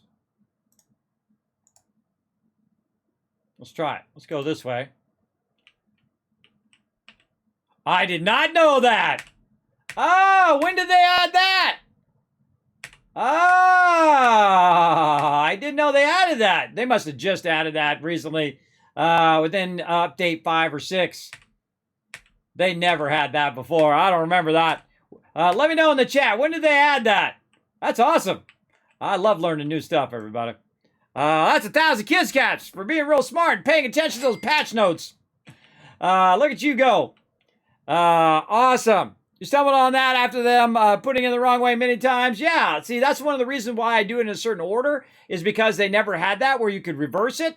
I've never seen that before. But I do see that it is down there on toggle build mode, but that doesn't say reverse the build mode. But that definitely works. That definitely is a working thing. So awesome. Thanks for that great tip. That's a great tip. Now everybody in the chat knows it as well. Awesome. Okay, so again, we need to go in and check our lifters here and put our lifters back in again because they're probably screwed up. So again, right here, put that in there and see if it goes in. Again, I always find myself putting these back in and watching if it starts going up the thing there. Maybe it's not coming out of here. Again, there's some sort of thing that's not causing it to work. And we got to figure out what it is. Now, again, it's kind of hard thing to see what's going on up there. So I just make myself a little ladder. And then I just go up here and see if there's anything going on. All right, there we go. Yeah, see, that's what the problem was, is the actual lifter things were not bringing it down because I did these after I made those. So you want to put these in last. Your lifters you want to put in last, and your splitters you want to put in first. Or you just put it in and just take the lifters out and then put them back in again. That's typically what I do. All right, so that's working. That should be running over there now. Let's run back over here to our hypertubes. Eventually, by the way, I'll get me a jetpack and I'll get me a little hover thing that'll make it a lot better. Oh, I can see it's working already. I can see the green way at the end there. All right, yeah, now we got it working. So it was our two lifters at the bottom of this that were bringing it down that I had put those in before I had put in the other one. So very, very cool. I just started with update 5. I thought so, because that was one of my suggestions for them to add that feature. So you can probably thank me for that feature. You're welcome. I put that in a long time ago. But hey, awesome. I don't have to take credit for it. I will enjoy the benefit of it. All right. So now it's producing all of these other resources that we want to store. And then we want to use those resources, of course, to our next tier as well. Now, again, everybody, you can build it out however you want. It's however you want to build your stuff out. Me, I'm just going to build it in different levels. In this particular playthrough, I could build it 1,000 different ways. Or you can just build a Spaghetti City if you want. Hey, it's your game. You play it however you want, right? You can build it just like that. Go for it. It's going to be really painful later in the later game. This is how you want to build it for the long-term success, everybody, where you can just keep expanding and expanding more and more across down the line. Now, what I'm going to do is go ahead and I'm going to need to store this stuff again so that I can go ahead and use it later, so I can backlog a bunch of this. Now, one of the things that I like to do is basically put the storage next to where it's coming out. In this case, I'm going to go ahead and just run it down the center here like this, and then we're going to go ahead and do some mergers. And let's do something like this, I'm kind of feeling. Man, it's really hard to see. I don't think that's really well lined up, that first one. I always feel like it's better to get up on the top here. It's way easier to see what you're doing. And let's go that way. Okay, so this is going to come out of here. It's going to go this way. Come on, there we go. Into that one. There we go. Out of there. From this one. Into that one. That one into that one. There we go. And then we're going to go ahead and do something different. What we're going to do is just go ahead and run it out of this and just have it go into the first box. Now, the first box, of course, is going to go to the second box and the third box and the fourth box, and so on. I've done this technique before as well. Instead of just splitting it among the boxes like we did down below, we're just going to chain the boxes together, so it's always going to end up at the end box ahead of time. Now, how many of these do we really need to backlog? Not that many. I would say 3 to 5 boxes maximum. Maybe even just one box would be more than enough. But what's going to happen now is when it produces these over here, it's producing the iron plates. Those iron plates are going to go up. They're going to go into the first box, and then it's going to transfer from that first box actually up here. And we can watch it happen. Get up on the top here. It's going to transfer between this one, there it goes, into the next one. And then from that one, there it goes, into this next one, and then actually end up in the inbox. And then as this one fills up, it's then going to fill up that one, and then the next one, and then eventually when it gets back to machines, these machines will then shut off, right? And so what we've done is also not only made the thing, but we've also incorporated the extra overflow of that particular item as well. And then again, if we want to add more and more and more, we can add more, and we can add more and more storage as well down the line as much as we possibly want to do. Now, in this particular case, I am not making any extra of my rods. I'm using up my rods to make my screws right now. It'd be nice to have some extra rods going as well. So what I can do very easily, now that we have it all set up, right? I can just go ahead and expand that. We could go in. We could go ahead and put another one of these in. And now that we know we can hit R, we can just hit R there. Look, we learned something new today. We just hit R to change that direction. So now that's going the proper direction, right from the right beginning. That's going to come up there. And then we're going to do the same thing we're doing over here. And that is to just simply go like this and add ourselves, let's say right here, add ourselves an output and take that. Oh, well, that's going the wrong way. Wrong way. Take ourselves an output there and run that into that box. There we go. Good enough. And now that's going to make some extra. That's going to make some extra rods there. Now again, we got a problem here with our connector. We don't have enough connectors to run across. So what we're going to do is put a connector up there. We're going to take this one out. We're going to take this. We're going to connect this across. We're going to connect this back. And now we have all of these connected across. Then we're going to tell this to do rods. Then we're going to go down below. Again, I'm just walking you guys down the road here. And again, I take advice, everybody. I don't mind if someone says, hey, Kismet, have you tried this? I'm like, all right, I'll try it. I don't mind. I don't mind trying that stuff right away. Now, one of the things I'd love to do is be able to just take this and attach this to the ceiling. I did notice that they have a little bit of that feature right there that kind of looks like it's going in the ceiling. So let's go ahead and try and see if we can bring it down. So you can't bring it downwards. That's one of the problems. You can't actually put it on the bottom of this. I haven't found a way of doing that yet. That would be awesome if we could figure out how to do that. But that's okay. We'll just walk it up and walk this one up here. Turn that way. Get this out of here. Connect this across into there. Take this out because we know that's not going to work because that sometimes gets messed up because our lifters have to be put in last. Now that is going up to there, making us some extra rods. Looking sharp today, everybody. We're crushing it. Let's go up here and check this, and then let's do this battle. We are crushing it now. Okay, those plates are popping. How are we looking here? Those are good. Oh, our plates are not coming out of here. See that? See our plates are backlogged there? That means something's wrong. Something is wrong over here.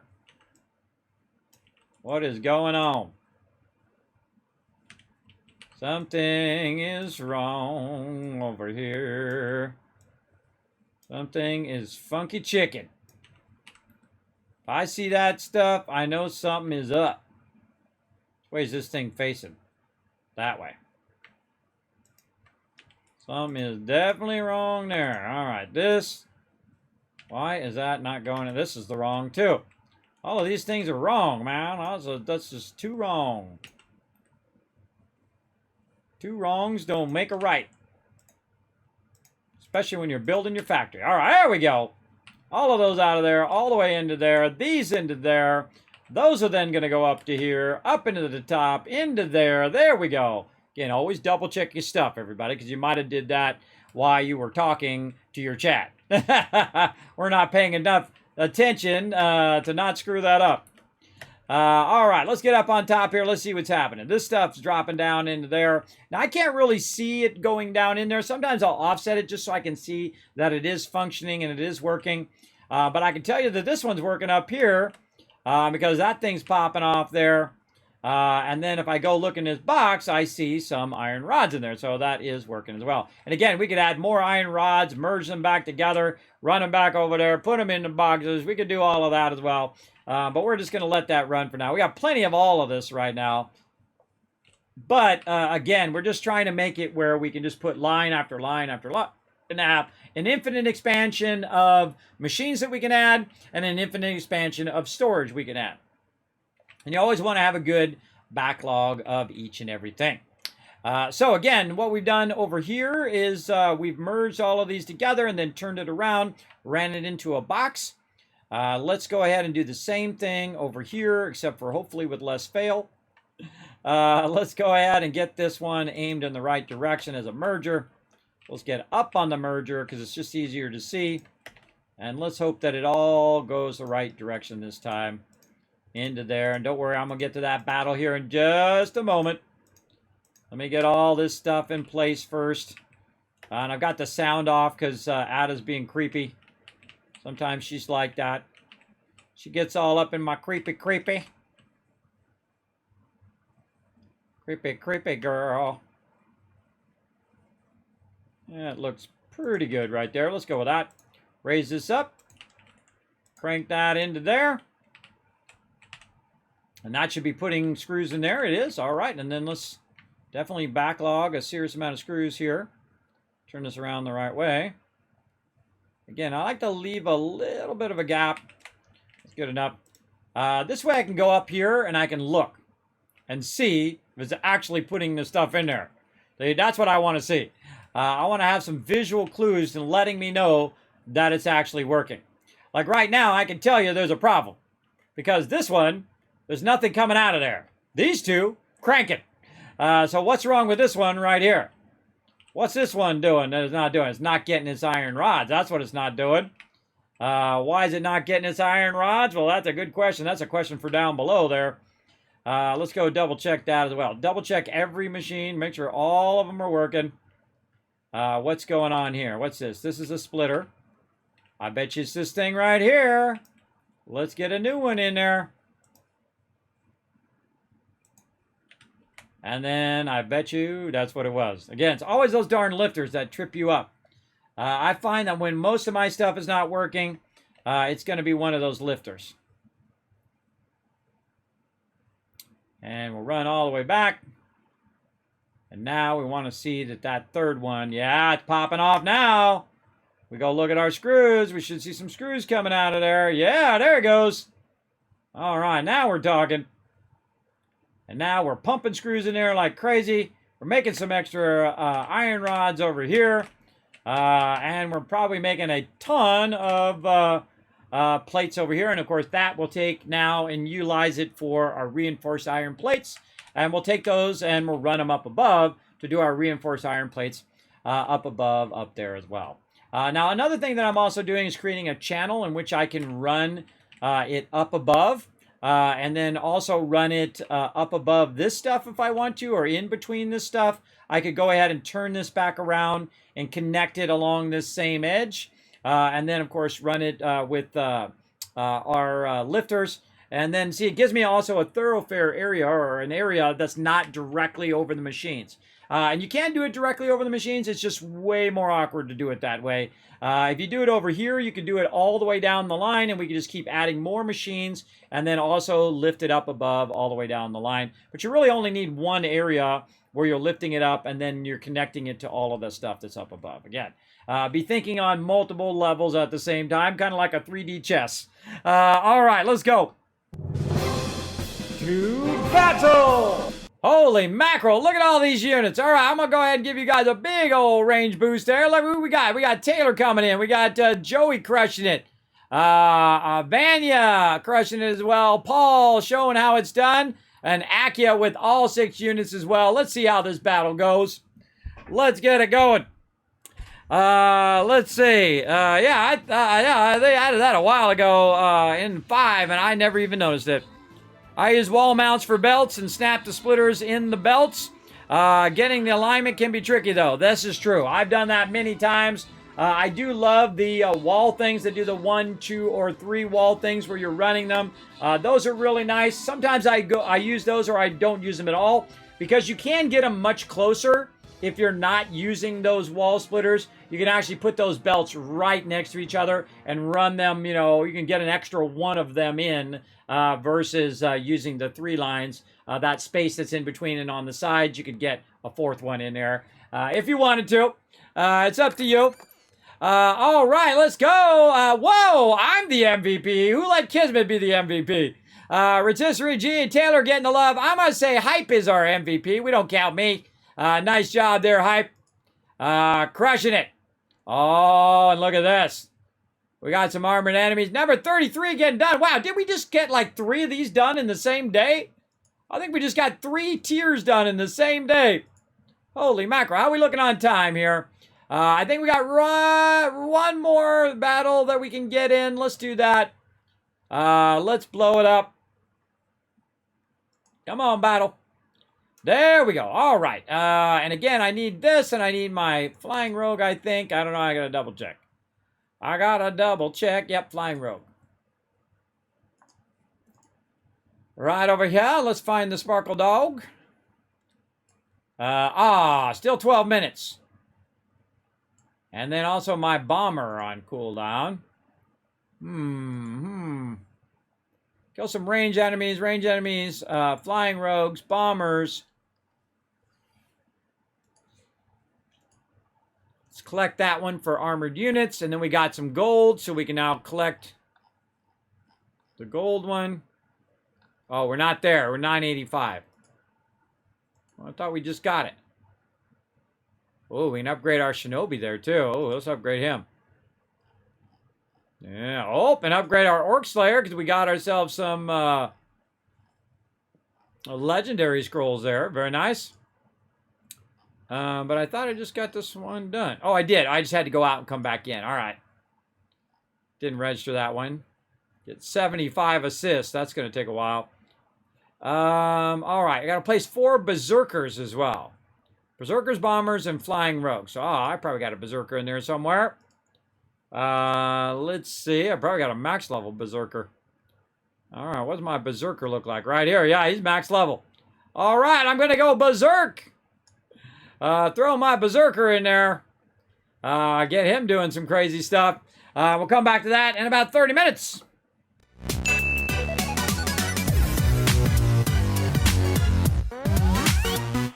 All right, now don't let me forget about these races this time, everybody. We're going to do a double race here at the end of the stream.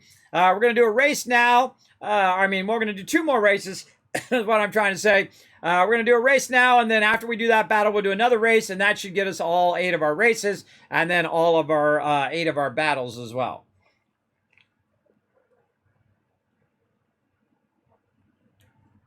Yeah, I find it's a lot of trial and error when it comes to aligning things and getting things to match up. But that's all part of the fun. I feel like that's how you really get more advanced in the game, is learning all these tricks about how to align stuff and getting things to match up to the upper levels and lower levels at the same time. That hitting R thing is a huge, huge thing for changing that direction, because I've had that problem for a very long time. Where when you're trying to run stuff, you have to run it in a certain direction. Otherwise, it just never ends up going the way you want it to go. All right, here we go. We're off and running. Who's coming out of there first? DJ going through first. Oh, look at this little slow little turny thing. All right, everybody getting in there. Uh-oh. Uh-oh, look out. Look out, guys. It's coming for you. Get out of there. Uh-oh. Uh-oh. Let's see if they make it before that little turny thing pushes them back. Get in there. Third. No. Third. Oh, no. Well, they got a lot of barriers to get through, so you got some time. Another little turny thing. Third getting pushed around back there. Tyler and Paul are stuck in that one. Oh, look at these guys lucking out. Oh, no, DJ. Oh, I got stuck on that one, too. Tyler getting stuck. Paul getting stuck back there. Third trying to catch up.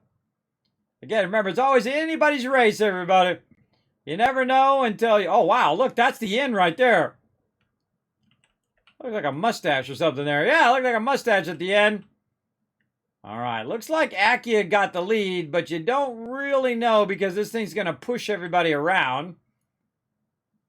Actually, it kind of looks like AMZ is kind of primed. Primed for a win there, but going to probably bounce off that edge a little bit. Joey's got a little momentum. I think that's AMZ right there. Boom! AMZ crushing that win there. Lucked out. I think it's Joey and Harm going in next. And there we go. Those are our top 3 peeps. Everybody else is trying to get to the end. This one's slow and freaky. Imagine you had like 1,000 marbles in there, everybody. How hard that would be. Oh, look at that. Third taking a little tricky move there. Let's see if we can get out of there before the thing swings around. Come on, Third. Go, bro. Go. Oh. I think you're getting robbed on this one, bro. I think you're getting robbed, but sometimes that's how it goes, you know. That's how it goes. But then again, you know, sometimes you lose this one and then you win the next one.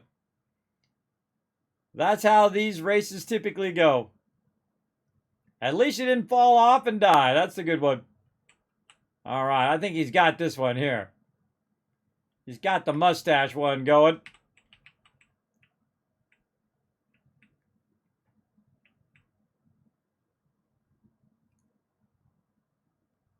See, I would have made that a top hat. I would have made that a hat. And make it spin like a hat. Oh, man. It makes me want to make levels for this, everybody. It really does. I got 1,000 other projects I got going on right now to do that. All right, one more race to go, everybody. Exclamation play in the chat. Let's get it going again. Everybody come in and join us. We're going to get some races in. We're going to get some battles in. I got to make sure to hit join here as well. Where are we starting at? Right over here. We'll get you guys in there. And again, we'll come back to that later on. Let's see if we can go ahead and finish up what we're working on here. We got all of this working now. We've replaced a bunch of our production down below. Right there. So, all right, awesome. So now we need to go up another level. So we've already got this level already chosen. So we'll go ahead and run this back. We'll run that there. We'll go ahead and run this across so we can just go ahead and make this nice and easy and figure out where we want this to end up. And we'll go back to our hypertubes right here. We'll make a wall hole right there. We'll say, yeah, about the same. Let's say right there. This up to there. We'll put a double sided power thing. We'll run the power up. And like that. We'll put an entrance on that one. Entrance on that one. Like that. And make sure that we have enough room so when we go up there, we don't fall off and die. That'd be a vitally important step. There we go. Whoop, that's not up. That's down. See, and that's what happens when you don't label stuff. All right, let's go ahead and label these. Shenanigans. All right, this one is going down. Let's put a down arrow there. Again, I think all you really need to do is put a down arrow. I'm just going to put a down arrow on the rest of these. And actually, I could probably use an even smaller sign. Do we got a smaller sign that we can use? Kind of a more square one. Yeah, this 1 meter one. Yeah, let's just do that. Let's try something different. I always like to try different stuff and see if I like that better. Like this would be a good example of just literally just needing an icon, right? Just an icon that says that that one is down. And then this one over here is up, right? That's all you really need. I mean, if you can convey something just with a symbol versus writing out a big long sentence, I always feel like that's a better option. There we go. Up and down. Easy peasy. And then the same thing here.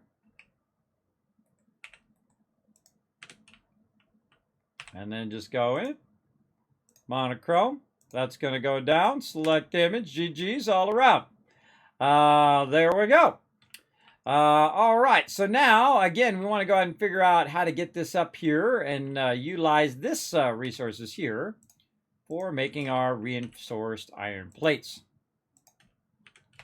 Up here at the top. We do want to get some fallout shelter in as well. We might come back to these reinforced iron plates next time. How are we looking on time? Yeah, we're going to run out of time here.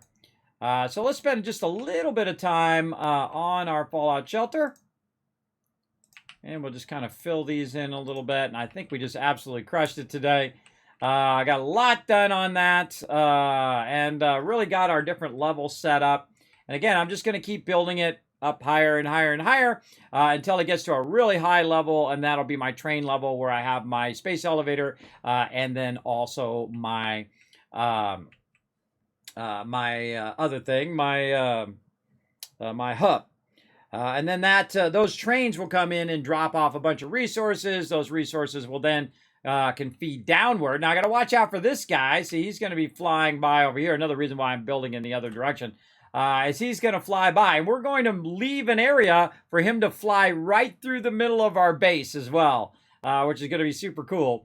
We'll leave an area like a little tunnel for him to fly through as we build up as well. So again, we got all of our basics there. Now, of course, we have a bunch of other basics to do down here. We got to do our copper down there. We have our steel to do. We want to get all of our other stuff, our deuterium, our quartz, all of that stuff. Squared away, get all the basics run, and then get all the basic steps going to different levels, and then leave ourselves room for infinite expansion that we will need later on when we go ahead and we actually boost all of this stuff to 10 times the degree of what it is now, or even 100 times the degree later on. But we're definitely going to have to boost our power before we get to that, and we're going to need to get to our trains and all of that stuff. But we should definitely work on this first.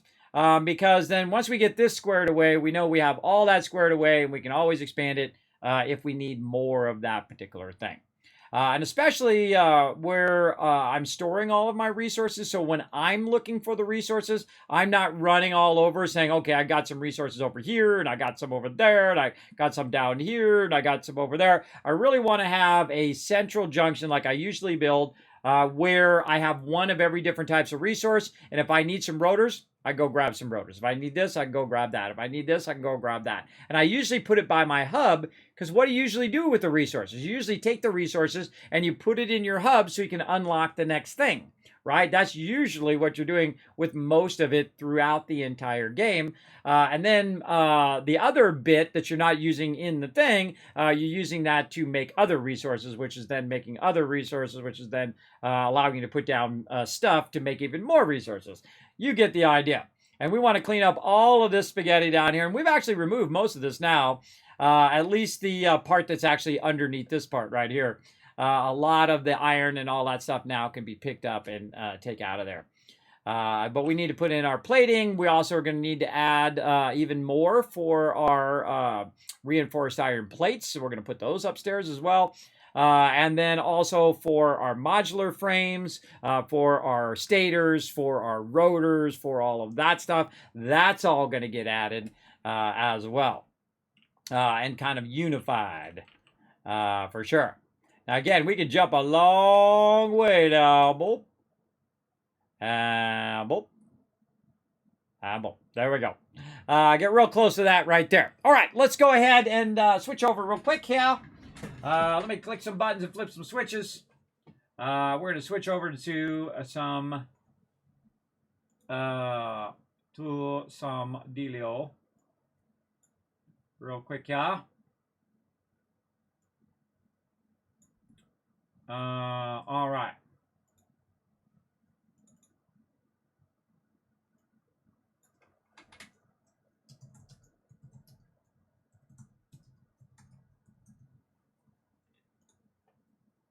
Like so. All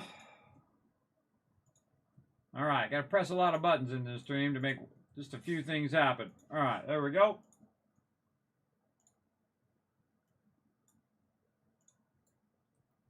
I spent a lot of time getting this stuff ready before the stream, by the way. Way before the stream even starts.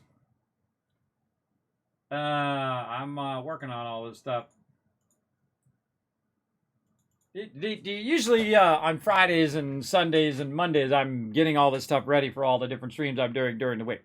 All right, do me a favor, everybody. Put a 1 in the chat if you did see it change. We're going to go ahead and switch from Satisfactory over to a Fallout Shelter. Let's go. Hey, thanks for watching this video. Help support more videos just like this one and keep the Kismet love train a-going by dropping by my Patreon and showing your support. Big thanks going out to Resident Spike, Rotisserie G, JC Hunter, AMZ, Carlos, Jeremiah, the Notorious TDK, and Scriplin. Click to watch more videos, and I'll see you next time.